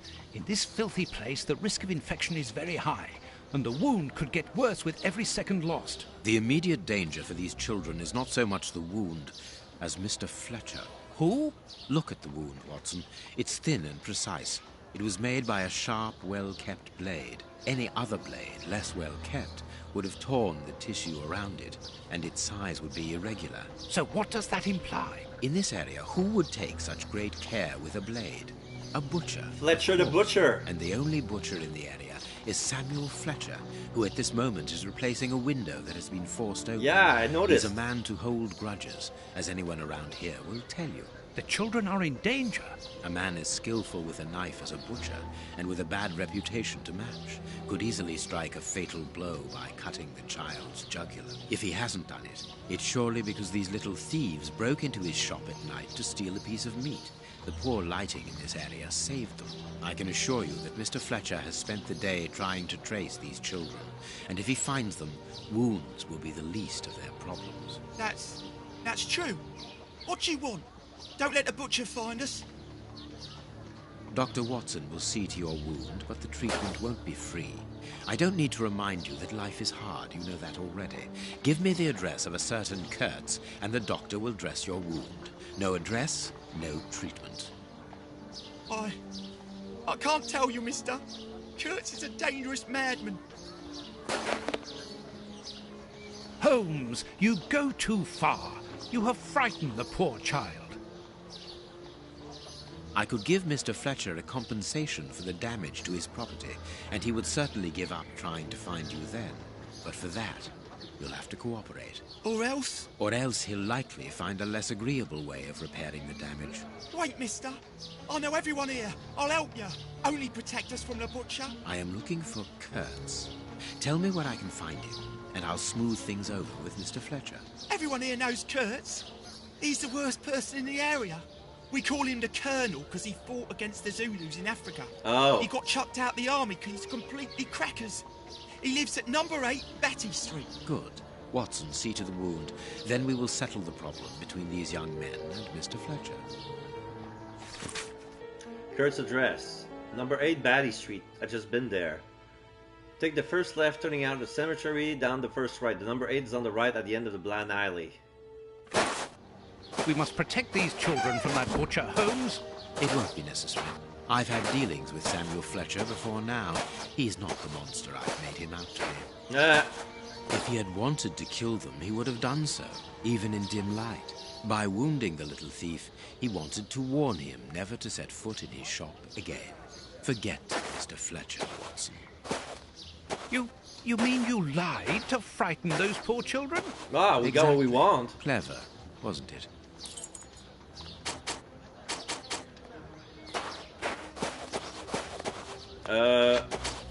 Can we leave now? Yes, we can. Well, mister, that's a mighty fine outfit you're wearing there. You stand out like a sore thumb, and that's no lie. Watch that you don't get it all dirtied up, but you'd be welcome to come back to my place. It's not far, and I'd sponge it down for you. Don't go back to Jenny's place. You'll get malaria. Thank you, madam. I'm certain that you would make a very good job of it. That will not be necessary, however.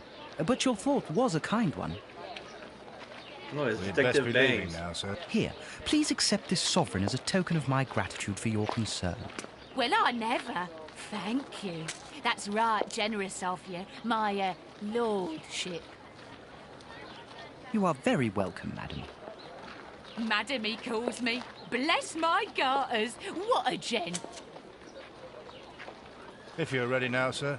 Yes, let us go. What a remarkable man, the This is Prince Woodville? Talk to such a woman as though she was an equal. Let's find Batty Street.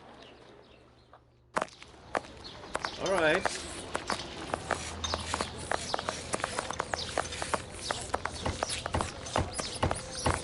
This is Burner. So if I recall, Batty Street is the street over there.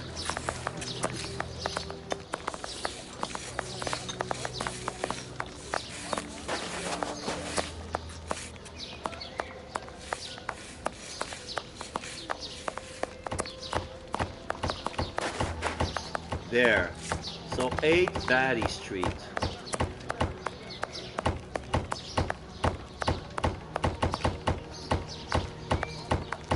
Six.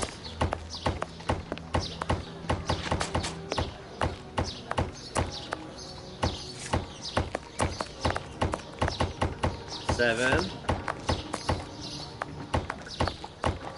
This must be 8 then. But there's no number. Oh no, here's 8. My God, Holmes, it's appalling. And the smell. A body has been What could have discovered. happened here? And the Take note, dogs. Watson. Take note of every detail and be careful not to move anything. Very With well, a mirror. Holmes. Yeah, this is one nasty place. Shit. Oh, yeah. Missing index. This must be Kurtz.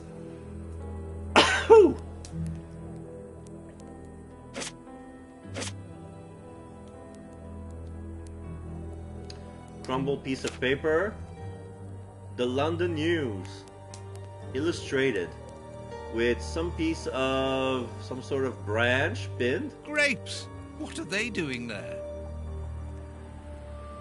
A grape. Someone wrapped some meat up in this newspaper. The blood is still fresh. This is yesterday's newspaper.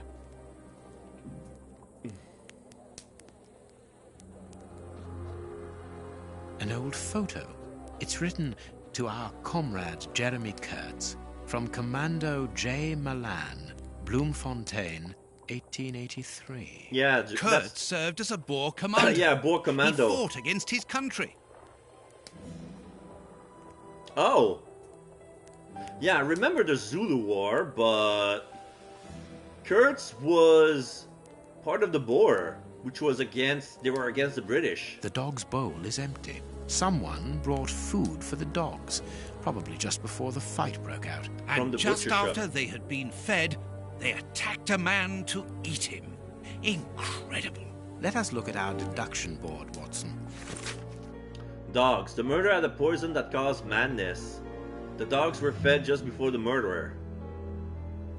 So probably the dogs' meat was laced with the same poison. That's why they went mad and they... But I need more evidence. Like, I haven't done examining the whole scene. Already I'm making conclusion. I haven't checked either of the 3 bodies yet.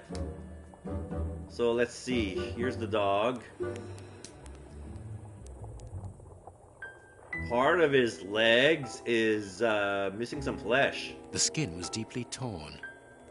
What a horrible wound. This part is in shreds. The skin tissue has decomposed, yet the death is recent. Yeah, deduction board.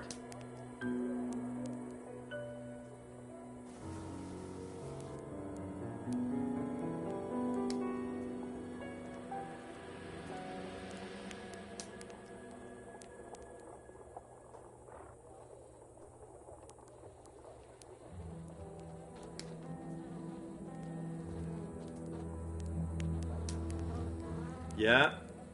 A bite mark made by human on his hand. It is a dog bite. I can see the tooth marks. Oh, it's the dog bite.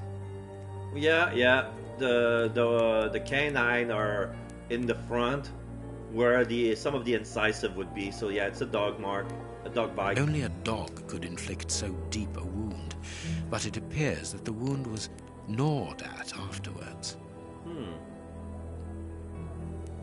This part is in shreds. The skin tissue has decomposed, yet the death is recent.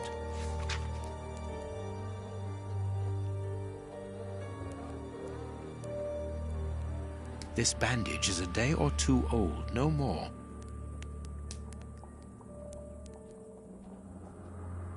What terrible wounds! The dogs must have been rabid.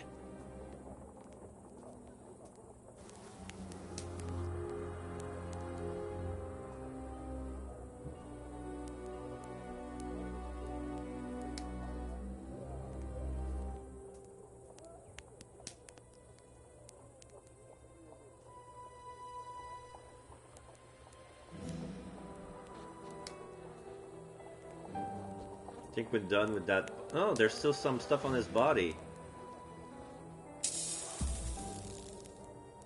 This bandage is... What terrible... What's missing?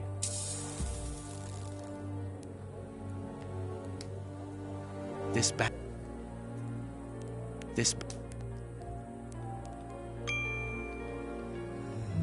Please take note, Watson. The same finger that we found at the Bishop of Knightsbridge's house. Holmes!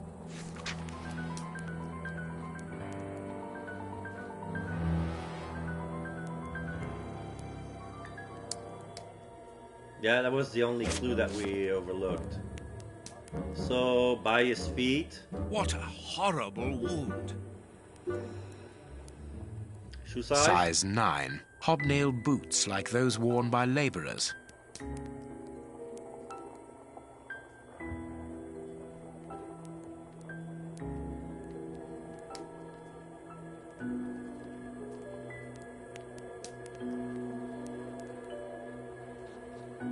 This part is in shreds.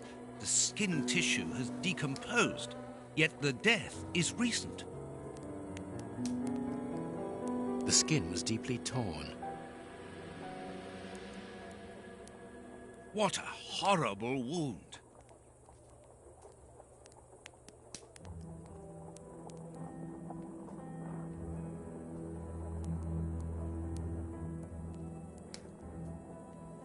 Okay.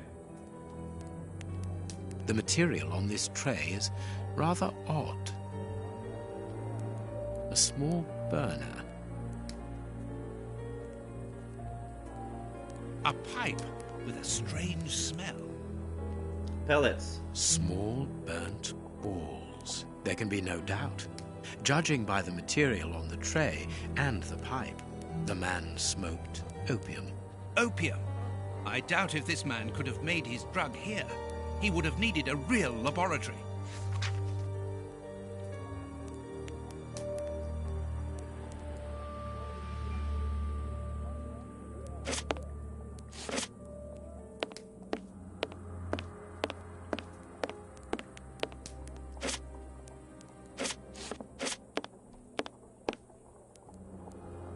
A torn piece of a letter. Kurt's letter. Colonel, I have heard that the heads of the Malan Commando do not appreciate your operating methods. Methods that they judge as being too expeditious, even cruel.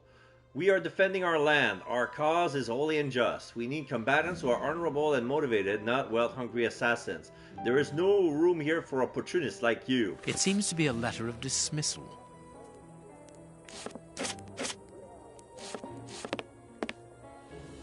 A military badge of the 58th Infantry Regiment of Her Majesty, and a letter stipulating Kurtz's exclusion from the unit. He served in 1881. At that time, the regiment served in South Africa. Kurtz was in the Boer War. Apparently, our friend Kurtz served in both camps in South Africa and was never a colonel, but that doesn't surprise me. A traitor, deserter, and a false colonel. What a charming gentleman. Yeah, so, yeah, he was dismissed on 81 and then he switched side because he was so mad. So, yeah, he defected. A newspaper covering the war in South Africa. Kurtz must have been following the war with some interest. The Boer War is abominable, and it still rages. Yeah, I think it ended. I think the Boer War ended in 1805 or something like that. I remember some part of Canadian history where people ask some Canadians for to be drafted, like some sort of circumscriptions, and people refuse to.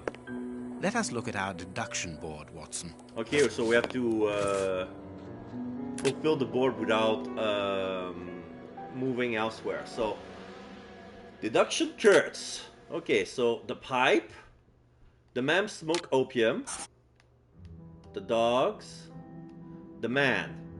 There are numerous bite wounds on this man's body. The dogs, numerous bite wounds on the dogs' bodies.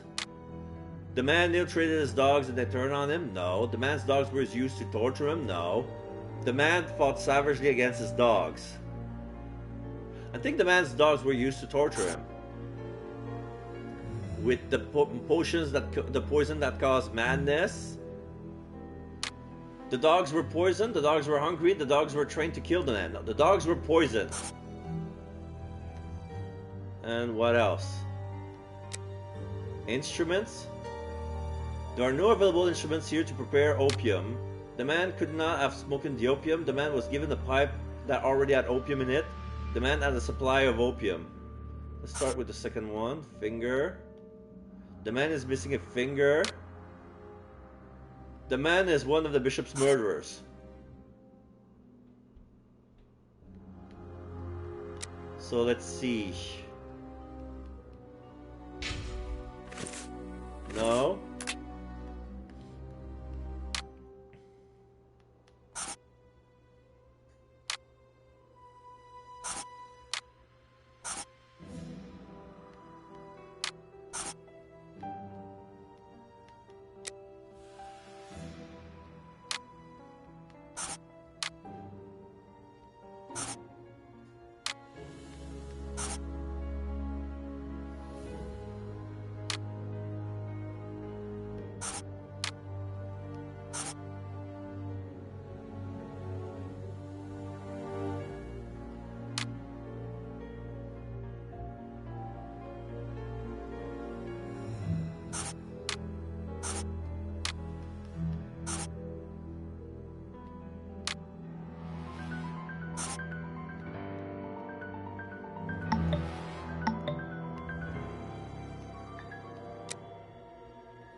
My deduction chart is incomplete, Holmes. We are missing an important detail. Let's return to the clinic and ask if our friend might lend us his morgue for 2 hours. What are you going to do? I'm torn between a nap and a picnic. Oh, I've had enough, Holmes. The next step of our investigation, Watson, leads us inevitably to a post-mortem. As you're well aware, in the instance where a body's vital organs no longer function, every minute is vital. Be quick now and procure the room while I arrange the transport. Very well. I will see you later. Okay, so now we're at the dispensary.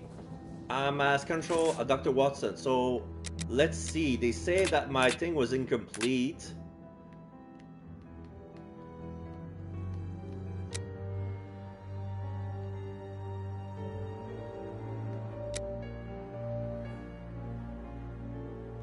So the answer was that the man fought savagely against the dogs. Instead of... the man's was used to torture him.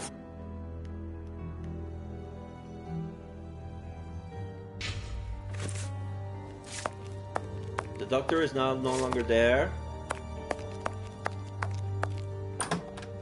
Oh, he's in the... is that the morgue? Ah, Grant, you are still here. I need to ask a favor from you. What sort of favor, my dear friend?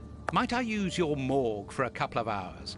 It concerns an affair of the greatest Use the morgue? Whatever for? Letting you poke your nose in everywhere is one thing, but closing my eyes to I don't know what unsavory practices. No, it's nothing like that. No, it isn't possible, sorry. Grant, listen to me. Don't insist. Where do you think you are?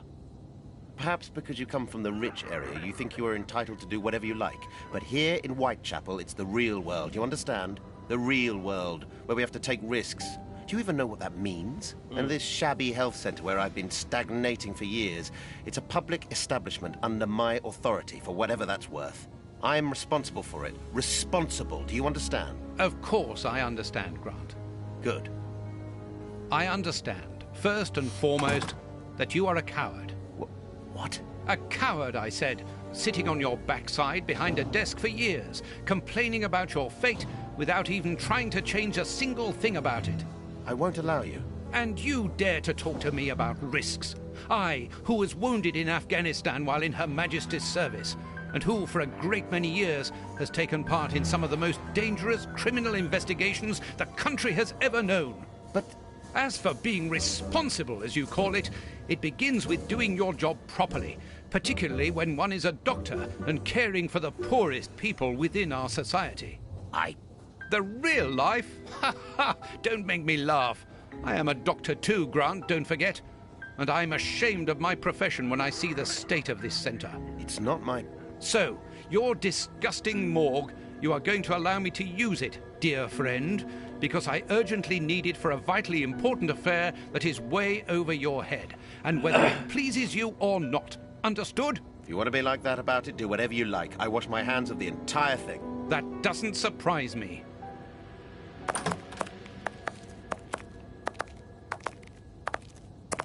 This is a dismal place. Have you ever carried out a post-mortem, Holmes? It requires a great deal of precision. Don't worry, I learn quickly. Hand me a bone saw. What? Now I have Sherlock Holmes? Where's the bone saw?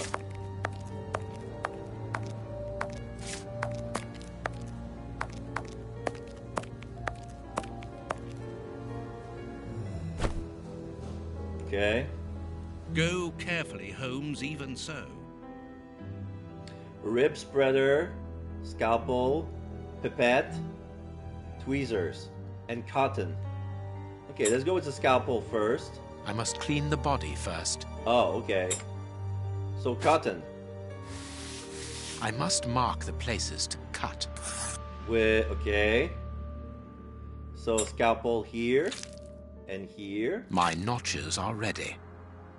So rib spreader here and here. I can't do that. Oh, I only have one. I can't do that. Tweezers? I can't do that. Pipette? I can't do that. Oh, maybe open the organ. What's this? A ball of paper, swallowed recently. Oh, I opened the stomach. He swallowed a message. Okay. Let's see the pipette. Let's take the rib spreader. Elsewhere. Here. This must be... the lungs? No, if there's a lung, there's probably some liquid. This liquid found in the lungs should be able to tell us something.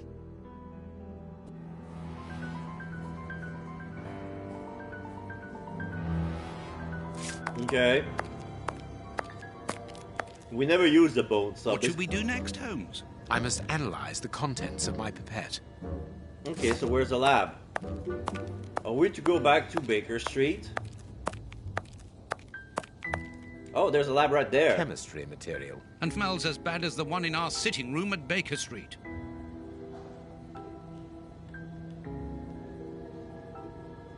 This liquid found in the lungs should be able to tell us something.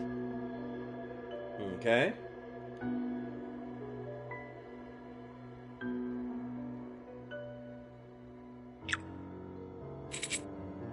So orange. 4 blue, 1 gray.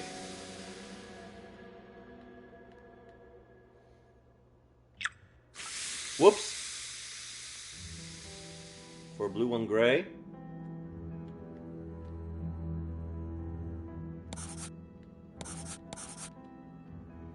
So blue. 5 green, 2 brown, 2 gray. 5 green.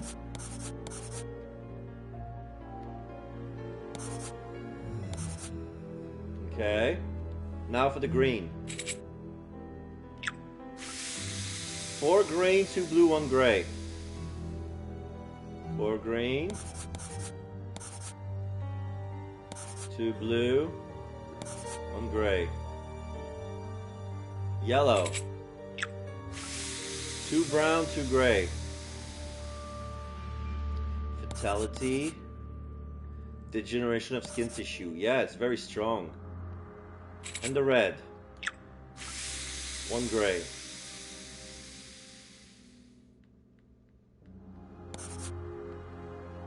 Poison, and apparently very virulent. Result of the complete chemical analysis. The poison that was administered to the Bishop of Nightbranch, a substance that provokes a heightened aggression close to madness, substance fatal, in this case death by cardiac arrest. Result of the analysis of the poison that was administered to Kerr, substance that provoked heightened aggression close to madness, considerably heightened the subject's muscular strength. Provoked extreme degeneration of skin tissue following deep wounds, substance non-fatal. So Kurtz was poisoned as well.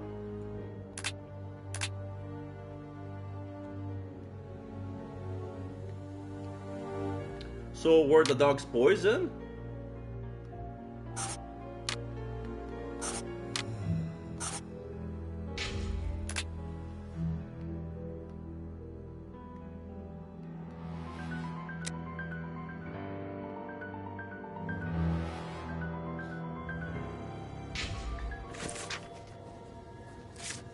No, they say I have to go to my deduction board. So... lungs. There are traces of opium in Kurt's lungs. The man smoked opium. The man mixed the poison with opium and then sold it. The man was poisoned by a mixture of opium and poison. Or the man drank the opium.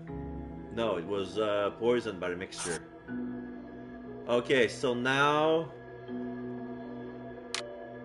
the man was poisoned by the same poison as the bishop? No, because the consistency is not the same. The man went mad because he was an opium addict. The man was murdered by the bishop.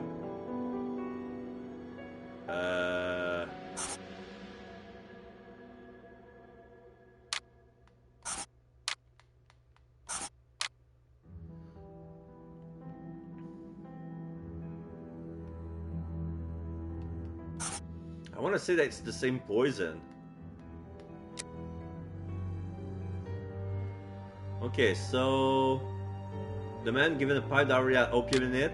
His accomplice brought in his pipe. His accomplice prepared the pipe for him, or his accomplice didn't prepare the pipe for him. So he was the apprentice. So this is Kurtz.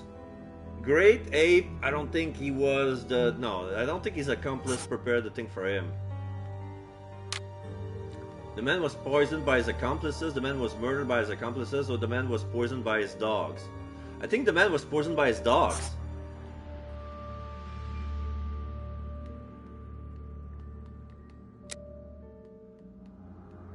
But this doesn't make sense.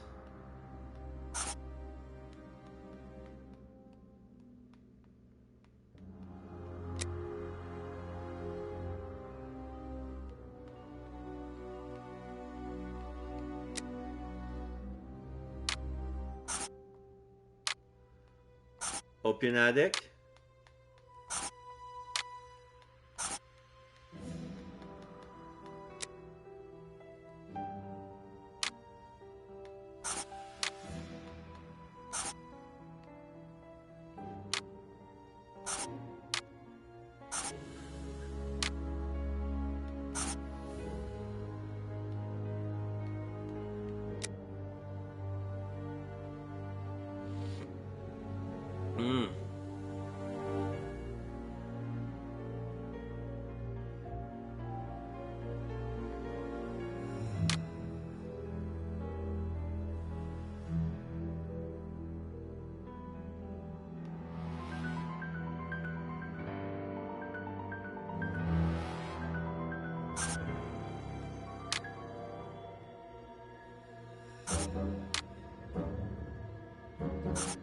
Ah! That was a most instructive post-mortem. This man was murdered by his accomplices because of his missing finger. I see. He was overly conspicuous, walking around with a bandaged hand, as the police would have been looking for a man with a missing finger. But how did they manage to disguise the murder by making it look like a dog attack? The post-mortem revealed the presence of poison in his system. Everything points to it being a less potent form of the poison we found in the bishop's rooms. This man died as much from the poison as from fighting against those animals. I believe this new version of the substance provokes such a rage that the victim attacks anything in his path, and in this instance it was dogs. We're dealing with sorcerers' apprentices whose creations are ever-evolving. They are attempting to obtain a particular effect, and they try out their formulae on human guinea pigs. You're saying that his accomplices forced him to drink it? No, he took it himself, voluntarily. The poison wasn't to be found in his blood, but in his lungs. I also discovered numerous traces of opium. I'm beginning to see. They mixed this horrible poison with his opium, knowing that he would soon smoke it to ease the pain caused by his wound. Exactly. And such a profound knowledge of both chemistry and toxicology is uncommon. Very well. We know the reason and the manner, but we're really not any further ahead. How will we find the two other men who murdered the bishop? By going to 13 Burner Street. It is in this area. But where did you get that address, Holmes? From his stomach. I see. He wanted to get rid of the address. No, he wanted revenge. I don't follow you. When the man with the missing finger began to feel the effects of the poison, he knew that he was going to die, and he knew that there would be a post-mortem. Shall we go?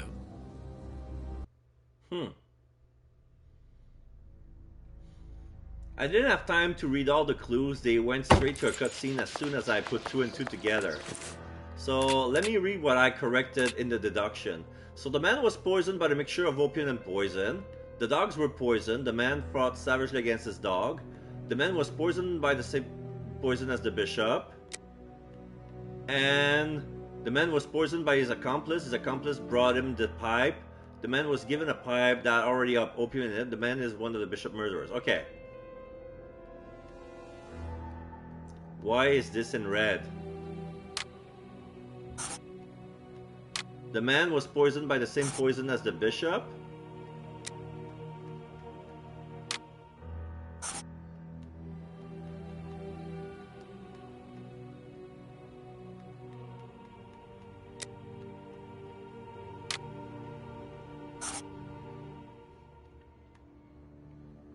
Why is it in red here then? It's a mistake.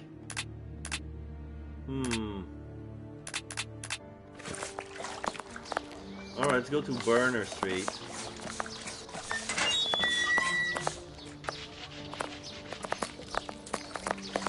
Whitechapel.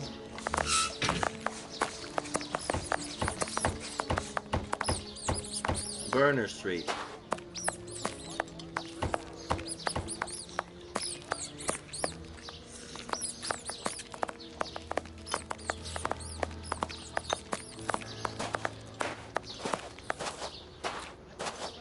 Oh wait, 13 Burner Street is the Chinese shop. Of course, that's where they sell the opium.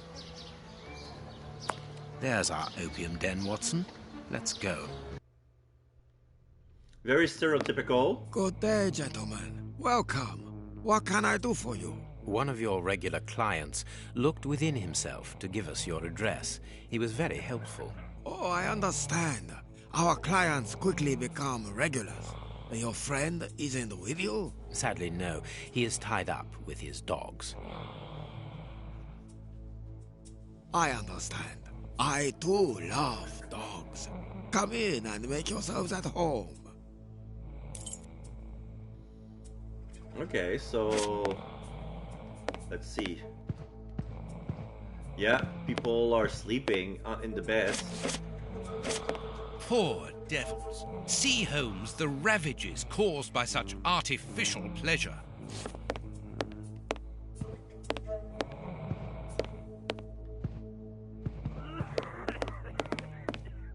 Jasmine tea, judging by the aroma.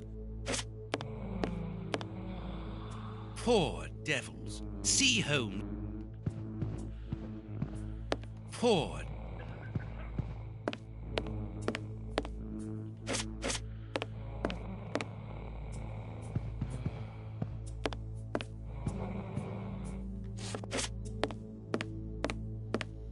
There's a big man guarding a door. Closed.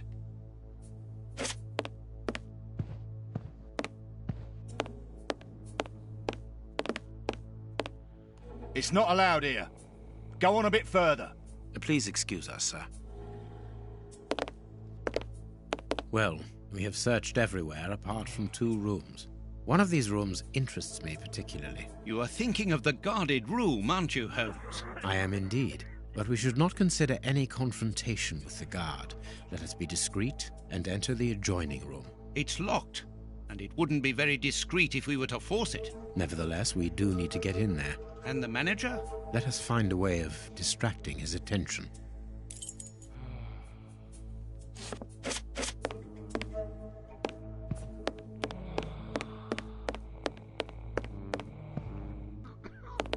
Have you chosen somewhere to sit, gentlemen? Not yet, but we would like to ask you... Make yourselves at home, gentlemen. Someone will take care of you.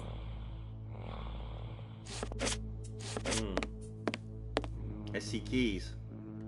The key to the locked room is here. I must find a means of getting the receptionist out of the way.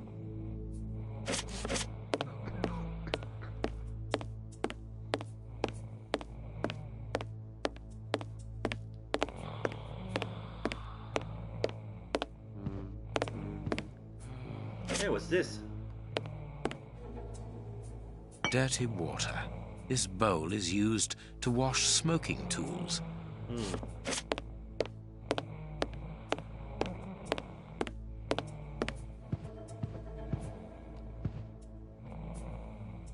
Jasmine tea, judging by the aroma.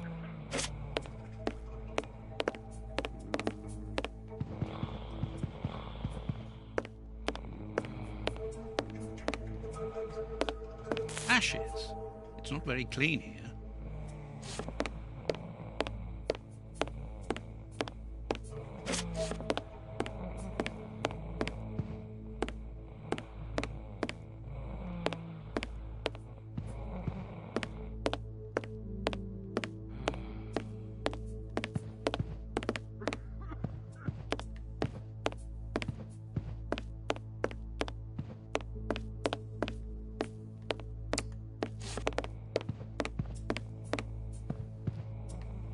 Pity I don't understand Chinese.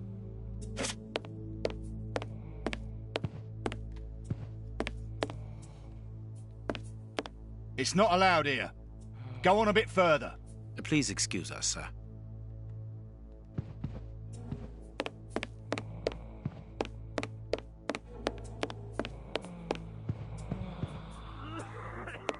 Have you chosen somewhere to sit, gentlemen? Not yet, but we would like to ask you... Make yourselves at home. Okay.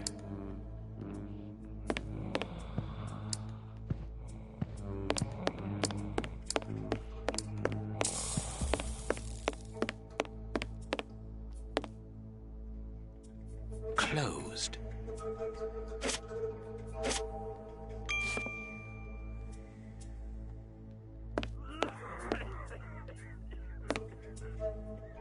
Closed. Closed. Closed.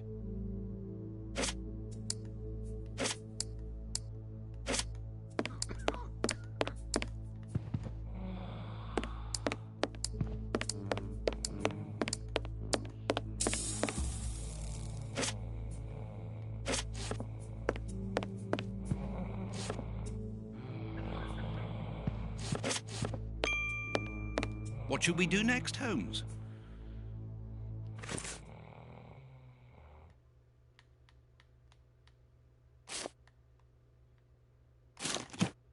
Dirty water and ashes. Lousy booze.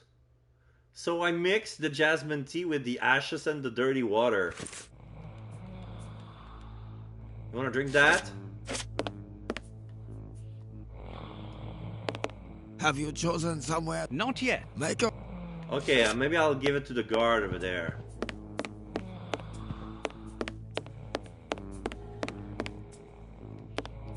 It's not allowed here. Go on a bit further. Please excuse us, sir. You can't come in here. It's private.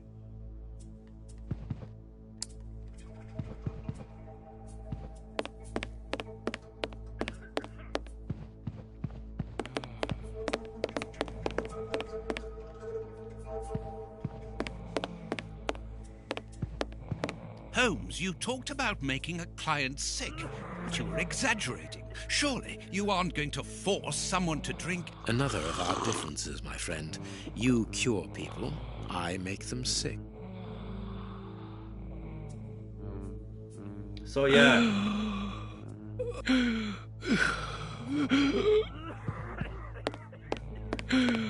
What's the matter? Are you ill? Hey, mister! So yeah, drinking that weird booze to the guy who It'll was be already all high right. on opium. Breathe. Makes him gasp for air. The Chinese waiter is busy. We can go. Now we can take the keys. Oh shit. What was the... Was it this one? I can only take one key, otherwise the receptionist will notice that something is missing. Okay, I need to pay attention to this Chinese character. Okay.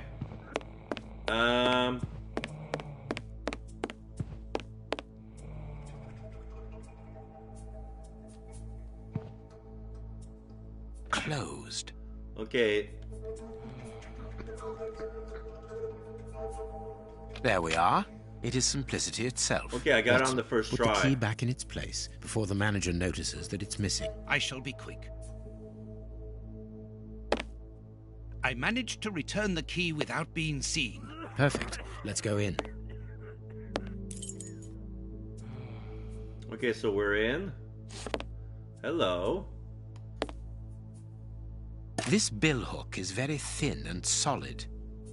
A ventilation window. This stick will serve as a weapon or for something else.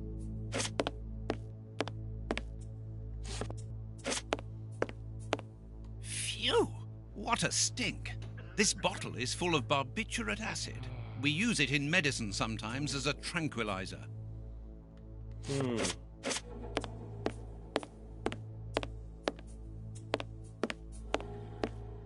All this material must be for heating opium before smoking it.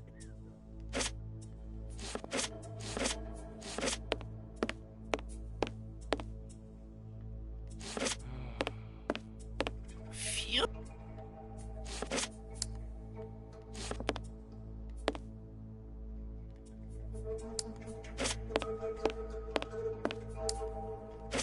We're done here? There's a lot of opium on the ground. Some pellets fell.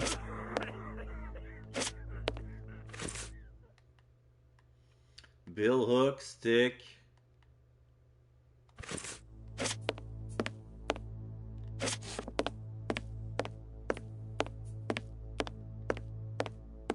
Oh. It is impossible to get out.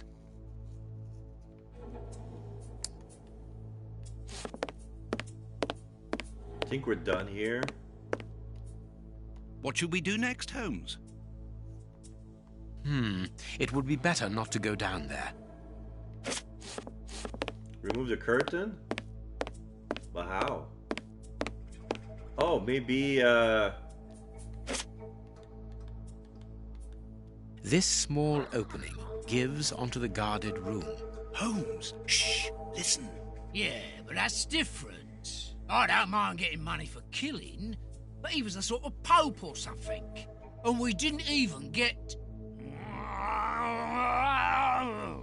So that was one of the culprits. The other two, one of them must be grade 8. I know. I got nice rich man's boots. They must be worth about £20. But even so, and the boss ain't happy. And when I see him unhappy, I'm afraid. I don't fancy ending up like Kurtz. Perhaps you're right. But we'll have a chance to make up for it. We just have to get it right this time. Because he won't forgive us so easily next time.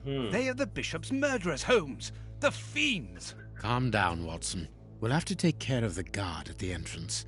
I think we should be able to find something in this place that would put an elephant to sleep. Very good. But then what? Then we take care of those two devils.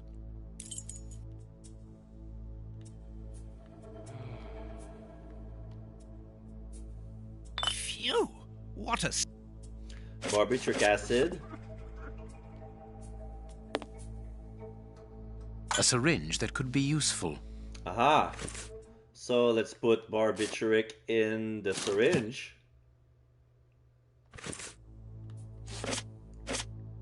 Oh, opium?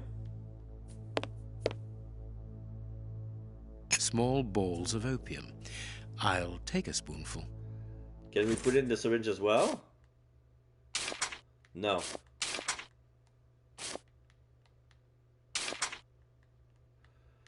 We have to put in the fire to make them smoke.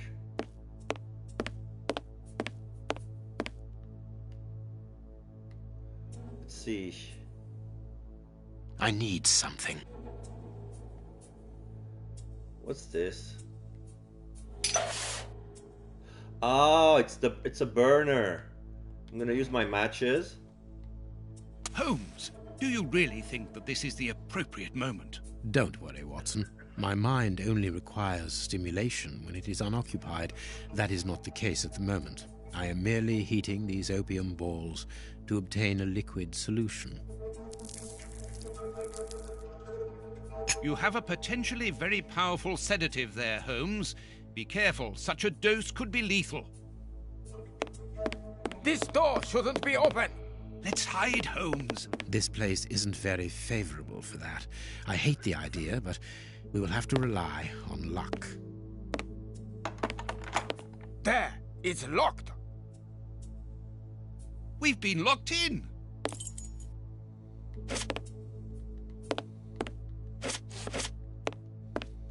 Okay. So now I have a solution of... Yeah, I have liquid opium. I have a teaspoonful of opium. Concentrated. Maybe if I mix it in the syringe? Syringe with soporific. Yeah, barbiturate plus liquid opium equals... Hello! Salut, Girls Rock! Comment ça va? Passe une belle journée. Je suis en train de jouer à Sherlock Holmes. Je suis dans un opium den. Et là, je suis en train de créer une seringue pour endormir un garde. Ouais. Closed. Oups, c'est vrai, là, je suis embarré.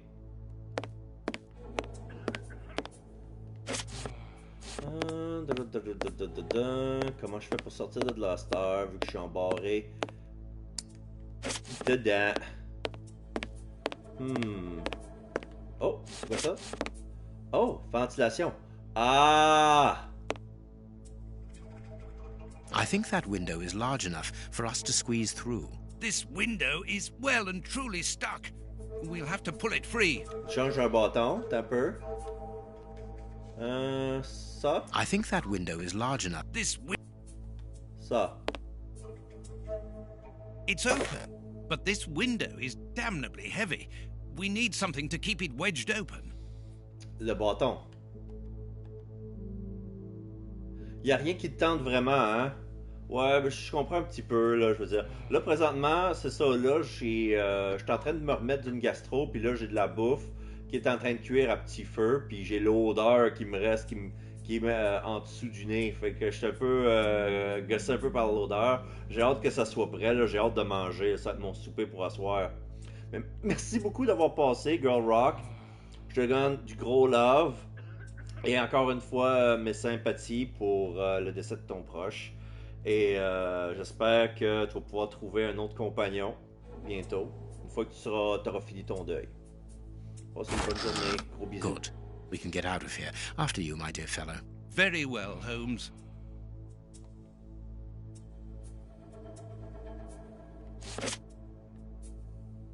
Ok, là on est sorti. Là on va utiliser la seringue sur le garde. It's time to take action, Watson. Go and distract the brute guarding the door. What? Why don't you do it yourself? You're an expert boxer after all. It's not a matter of fighting. Ouais, it's a c'est ça, matter c'est of mieux d'attendre un luring peu. him to me.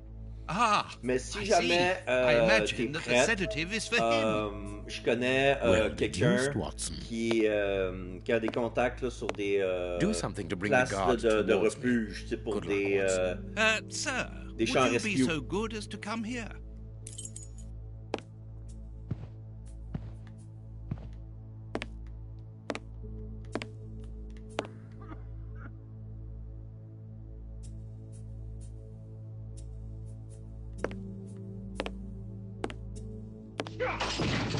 Whoop. You again? I've already told you that there's nothing to see here. Understood? J'ai manqué quelque chose. On recommence. Do something to bring the guard towards me. Good luck, Watson. Sir, would you be so good as to come here?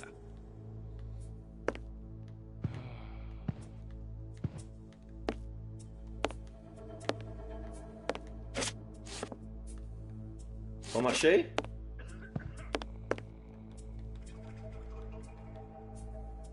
Do something to bring the guard towards me. Good luck, Watson. Sir, would you be so good as to come here?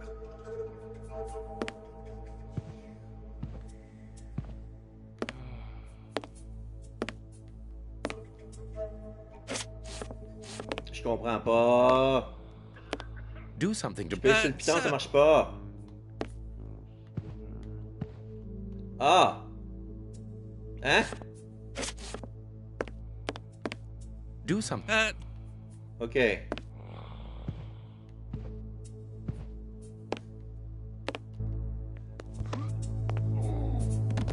Ok. Boom. On l'a eu. Il y a l'escalier en haut. Je vais rentrer dans la porte. No, not that way. We must take them by surprise. Let's get to the corridor by these stairs, Holmes. Mais on voit comme dans une pelle.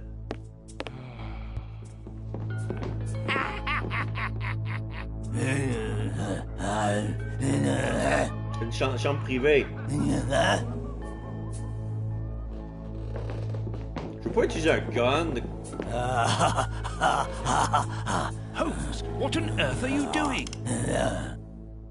No! Stop! Put your hands up! Don't try anything clever! Baines? You're under arrest. Take them away. So be it. Come, Watson. Let us go. Oh, j'ai manqué. Oh, I missed the bullet. Okay, so... Later. Okay, so that was probably a plan with Baines. But why have we come back to Baker Street? It would have been better to join Baines to interrogate those criminals. No. In the hands of the police, those crooks won't talk, and you know it. They risk being hanged. I don't understand anything here. We must explore all our leads. Let us take a look at the map of London. Ah. Kensington Gardens. We have arrived. The bishop's nephew lives here? Yes, he rents a ground floor room.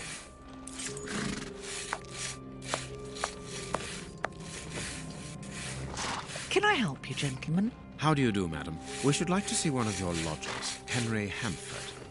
He's away. And you must understand, I don't open my door to strangers, especially with all these prowlers about. That is the reason for our visit. You're the police? No, Henry is a friend of ours. He expressed his concern to us about these intruders. We're here at his request. I'm not surprised. Mr. Henry, while he might seem strange at first, is a thoughtful and kind man. He must have noticed how worried I've been. Why, just this morning some of my washing was stolen, and I'm sure it was those ones who took it. It seems like the best place to start our investigation. May we step into your garden and then perhaps look into our friend's room? I don't see anything wrong with your looking over the garden, but his room... You understand, he didn't warn me. I understand. What should we do next, Holmes? Let's have a look in the garden.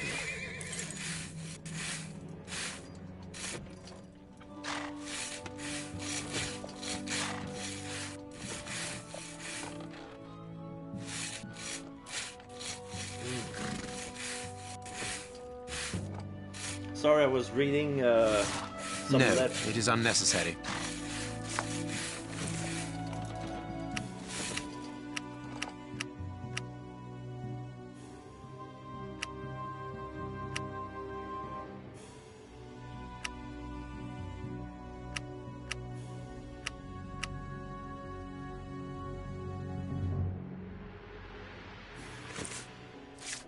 Okay.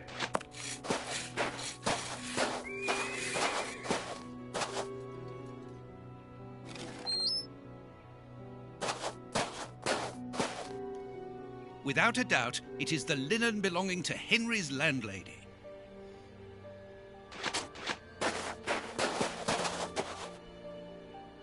Indeed, there appears to be some linen missing. A rake. Why take it, Holmes? Mostly because the game asked me to.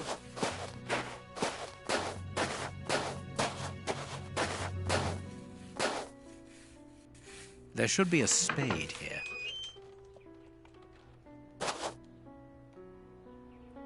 A small pickaxe. There should be a spade here.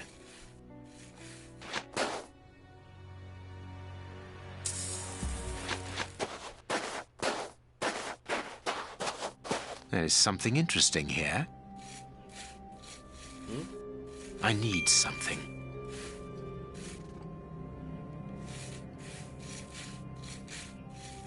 No, I can't do that.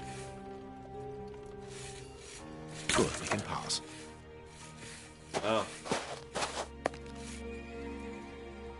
It is just as I thought. Here's an ideal view of Henry's room. That confirms that the young man was being watched.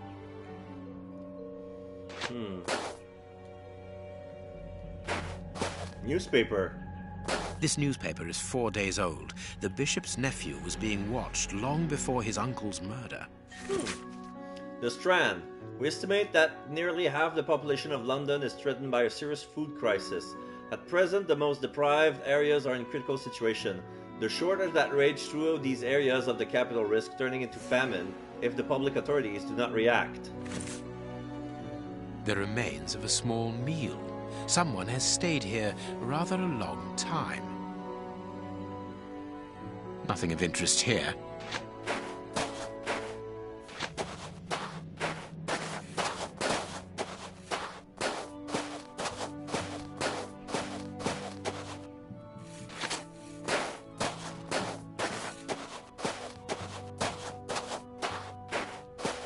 What an uneven garden.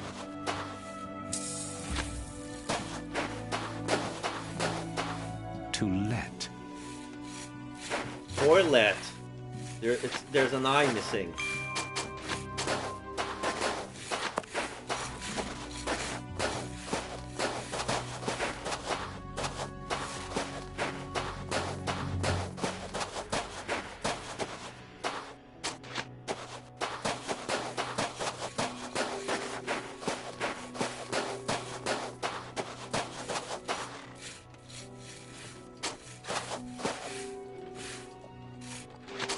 To let.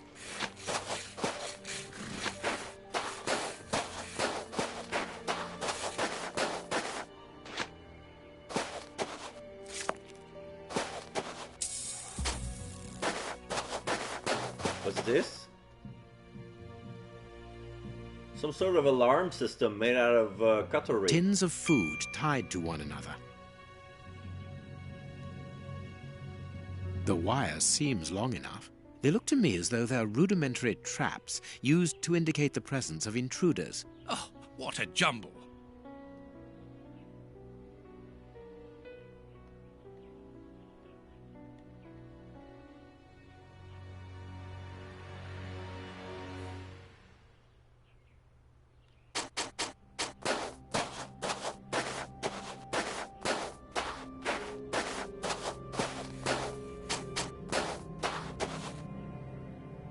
Closed.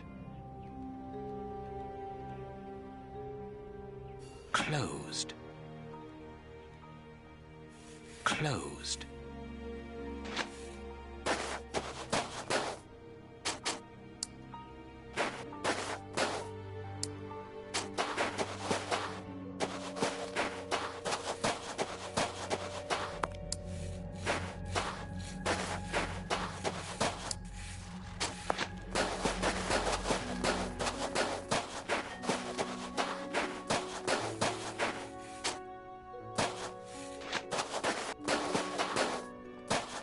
This window overlooks the room belonging to the nephew of the Bishop of Knightsbridge.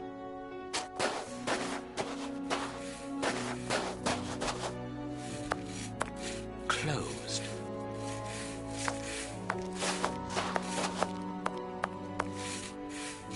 No, it is unnecessary.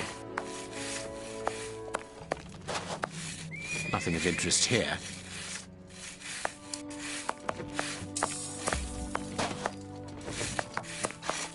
What do you think, Holmes?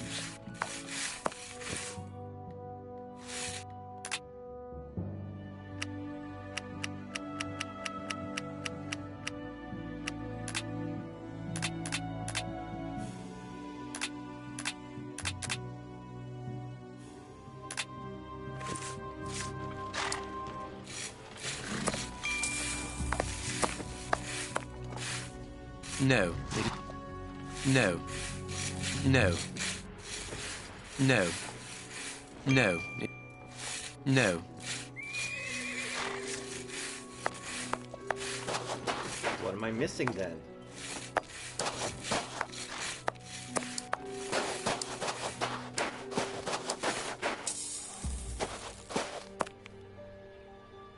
Closed.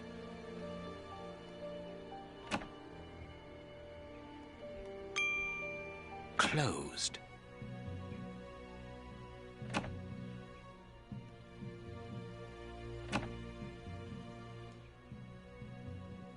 Closed.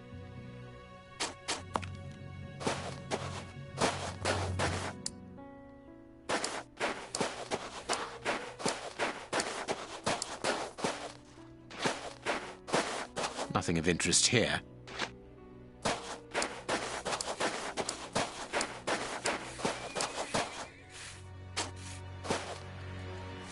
To let.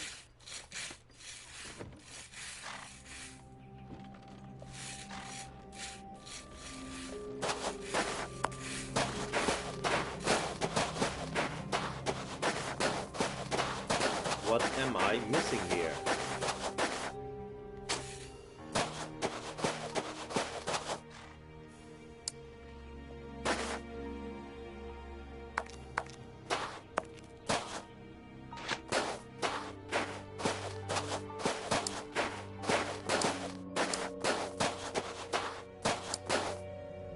What should we do next, Holmes?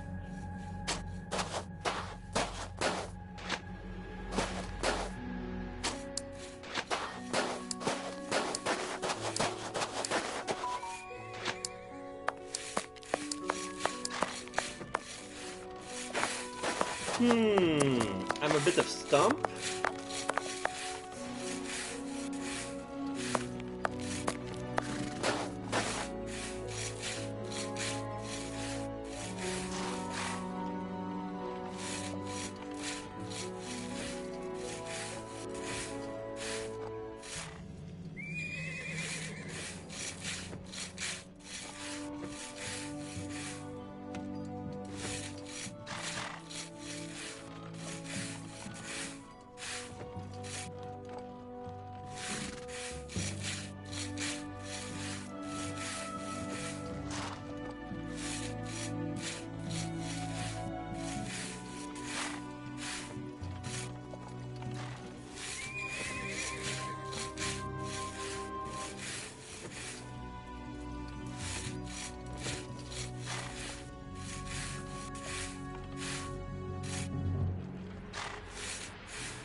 Okay, maybe not the room, okay. Is there a way to talk to the lady? Where is she? Closed.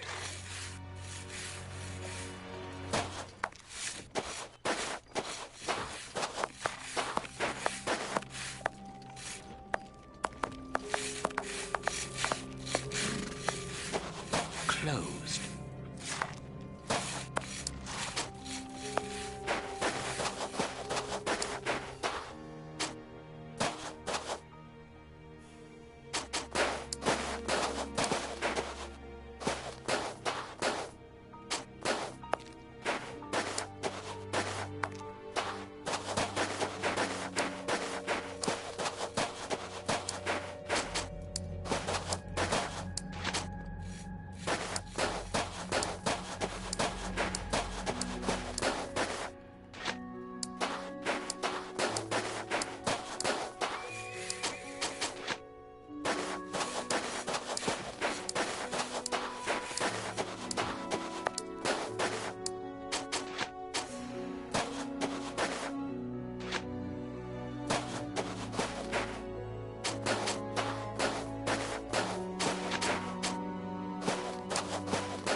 Closed.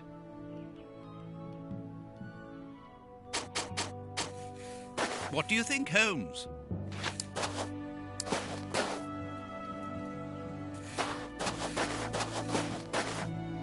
So there are two locked doors that I cannot open. The lady is nowhere to be seen. No, it is unnecessary. I think I'm gonna have to ask a guide.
Oh.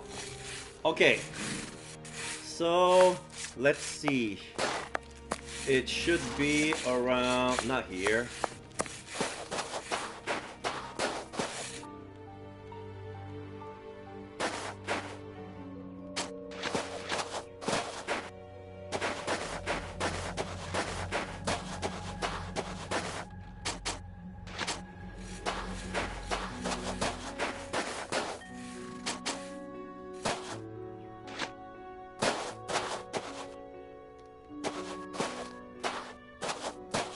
This one?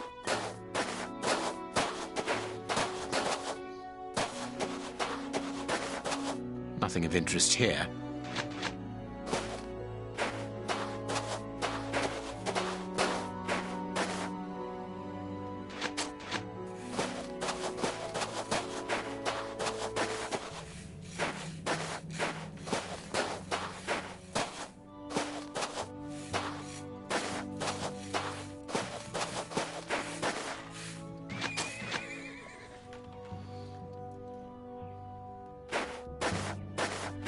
So there's a small meal.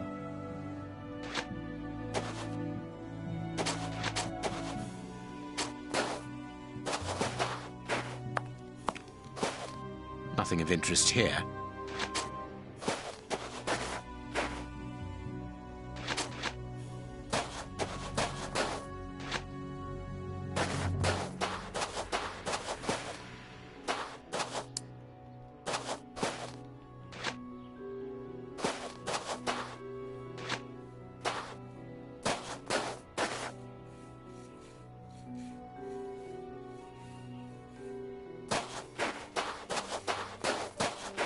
They say it's a corner tree.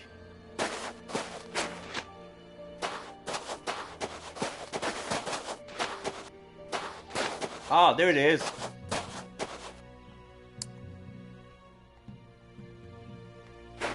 Cannot reach it. Aha! This clothing is torn. The man who stole it must have caught it on a tree when he stood upon the fence. And at the moment when he jumped, he left this jacket in the tree. Garden gumshoe. With your unusual happy mixture of cunning and audacity, you recover all that was stolen. Okay, so he stole some clothing, and when he climbed the tree, he lost it. That was weird.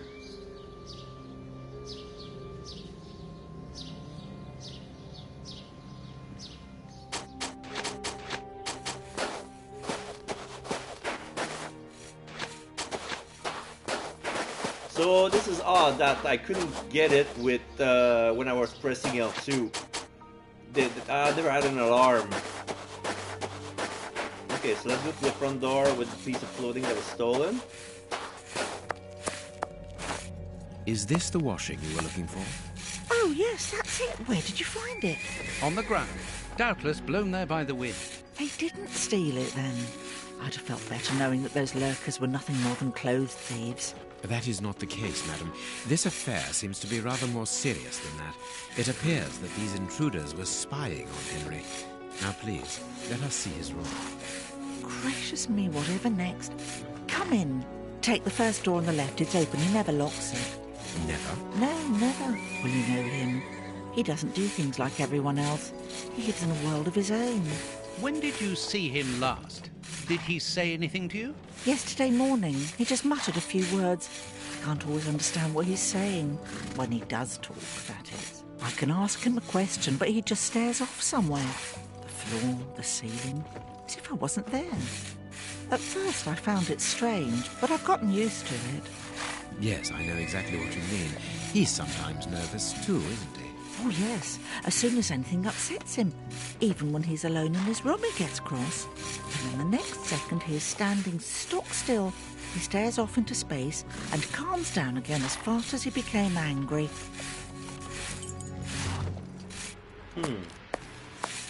First door to the left.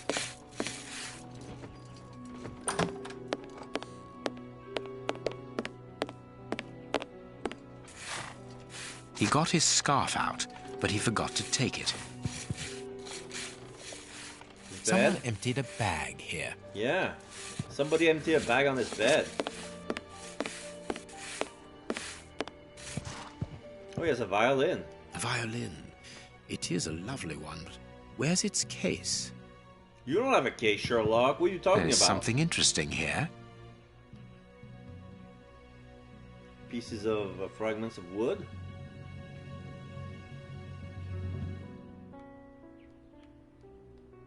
There is something interesting here. Box. Let's see. Another puzzle. Oh. 4, 10, it's 6, 3, 7, 11, 2, 4. I, 1, 2, 3, 5. 3, 21, 18, 16, 6, nothing, 15, 9, 10, 12. 2, 4, 1, 5, 2, 6, 3, 3, 2. What does this mean? Colt Patterson?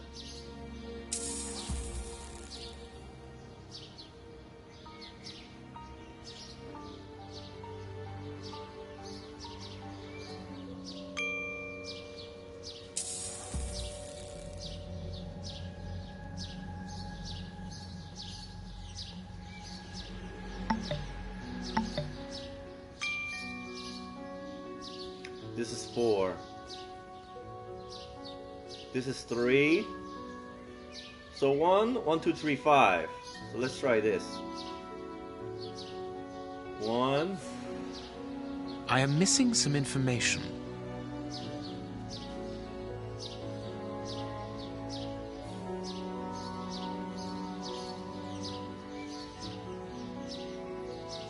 I want to use the lock. I am missing...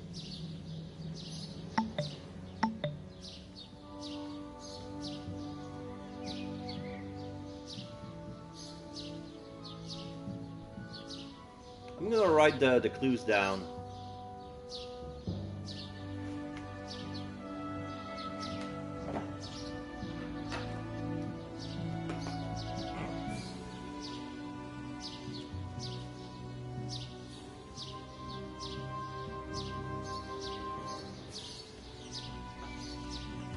The 2.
So let's try this.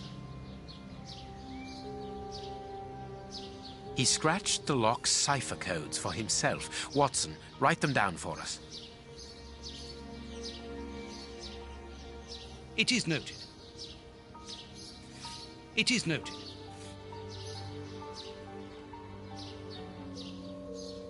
I have noted down everything.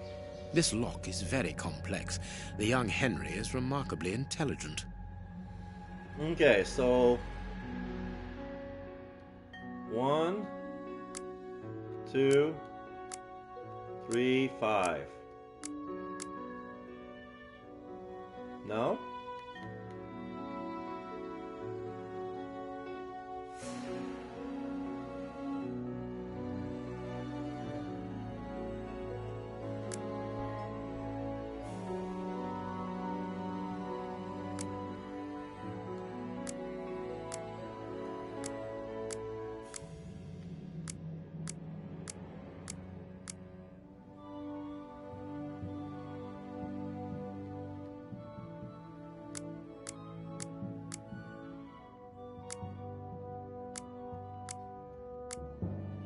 No, I don't think that's it.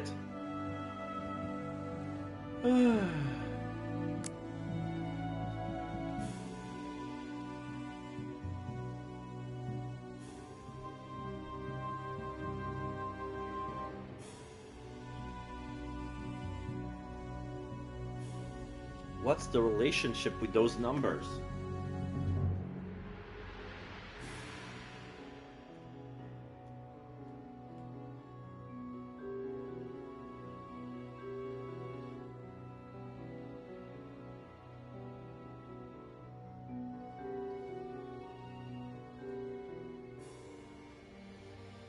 Okay, let me try adding everything.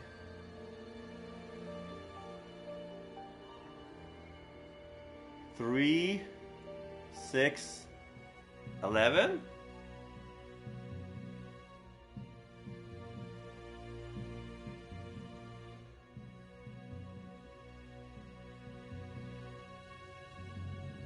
Oh, maybe it's Fibonacci. Maybe it's 8.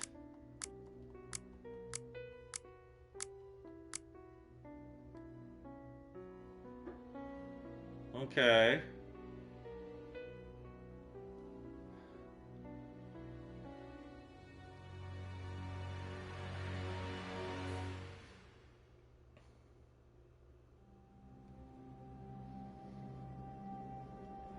This goes 9, 8. Oh, okay. So on the second column, 4 plus 2 plus 3 equals 9. 1 plus 6 plus 2 equals 9. 5 plus 3, and then something equals 9. So it must be 1. Let's see. On the third one,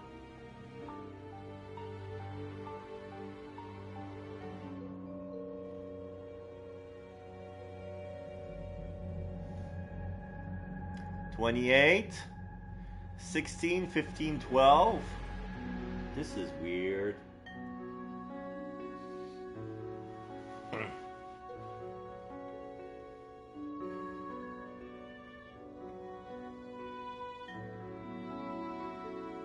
$21 minus 18 is 3, 16 minus 18 is 2.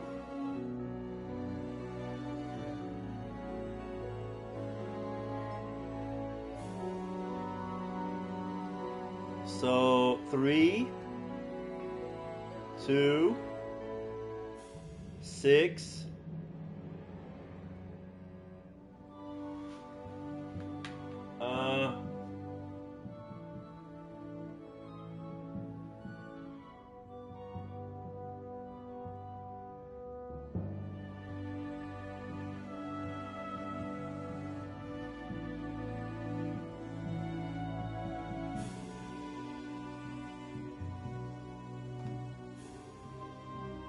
Oh, they spiral. 21, 16, 28, 16, 15, 12, 10, 9, 6.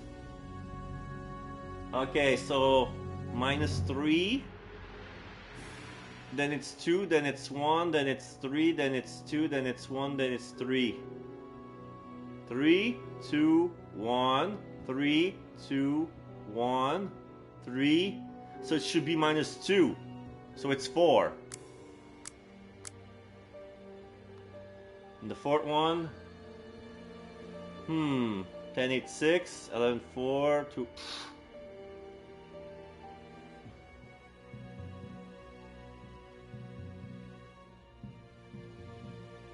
So let's try it again. So minus 2, minus 2.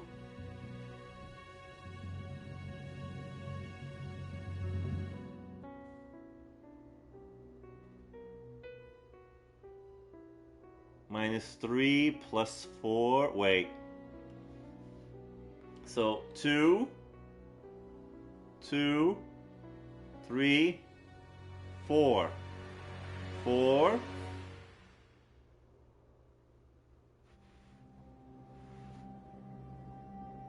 Wait.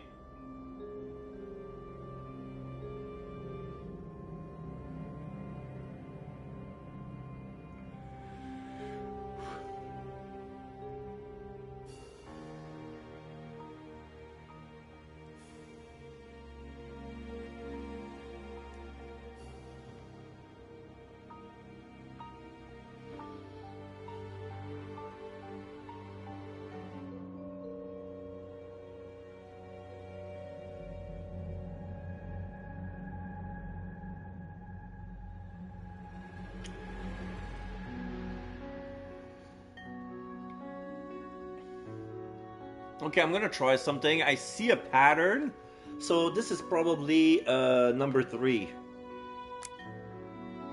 Because there's a pattern 10, 8, 6, there's 2, 3, 7, 11, there's 4, and 2 between 4, there's gotta be the number 3, which is gonna be a difference of 1. Empty. But according to the label, this box contained a Colt Patterson. A gun. It is a powerful weapon, Holmes. And judging by the receipt, it was new. Okay, so the puzzle made no sense. I just stumbled upon the answer.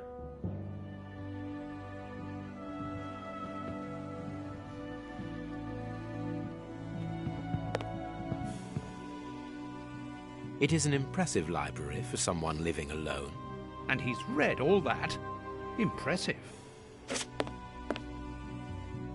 This candle is still hot. It's been used recently. During the day? Whatever for? What is this strange installation? It looks like there's a candle and a rope. They're trying to make to burn a rope with a candle.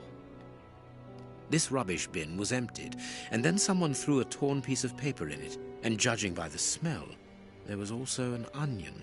Onion? Let us put these torn pieces of paper on the table. Okay. No hat, no coat.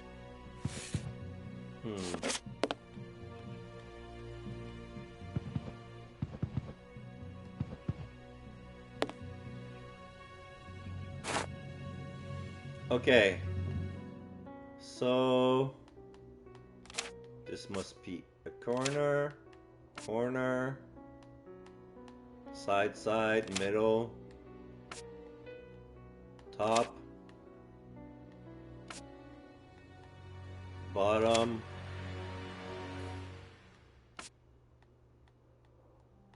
maybe this is the corner.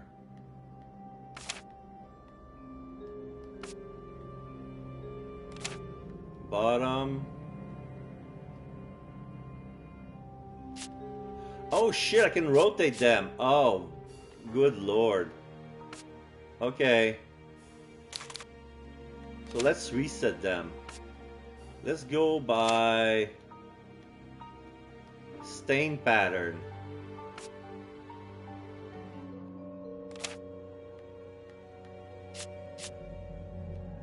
These pieces fit.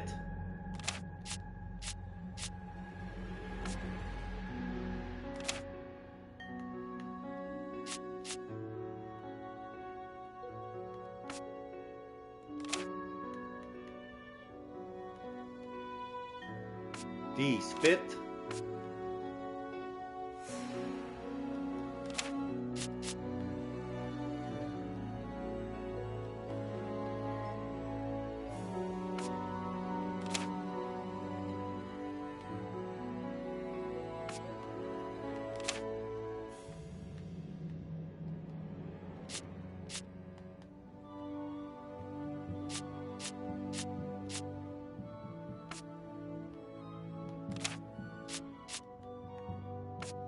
Oh, these two go together.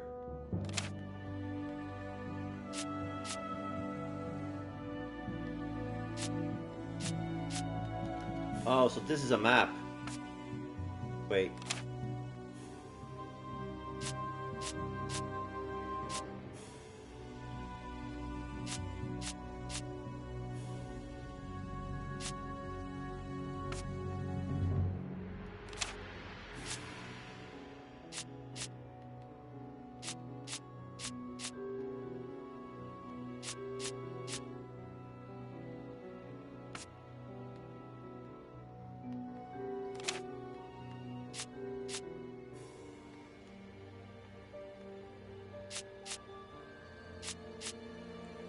So this is another corner. Over here.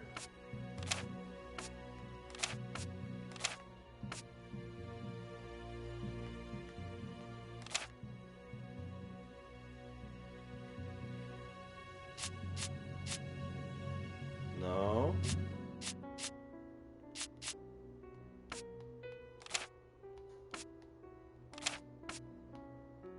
Okay.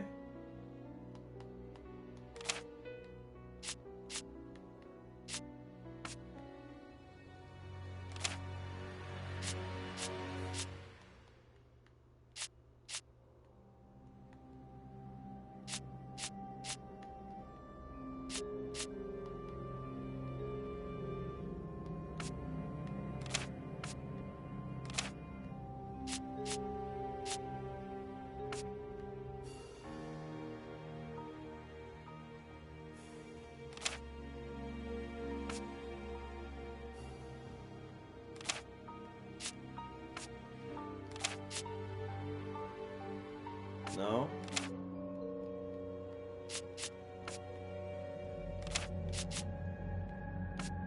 Aha. Okay.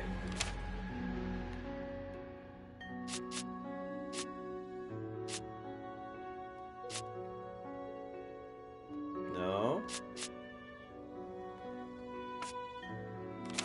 This feels like a corner piece.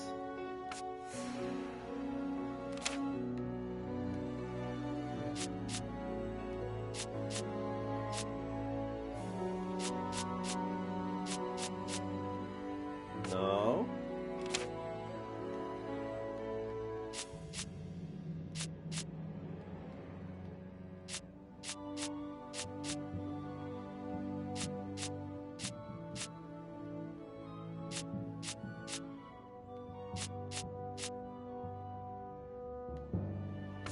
These pieces do go together, but they don't match necessarily with this piece over there.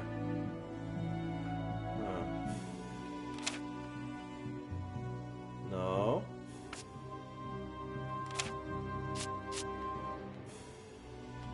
No.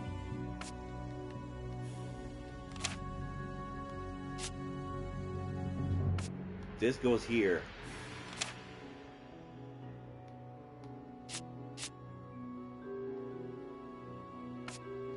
Okay.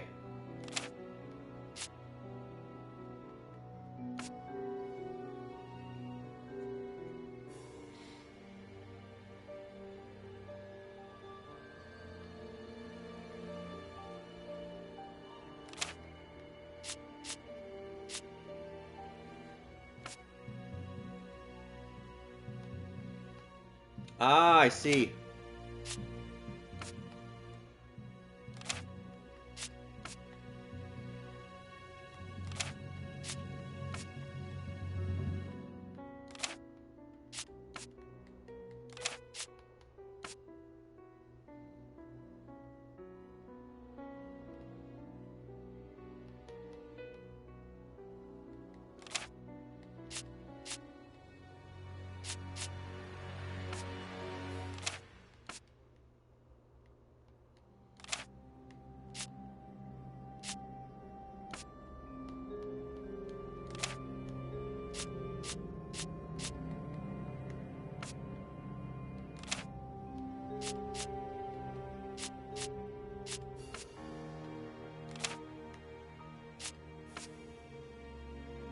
Both sides of the paper are blank. All this for nothing, Holmes. Perhaps not, Watson. Yeah, let's put the What is this strange installation? Okay, here's a clothing bag. No.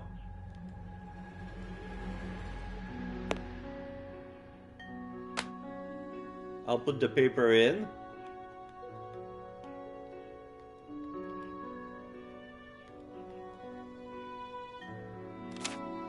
And then I'll turn out the candle.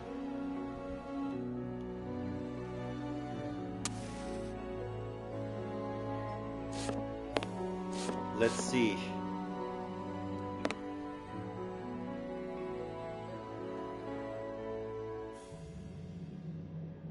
Aha, invisible letter. Wharf. STNGING. Street. Stanging Street. Stinging Street. Stinging Street. Wharf. 132 321 South Bank.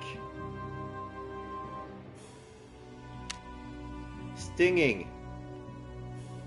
Street. Wharf. 3, 2, 1. South.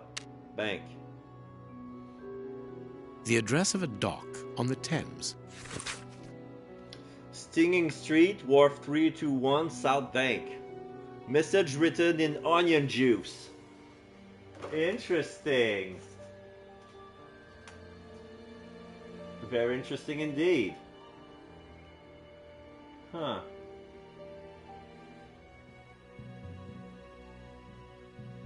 Oh.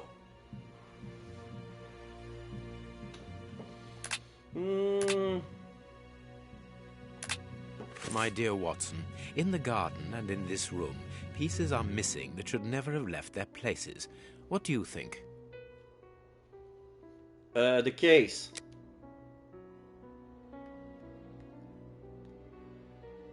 The coat and hat? No, the scarf.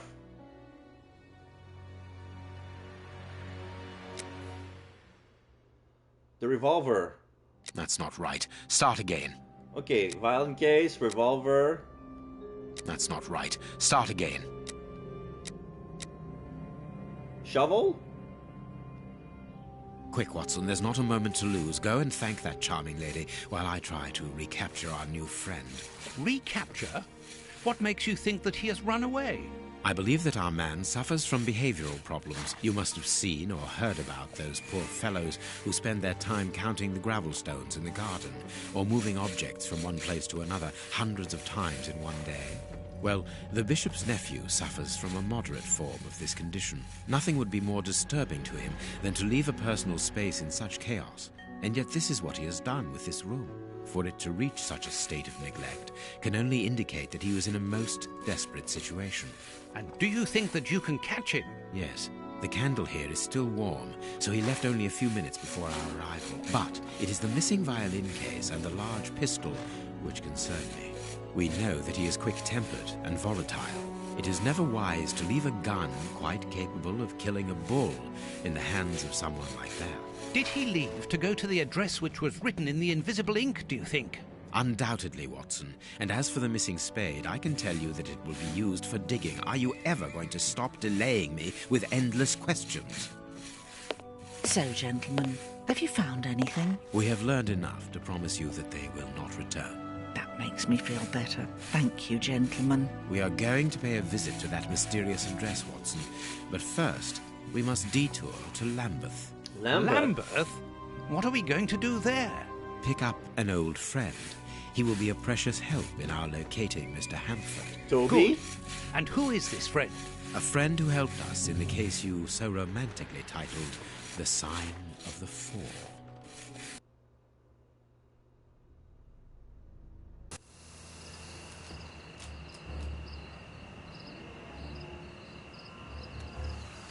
Yeah, Toby. Here we are at the address that the nephew took such care to hide. I wonder what it is that links this place with the bishop's murder. The reason for the quarrel between the young man and his uncle is somewhere here in this industrial area. And that is what he has come to look for this evening. It's an enormous area, and there are dozens of potential hiding places. How on earth are we going to find him?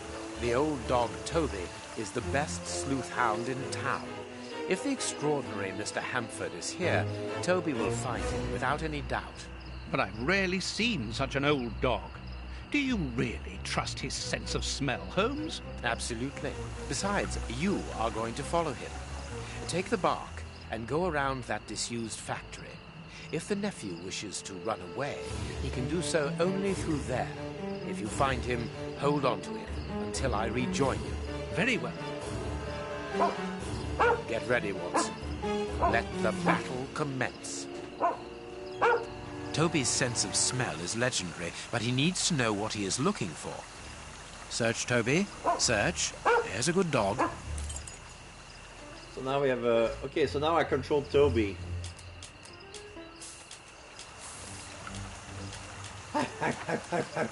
Ooh, footsteps. Footstep. Toby, you have found his trail. Footsteps, footsteps, footsteps. Kibbles and bits, kibbles and bits, kibbles and bits and bits and bits.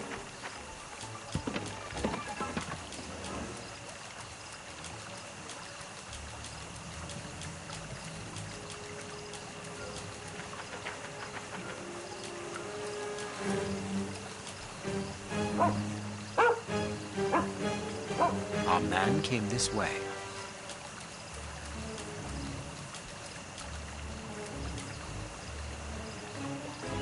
He wasn't able to get past here. He was wounded.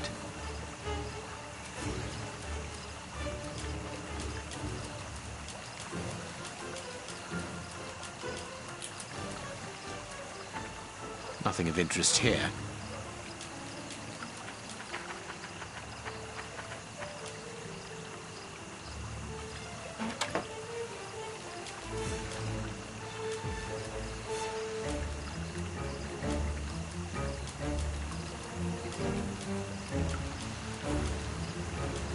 The lever is stuck.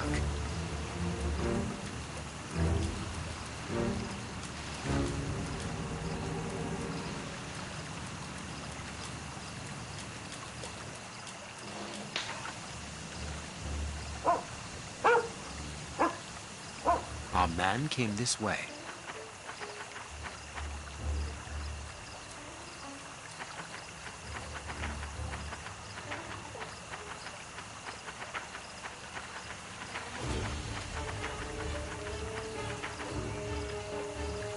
Greece.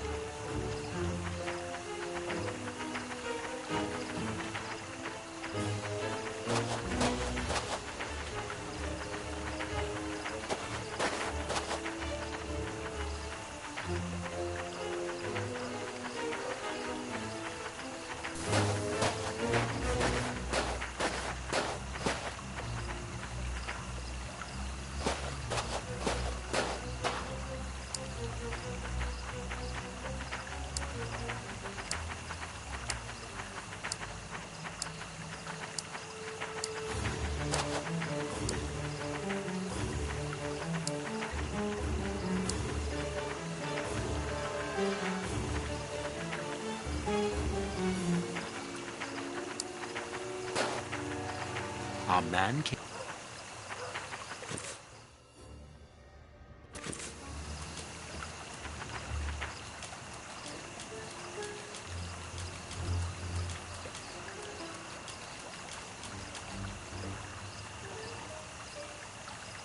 Closed.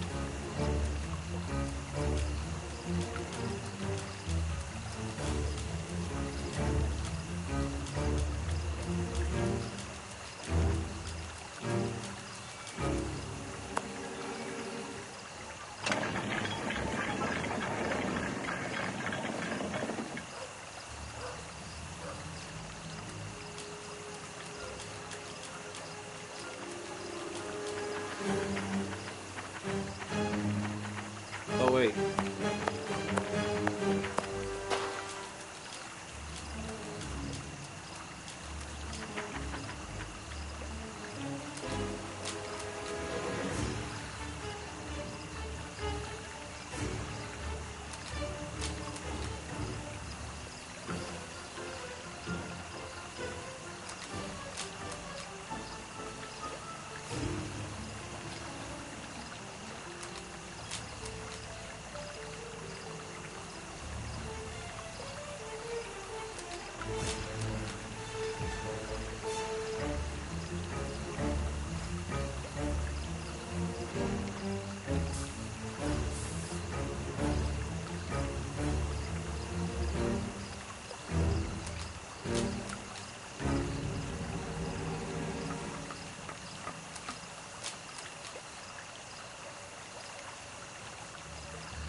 I lowered drawbridge for Sherlock Good to dog, cross. Toby.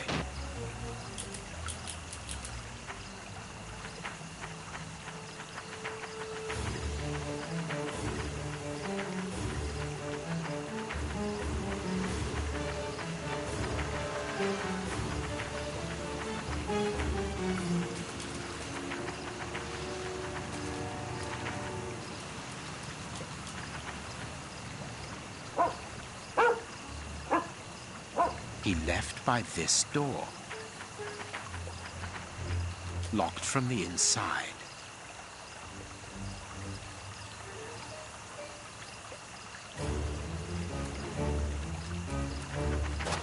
So we can get it from this window, but we need to lower this.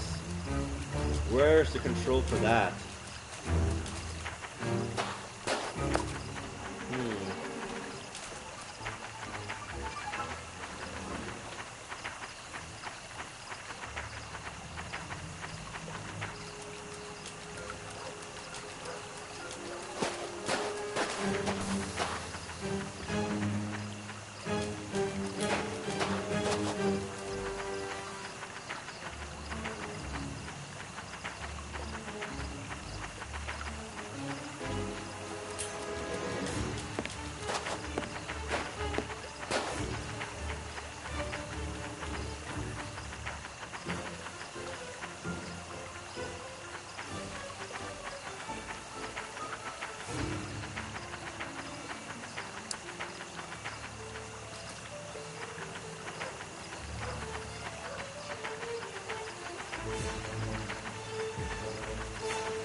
Locked from the inside.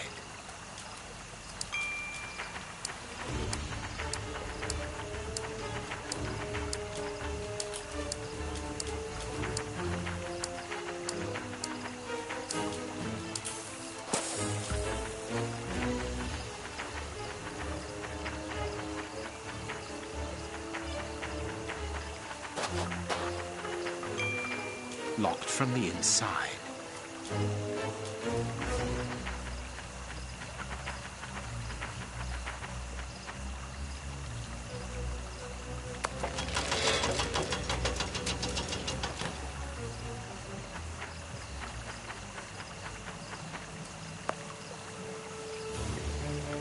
Okay, Sherlock is lifting me up.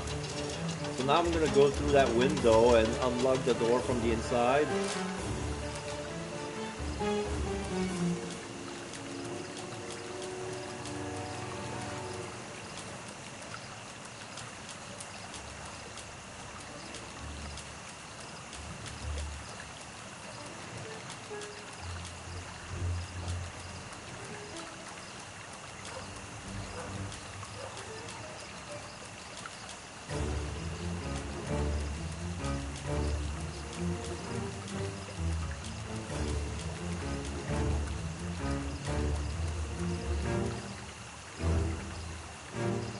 Oh, Well done, Toby.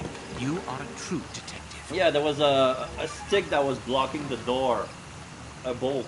So we just grabbed the stick.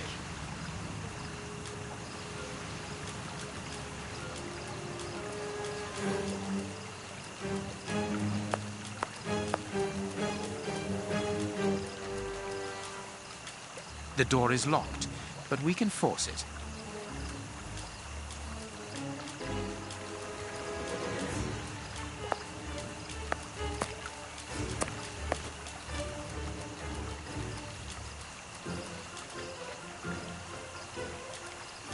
There are some tools that are missing.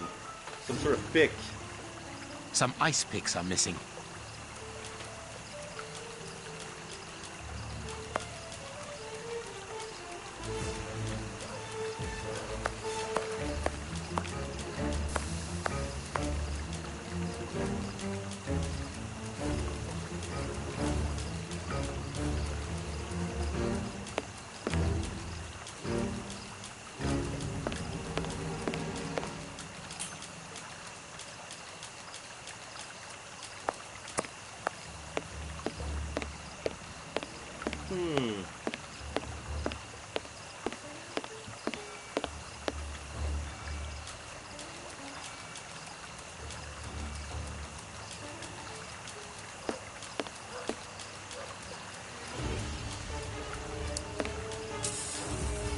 Oh.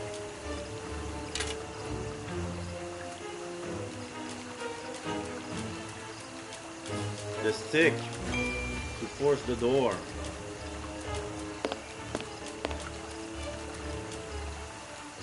Which door is the one that we need to force?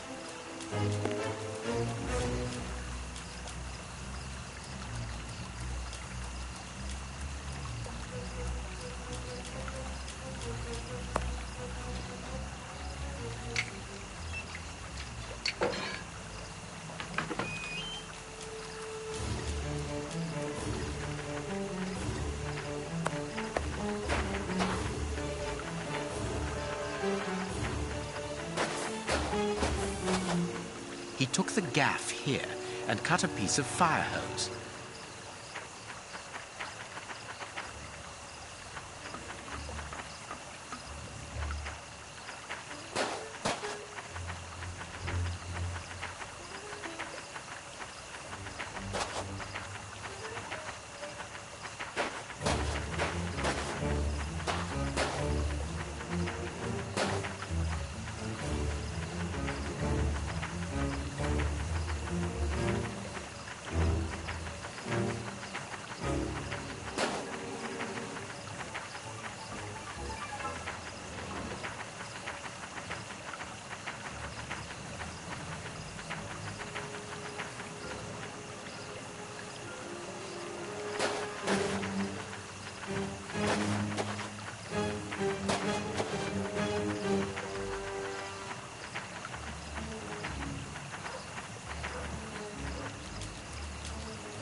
It would be better not to go down there.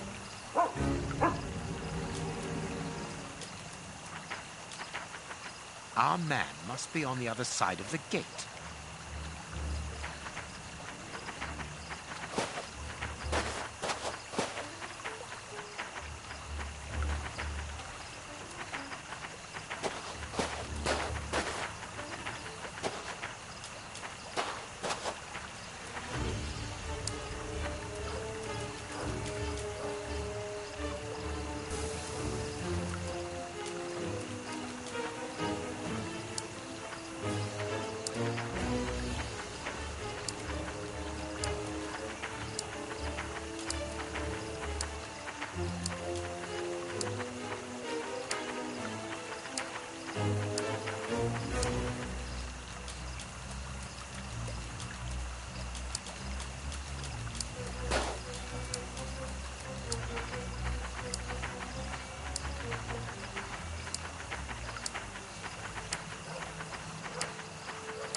Okay, we're making a bridge for Sherlock.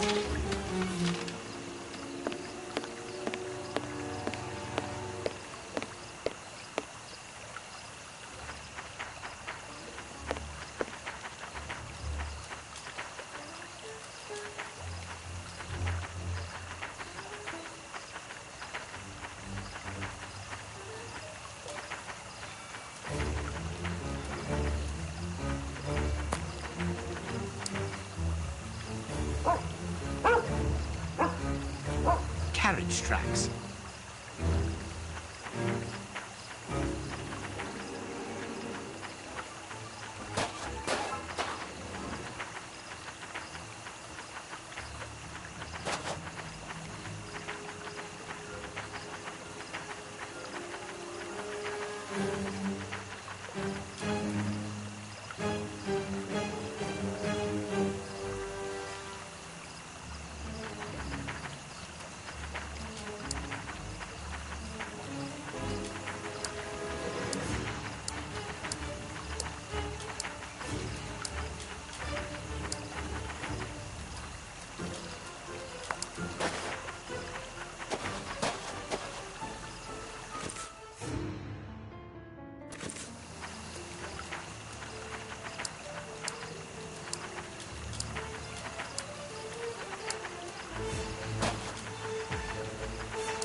Locked from the inside.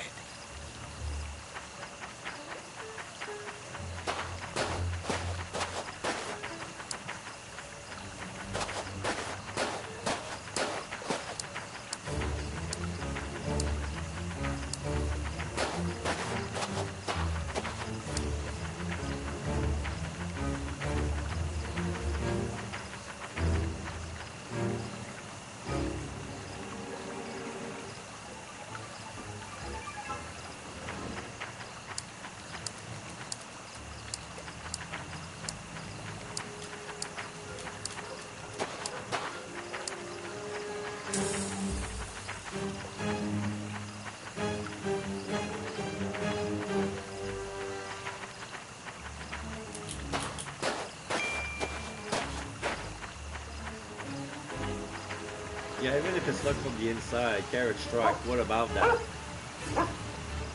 Carriage tracks.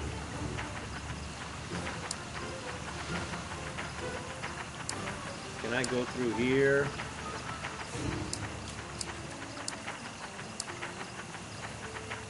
kind of stuck. Ugh.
Oh.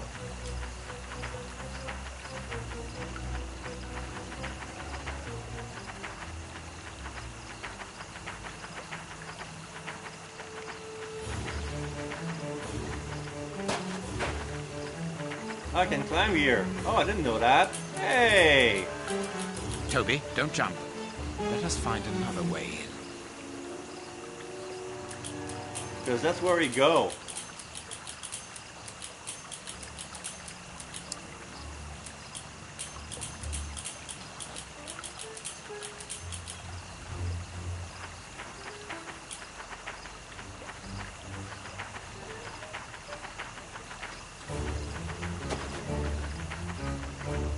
Locked from the inside.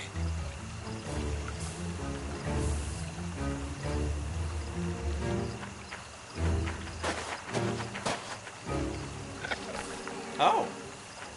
Hello. Search, Toby. Search. There's a good dog.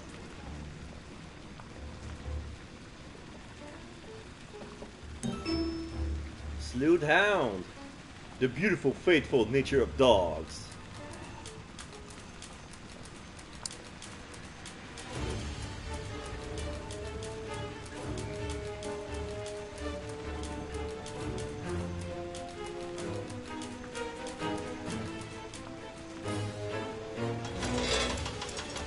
Now I can go down. Ah.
Yeah, I'm dogging around. I'm Toby. I'm looking for the trace of somebody who ran away. And yeah, I'm dogging around. Clues. Ah, you went that way. You went that way. Looking for kibbles. Kibbles and bits. Kibbles and bits. Run. Cannot bark. Oh? What's this? Oh, wait. I've been there before. Goes into there. Goes on to the other way. Oh, dead end. Here. Whoop. Can open the door. Oh. Let's go upstairs.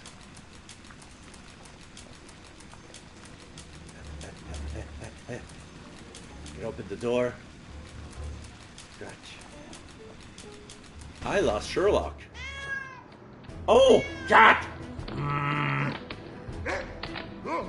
Fuck off! I'm too old for this, Toby. Never! Oh, I'm back with Holmes. So where the fuck am I now?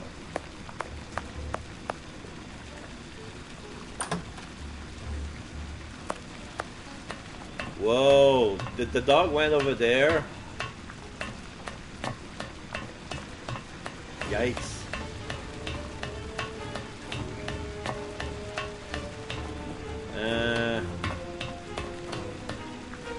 Okay.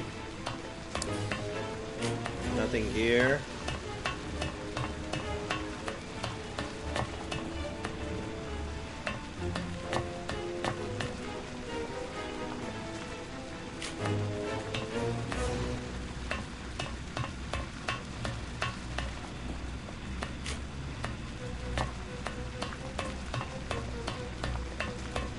This place is very hot, like 300 degrees to be precise.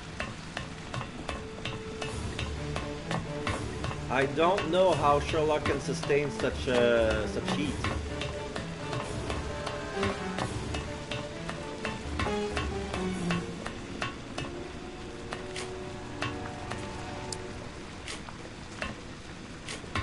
Been there.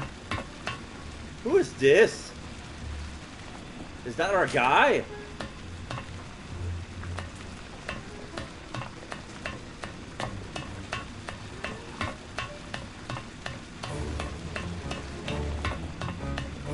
Fuck.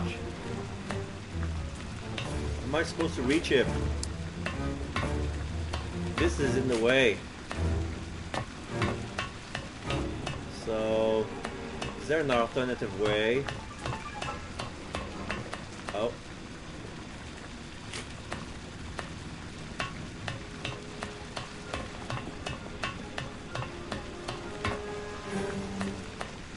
Can jump down from here. No, I cannot. Okay, maybe from here.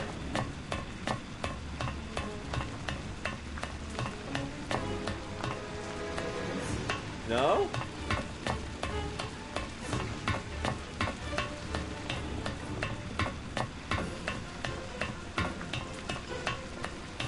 This will bring me back to where I was. Now I'm running in circles. So, let's see.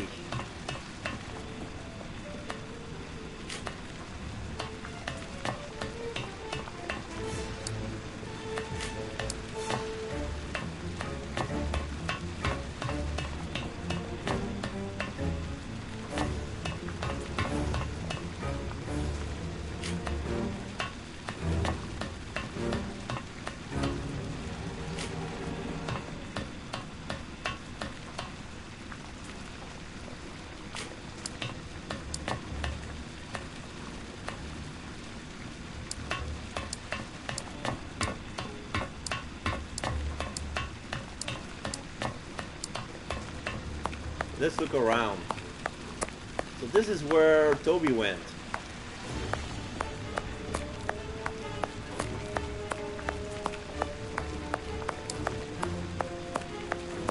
This is where we came from?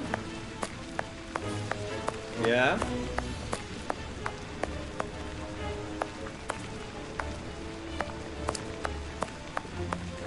So we're kind of locked here.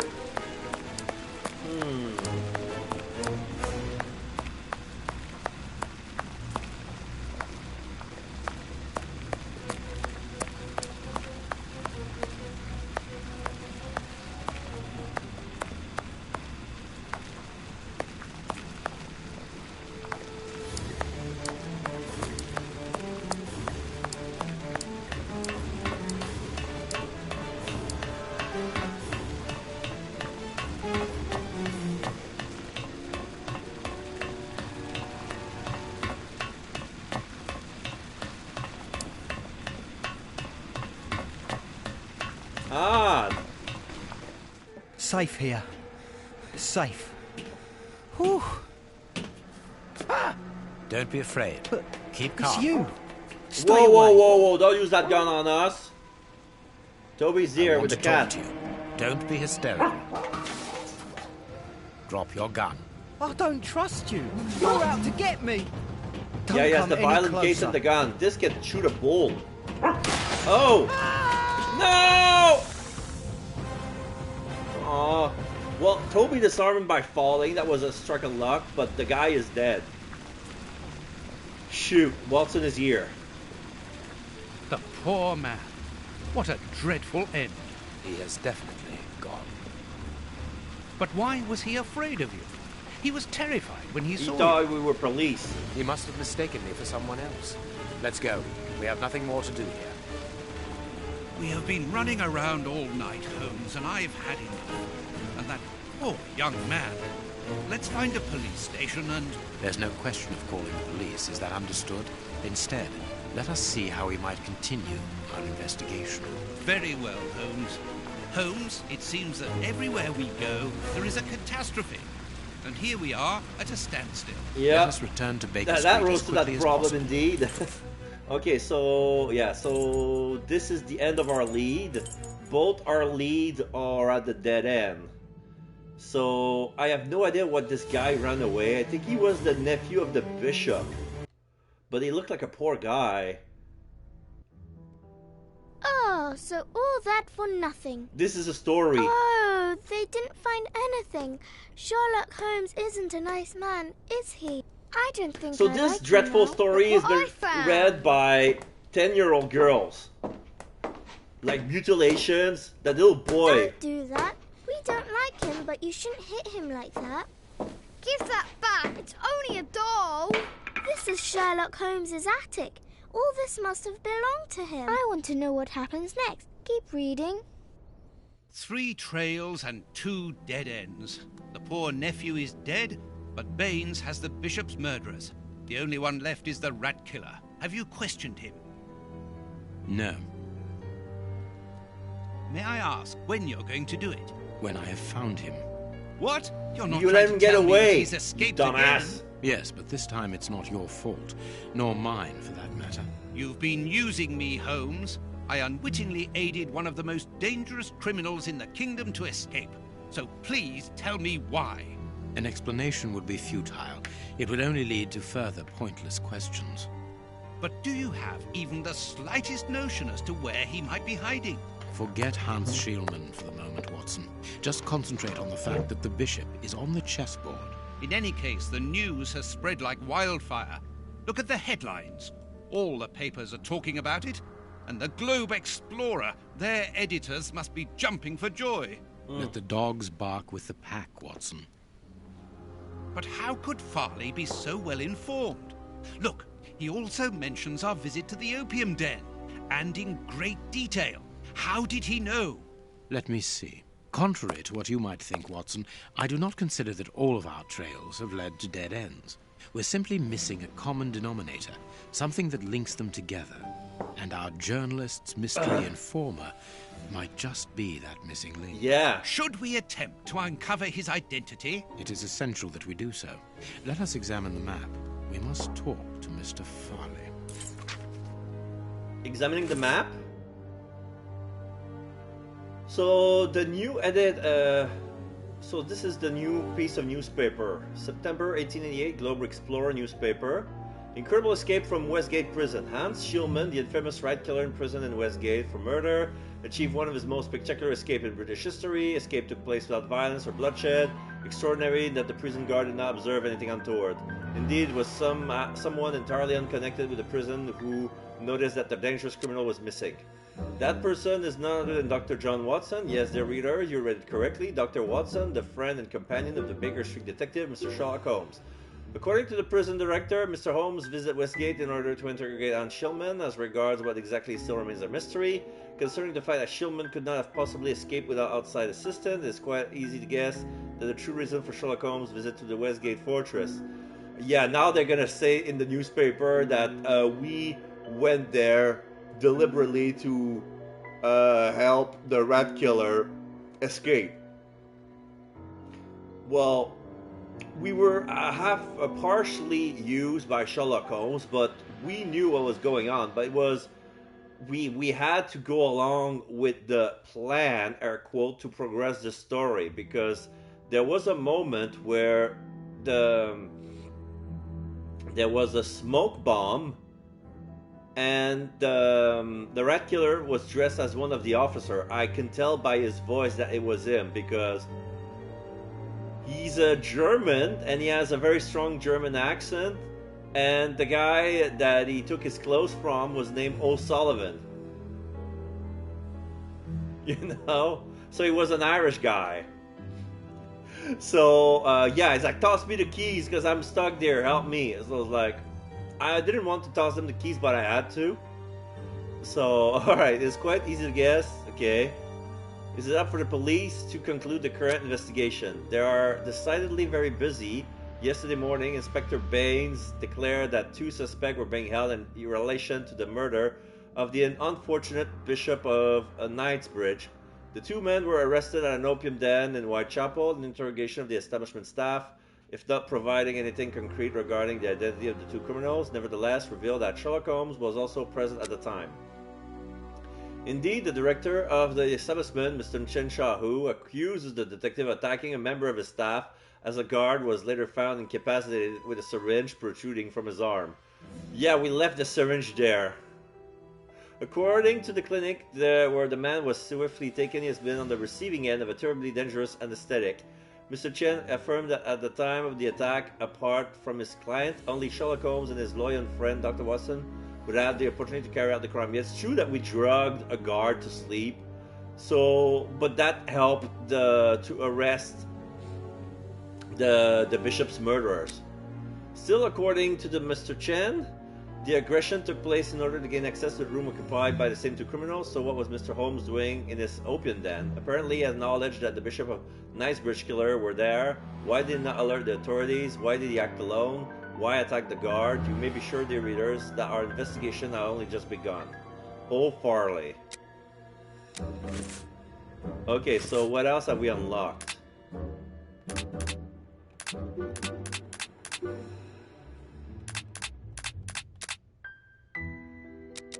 Oh. We have a medal for Toby. The garden gumshoe. The gambler.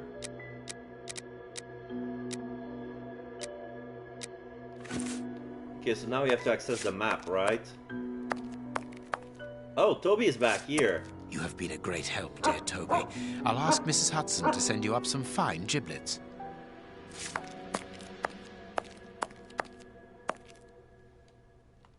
Oh, the map is over there. Farley's office. Here we are at Farley's office. One cannot say that ethics play a very large role in his life. Look at the headlines pinned to the walls, like trophies of bad taste.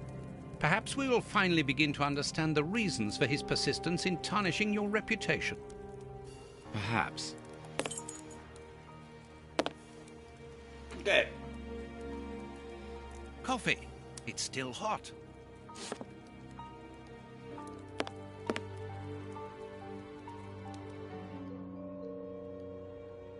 Cigarettes. An ordinary, inexpensive brand.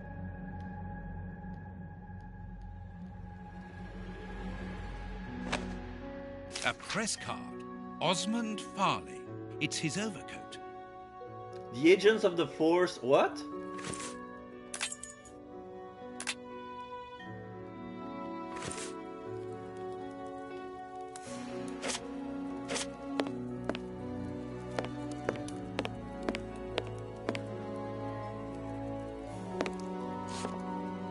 This is an electric box. Interesting. I cannot leave now. Oh, that's the entrance. This door is locked. Is Farley afraid of being interrupted suddenly? I must go out for a while, Miss Jean. I won't be long. Ask my appointments to wait, and send this message as a matter of urgency. Mr. Osmond Farley, I presume? Messrs. Holmes and Watson.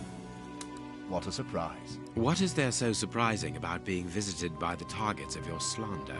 I never slander. I inform. You will have to accept the consequences of these articles, Mr. Farley. Those words sound like a threat, Mr. Holmes. I never threaten. I merely warn. You don't frighten me, Mr. Holmes. I know all of your little secrets. And soon all of London will find out what really hides behind the facade of the impeccable detective. Thanks to my work, the whole world will discover the true Sherlock Holmes. Gentlemen, I don't wish you a good day. What a bore!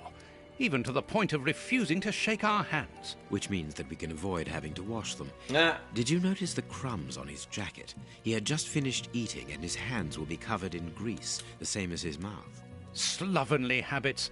That's quite disgusting, Holmes. Do not be deceived, Watson. The workmanship in those tailor-made clothes indicate that he is a man who takes pride in his appearance. If Farley has left without brushing off his jacket or washing his hands, then it is because he spotted our approach and wished to avoid us at all costs. Okay. But why? We will find out by searching his office. The secretary will stop you. Please reassure me, Holmes, you don't intend upon knocking her out? Only if we exhaust every other viable alternative. No. The secretary is occupied in sending a telegram via their electric telegraph. Oh. Farley asked that she should do so before he left. We must find a way of interrupting the transmission, which will oblige her to go to the telegraph office in Kensington. It will take her some time to get there, and if we add on the time it takes to send the telegram and then return here, we should have ample time to search the office without being disturbed. I suppose it's unnecessary to point out the illegality of this search? I'm afraid so. So this is why we have access to the electric box here. We can sabotage it. Closed. I need a tool to remove the lid. Pocket knife? This is an electric box.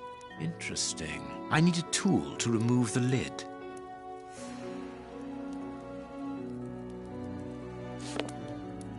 This is an I need a... Where can I find such a tool? Oh, the coat hanger! This hanger has a large iron hook.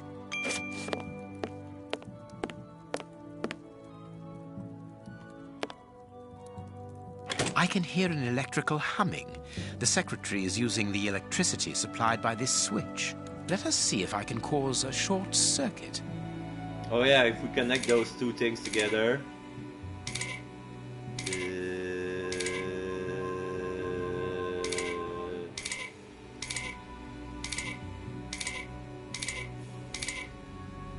Let us see if I can cause a short circuit. Oh, I have to connect all with the bottom as well.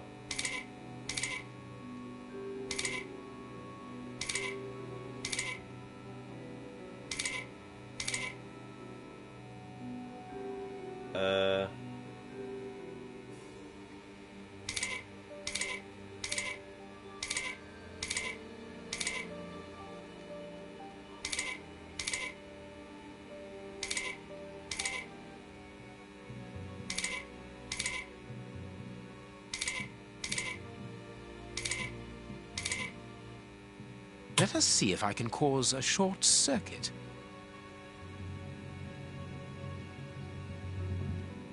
Let's see.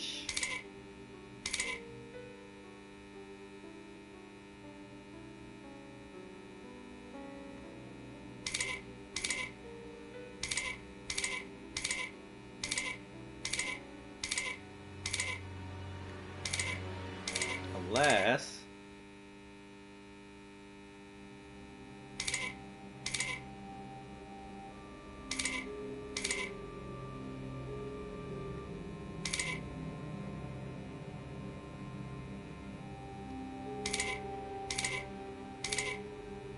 Let us see if I can cause a short... Let us see if I can cause a short circuit.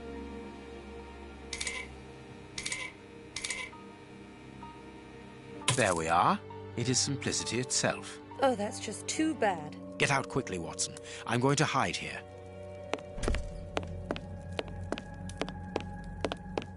The way is clear.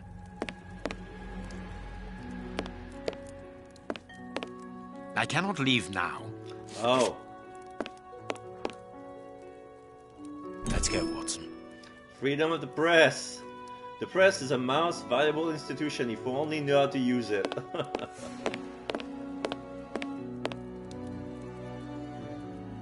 Typewriter, newspaper. A makeup case with a good brush.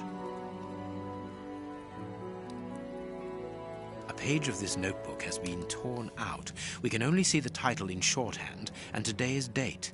It's a message that the secretary must send urgently. I'm going to recopy it. You can read shorthand? You never cease to amaze me. Were you a secretary before becoming the great Sher? Perhaps. But no, a man must have his secrets. Notes on the investigation into Sherlock Holmes to all his colleagues after the visit from.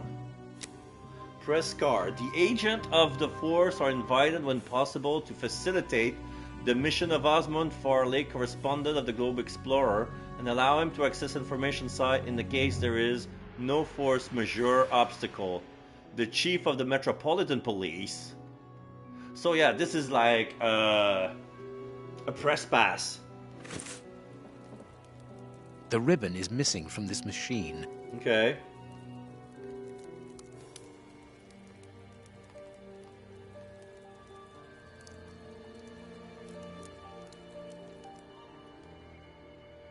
Someone has written something on a sheet of... I must look more attentively. Oh. Prepare. Hi. Prepare, I can make out the marks. Someone has written something. I must look more attentively. I must look more attentively. I must look.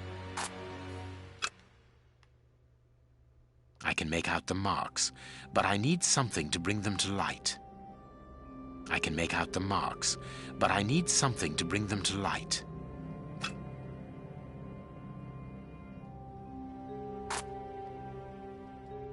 I must look.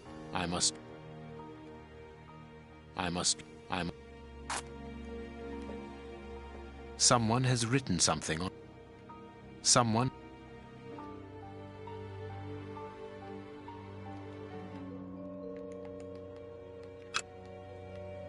I can make out the marks.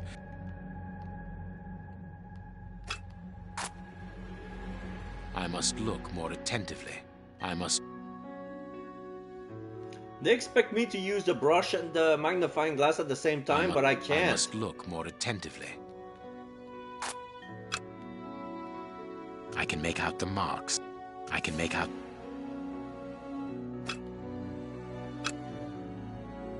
I can make out the... I can make... This is dumb.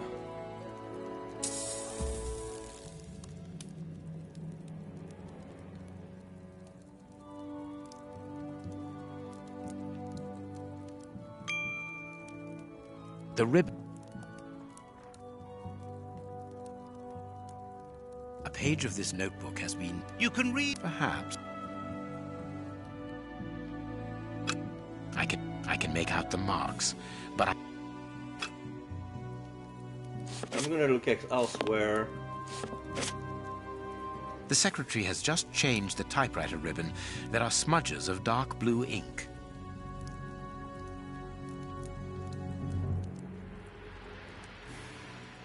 The secretary...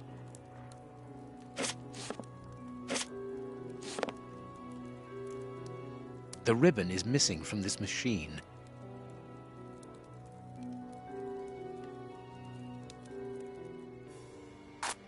I must look.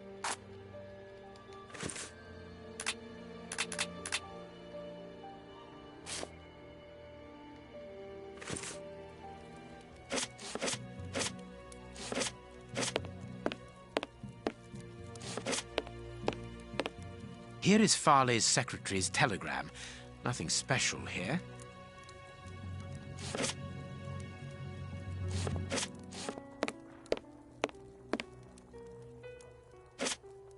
The key is still in the lock.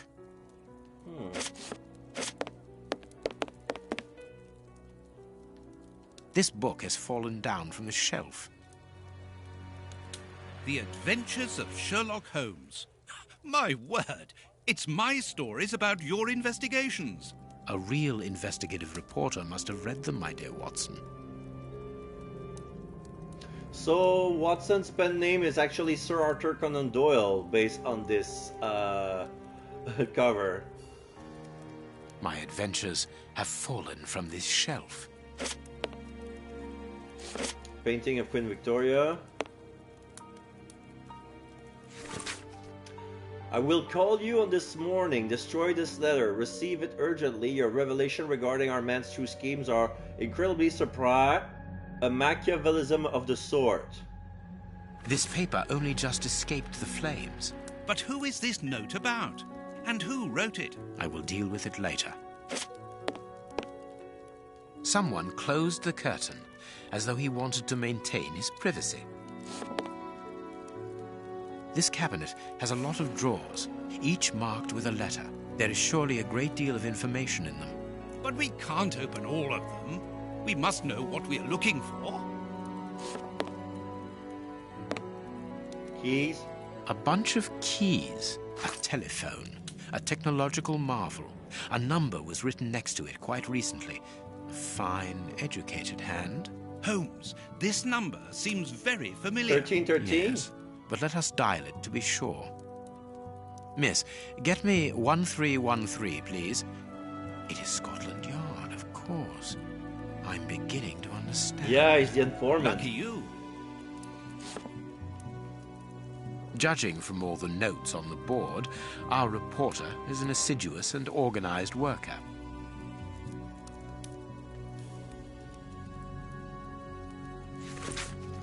For the Globe Explorer, mystery surrounds the body drowned in the Thames. The body of a man discovered yesterday morning upon the banks of the Thames, which still remains a mystery. An autopsy has revealed that the amount of water in the victim's lungs confirms the man's death by drowning. However, the many gaping wounds upon his body points to savage aggression before death. For the moment, no explanation had been provided by the authorities. A horrible story, and rather a strange one. News in brief, the convent of St. Anthony in the town of in Wales. So Jan Fair, big ones. Let's go get a screen. Frankenstein Virgilio Gogogok of the island of Anglesey, Wales, was the scene of a macabre discovery last Sunday. Upon the villagers' arrival at the convent with their arms laden with provision for the nuns in honor of St. Anthony, patron saint of butchers and good meat. Okay. Lens via per Gwenglis Gogereshuir drowned bells lines Lizil Gogogok. I'm butchering this name, but yeah. Here's what is strange. An attack of collective insanity.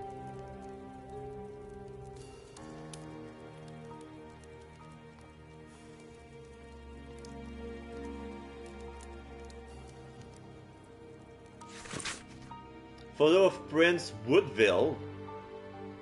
A photograph of Prince Woodville. Farley is evidently also interested in this affair.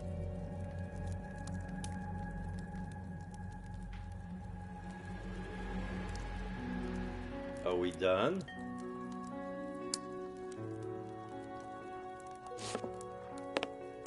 Yes, we are. Our man left his sandwich unfinished. Yeah, that's why he has greasy fingers. This armchair is out of place.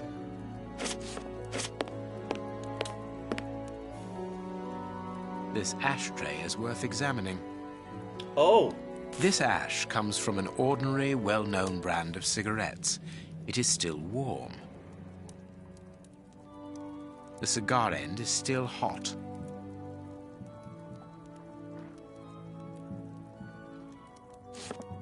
Oh, there's more to examine? This ashtray.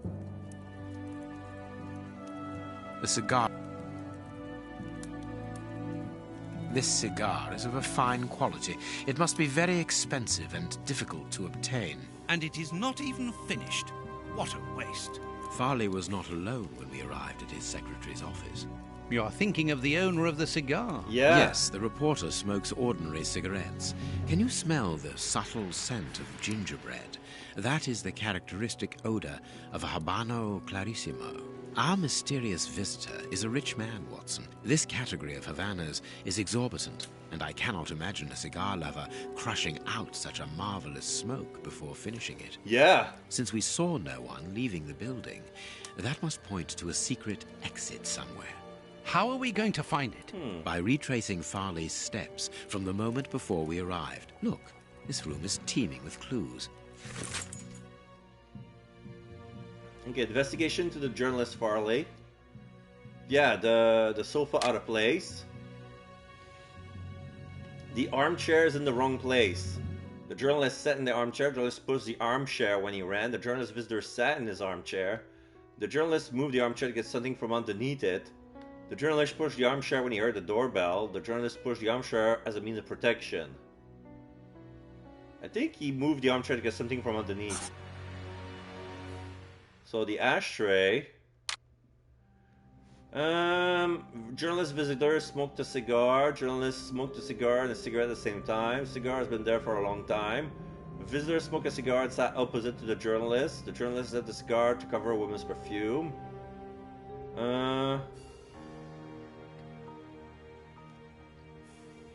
Yes, journalist visitor smoked a cigar, but what else? Did he sat opposite to the journalist? Oh, if he was, he would be on the other chair.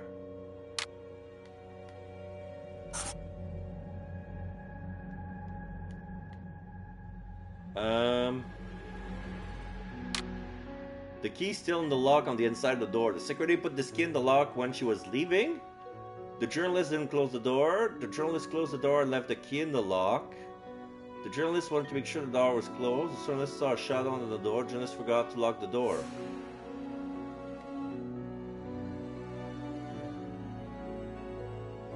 Yeah, it's true that she left the key in the lock when she was leaving because the door was already locked. Journalist dropped the book here recently.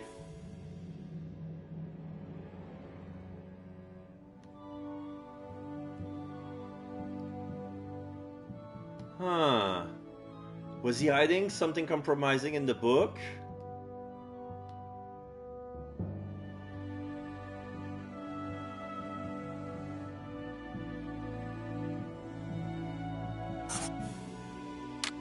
The paper isn't entirely burnt. The journalist wanted to get rid of this paper. The journalist dropped the paper into the fire by accident. No. Paper has nothing to do with the journalist. No. The journalist didn't really threw the paper into the fire. The journalist threw this paper into the fire without making sure it is burned entirely. So, what's missing?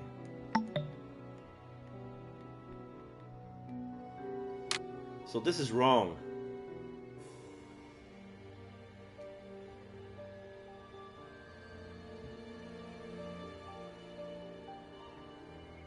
The journalist didn't sit in the armchair.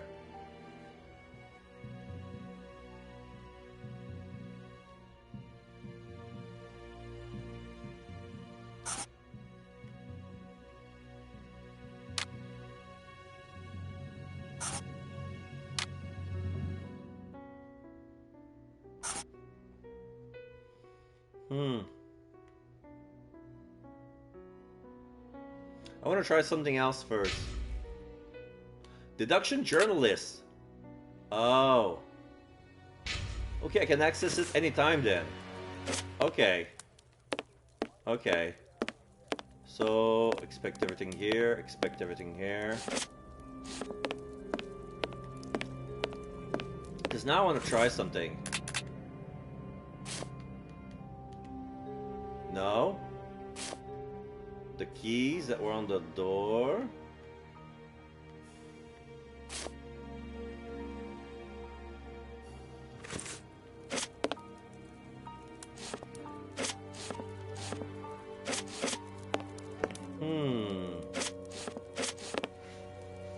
kind of stumped.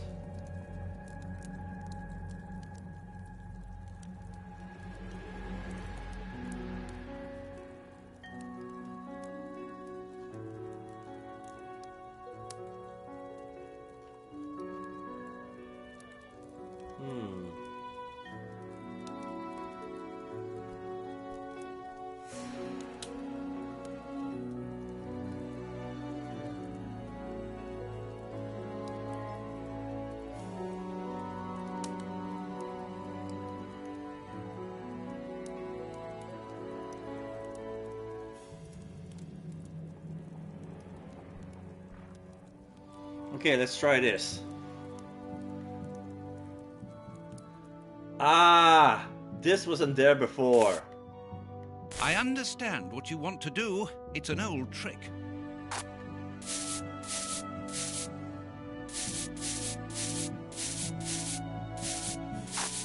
Holmes, follow up. Prepare file. Proof of guiltness. Please write it DF. down. Very well, Holmes. Elements bio. DF.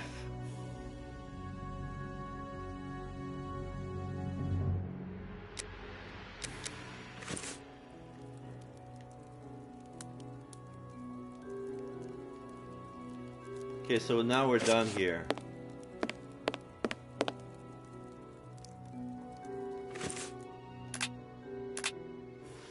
So now about the deduction here. Let's see.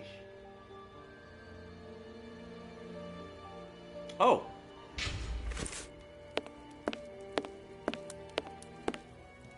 I wonder which drawer the secretary was interested in. Us. I can't do that. No? I can't do that. Okay. Oh, maybe DF. The DF drawer? Of course. The one in the message that we deciphered from the secretary's desk blotter. There are a lot of cards. How to find the right one? Postcard? No, it is unnecessary. Postcard? I can't do that. I can't do that. No, it is unnecessary. I can't do that. I can't do that. No, it is unnecessary. No, it is unnecessary. No, it is unnecessary. No, it is unnecessary. Oh. These blue stains come from an old typewriter ribbon. This card has been removed recently. Prince Woodville, closely related to the royal family, recently permitted to legally use the title of prince after investigation by a committee of experts and representative of the royal line.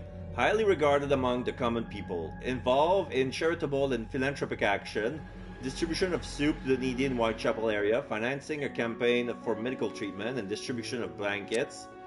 He describes himself as popular, but his critics prefer the term populist. Intelligent and cultivated, but some abrupt change of mood have been observed when replying to journalists' tactless questions. This card has got grease marks on it. The reporter made them. Yeah. Apparently he's making inquiries about Prince Woodville, too. But where do you come into all this? Look, if we pull the curtain a little, we can see out into the street. Okay.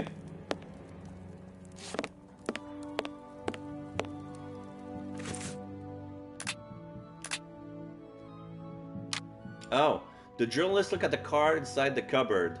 The journalist looked out the window and saw Holmes. The journalist took his back in the window. The journalist didn't look out the window. The journalist wanted to let more light into the room. The journalist was waiting for the cab near the window. The journalist took a file from the cupboard.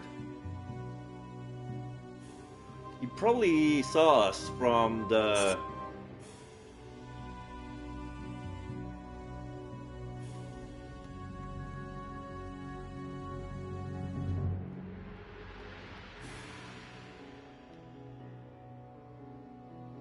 But that doesn't explain this.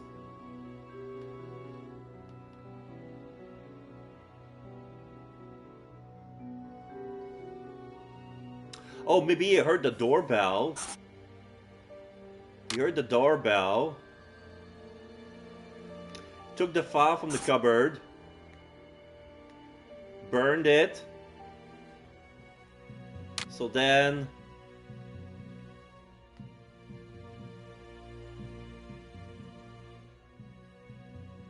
Saw a shadow of under the door.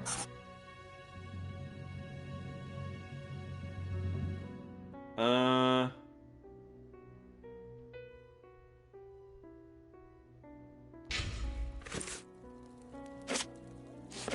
getting close.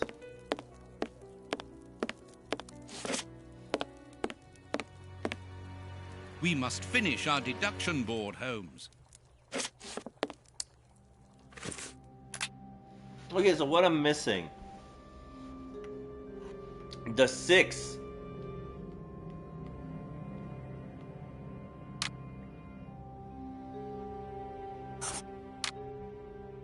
Six is correct.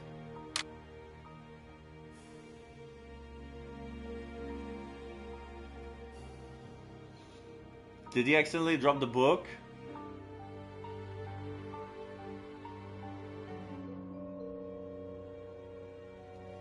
What did I answer? I answered was hiding a compromising photo. Was it dropped accidentally? Oh. Having warned his guest, the journalist headed towards the piece of furniture. The journalist threw the paper into the fireplace.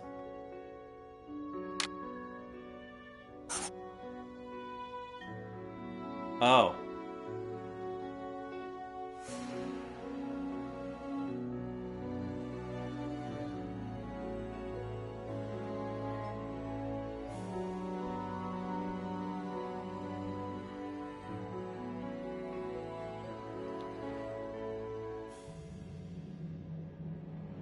But how did the visitor escape the room? That's the clue, right?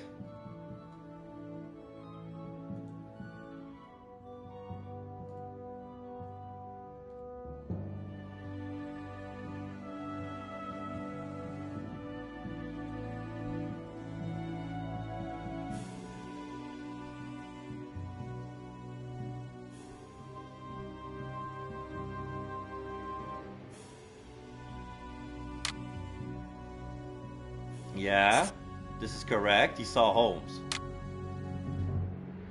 Oh, is that the number of how the things happen? So yeah, he looked out the window, saw Holmes. So that's what he did first. So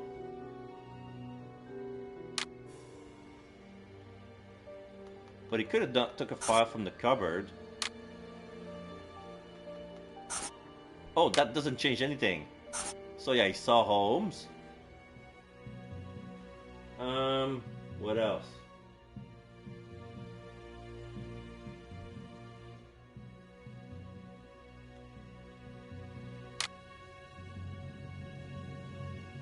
Oh, see, if he was in a panic, if he saw us coming from the window, he probably pushed the armchair. Okay, so this is connected. Then, what did he do? Did he threw the thing in the...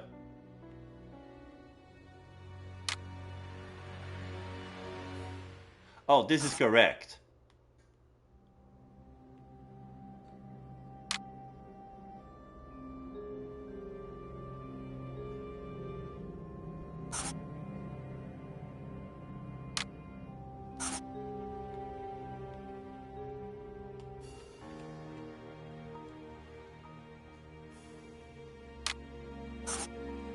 Okay.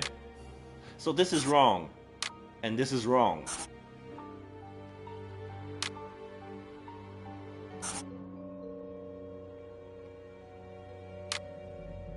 The cigar's been there? No, it's still warm. Did the journalist smoke a cigar and a cigarette at the same time? No. Wait.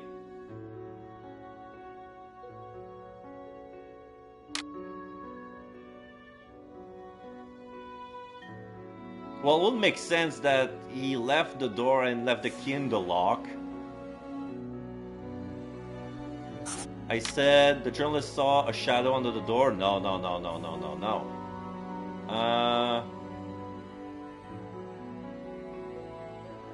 Security put the lock in the door when she was waiting.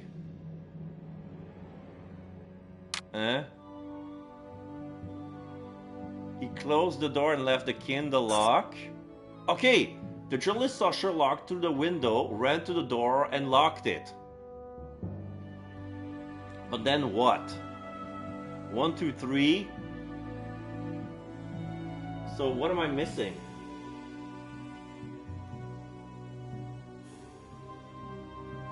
So I was right here. The visitor smoked a cigar opposite to the journalist. Having warned his guest, the journalist headed towards the piece Farley of furniture. consulted a card while he ate, which was given to him by his secretary just before she changed the ribbon on her typewriter. The reporter's greasy fingerprints are all over the card. When he went to file it away, he glanced automatically out of the window and saw us in the street. He closed the filing cabinet and rushed to lock his office door. In his haste, he pushed his chair aside, but didn't think to return it to its place. Precisely. He then hurried to tell his visitor of our arrival and showed him the way out. He then threw a piece of paper into the fireplace. But we still don't know how the cigar-smoking visitor departed. The answer lies in the direction the reporter took, Watson. At a certain moment, he would have been in a place where he had no logical reason to be. Look at our deduction board, and then let us go to the place where the reporter should not be. Okay, so he went there, he moved aside, went to lock the door. The journalist went to warn his visitor of Holmes' arrival, yeah. Okay, so there's a series of events. 1, 2, 3, 4, 5, 6. So the number are following into a number of events, I see. So 1, 2, 3, journalist saw Sherlock through the window, ran to the door and lock it. And then he went to warn his visitor of Holmes' arrival. Having warned his guest, the journalist headed towards the piece of furniture. The book. Perfect. So, yeah. Why did he went there? There was a secret switch. The book was pulled down, so the switch was over there. Yes, Watson. In his haste, Farley dropped this book, taking it from the shelf. Let's search this place. There's a control box built into the filing cabinet. This box must open the secret door. We don't know the combination, Holmes. The answer is perhaps within the question, my dear fellow. Okay. +6.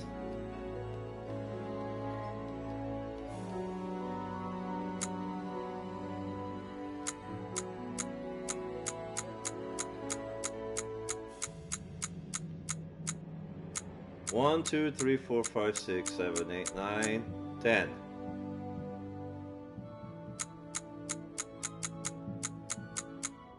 $20.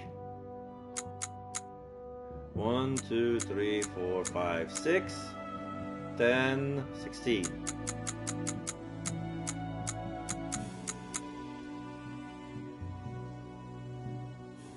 That's not right.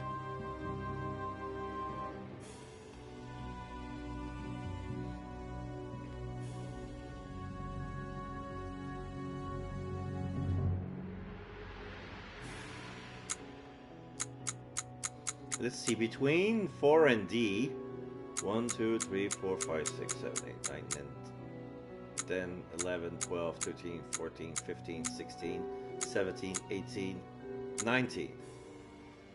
And then we have 1, 2, 3, 4, 5, 6, 7, 8, 9, 10, 11, 12, 13, 14, 15, 16, 17, 18, 19, 20, 21, 22, 23, 24, 25, 6, 7, 8, 9, 30, 31, 32.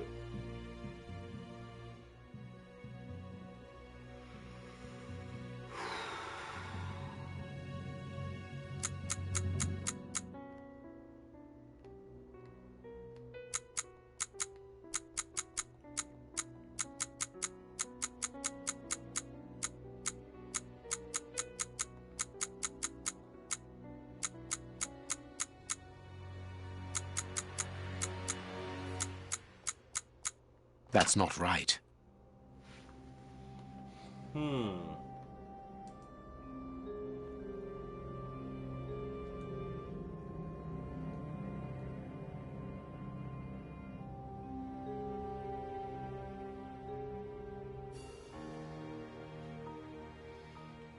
Is it like,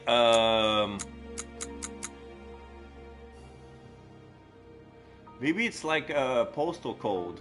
So yeah, number, letter, number, letter, number, letter. So D, this should be where the J is. And then we have the 16.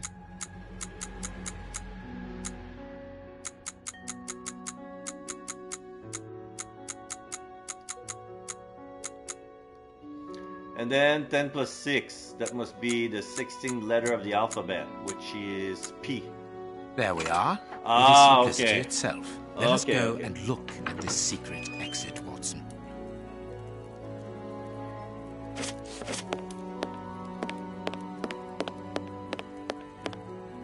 Oh, top hat. Chance has smiled upon us, Watson. This hat was almost certainly abandoned by our mysterious visitor. Yep. Imagine the scene. In his hurry, the cigar man drops his top hat. The door closes. The hat is caught beneath it. Fearing above all that he should be discovered, he does not attempt to retrieve it, instead preferring to flee. Who would take such action to avoid meeting us? I cannot tell as yet, but it is certain that he carries the advantage of knowing us. We must discover his identity in order to redress the balance, and this hat will help us. Let us return to Baker Street. I want to explore this area. We cannot? They really want us to go to Baker Street. Okay. Master of Deduction. Genius is an infinite capacity of taking pains. Bravo.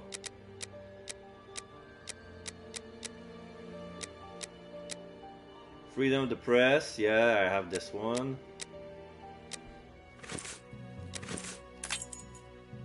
Okay, back to Baker Street. Let's hope that an examination of this top hat will reveal to us the identity of its owner. It will, you can be sure of that. For once, I must insist that you allow me to work alone, Holmes. As you wish. Take your time. I will examine this hat at my work table. Okay. I will examine this hat at my work table.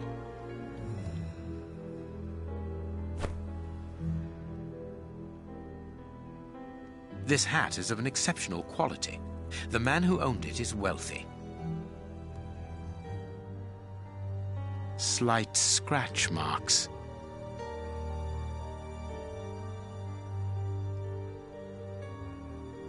Slight scratch marks. The man wears glasses, and whenever he puts them on, he grazes the sides of his hat. This would suggest that he is educated and long-sighted, rather than short-sighted.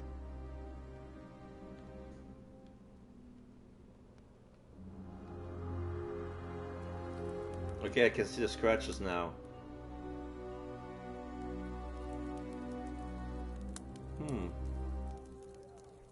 His hair is graying, and judging by the odor, he puts camphor on it. He is probably in his early 50s. This hat was made to measure by a well-known hatter located near the Old Bailey. Okay. Heat marks and a strong smell of tobacco. A cigar smoker, which confirms that this hat belongs to the reporter's visitor. Okay, I can see the glasses scratches on the hat. I couldn't see it because I was looking from over there. Someone has changed the ribbon for another, more modern one, which shows a certain taste for current fashions. Not a mistress, but someone who pays attention to details. This man is married. I now have an excellent description of the man that I am looking for. The journalist's mysterious visitor is in a profession highly placed on the social scale. He is rich and married. He must have called Scotland Yard in Farley's presence. He frequents the law courts, from which he makes his purchases. This man is a judge. I was about to say, Let us look he's a through my judge. files to see if I can identify this judge. I have a memoir on the most influential judges. So where would that be? A memoir of judges? I have found my file. I must place it on my work table.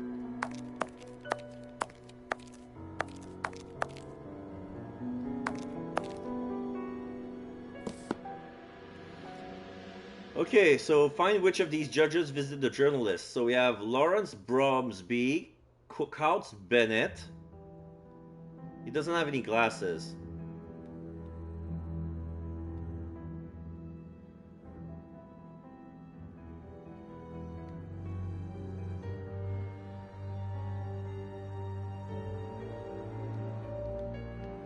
So doesn't wear a hat. Does he smoke a cigar? He's married. This is a wig. Oh, he wears glasses.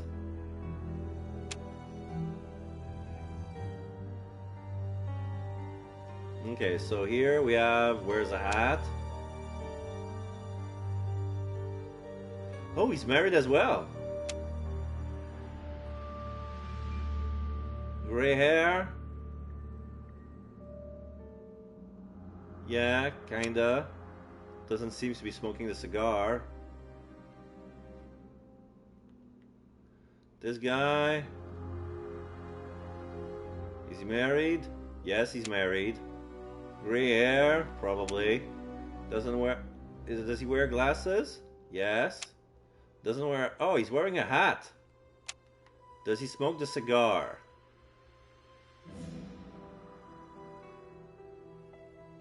No.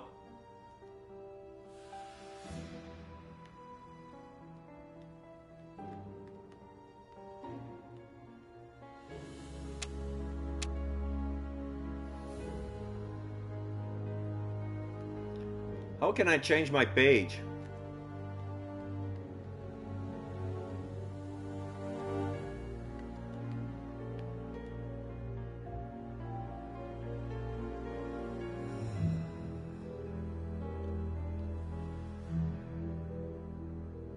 That's not right.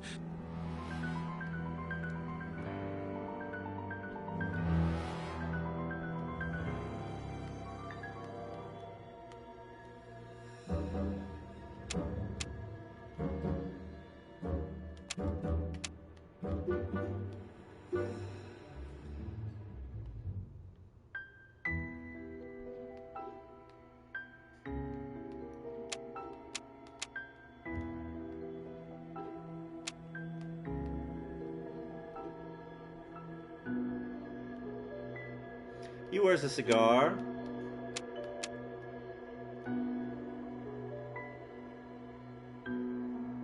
Oh, glasses on his pocket. That's the guy, Coutts Beckett.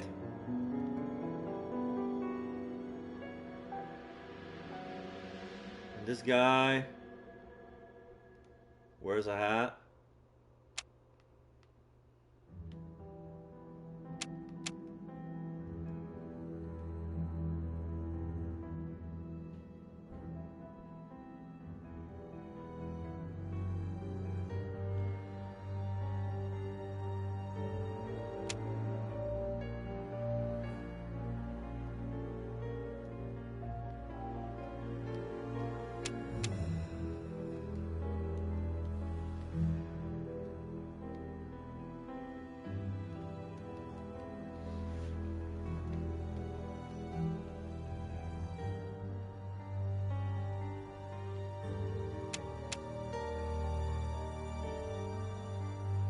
I don't get it.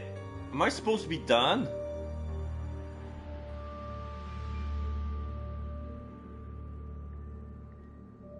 Oh, this one smokes a cigar.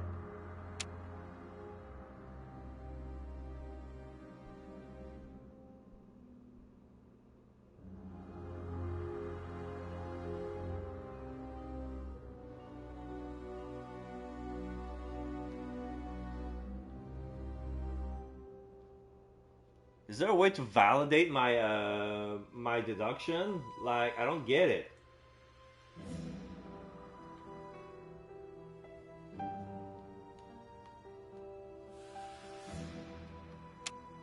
Oh. Right. It is him, Judge Beckett. Have you discovered the top hat's secrets, Holmes? Watson, this hat belongs to Sir Coutts Beckett, a judge of the court at the Palace of Justice in London. A judge? Wait, did you say Sir Beckett? That name rings a bell. Yes, that's it. What an extraordinary coincidence. Holmes, I was reading something about him in the Globe Explorer only this morning. Decidedly, this Beckett seems to have solid ties with the gutter press. I bought it from a rascal who ran off without giving me my change. I'm sure that I've seen him before, and... Spare me the details, Watson. Show me the article. Okay, Globe Explorer, generous lady, Lady Caddy Coots Beckett, wife of the Honorable Judge Coots Beckett, is an exceptional woman who freely gives her time and her money towards the education of deprived children. When most of the city's great families close the door of being luxurious mansion to the poor, Lady Beckett opens hers and has created a school for illiterate children. This class has been open for 8 years now, and according to our estimation, nearly 150 children in need have learned to read and write here. 150 children who, thanks to this a woman's generosity, has been able to avoid the plight of the beggar and have found worthy jobs, but this is not all, as well as enabling the access to culture and education. Lady Beckett also takes the children on vacation, along with her servants whose help is needed to assist with an entire class of students. This year she's taking them to Portsmouth. For most it will be the first time that they have seen the sea. Exceptionally, Judge Beckett will not be going along for the trip. The eminent magistrate is retained in London by important current files. We wish an excellent holiday to the devoted lady and her pupils, and we thank her for a generous undertaking. So, Lady Beckett is on holiday in Portsmouth. That means her husband is at home alone. Good.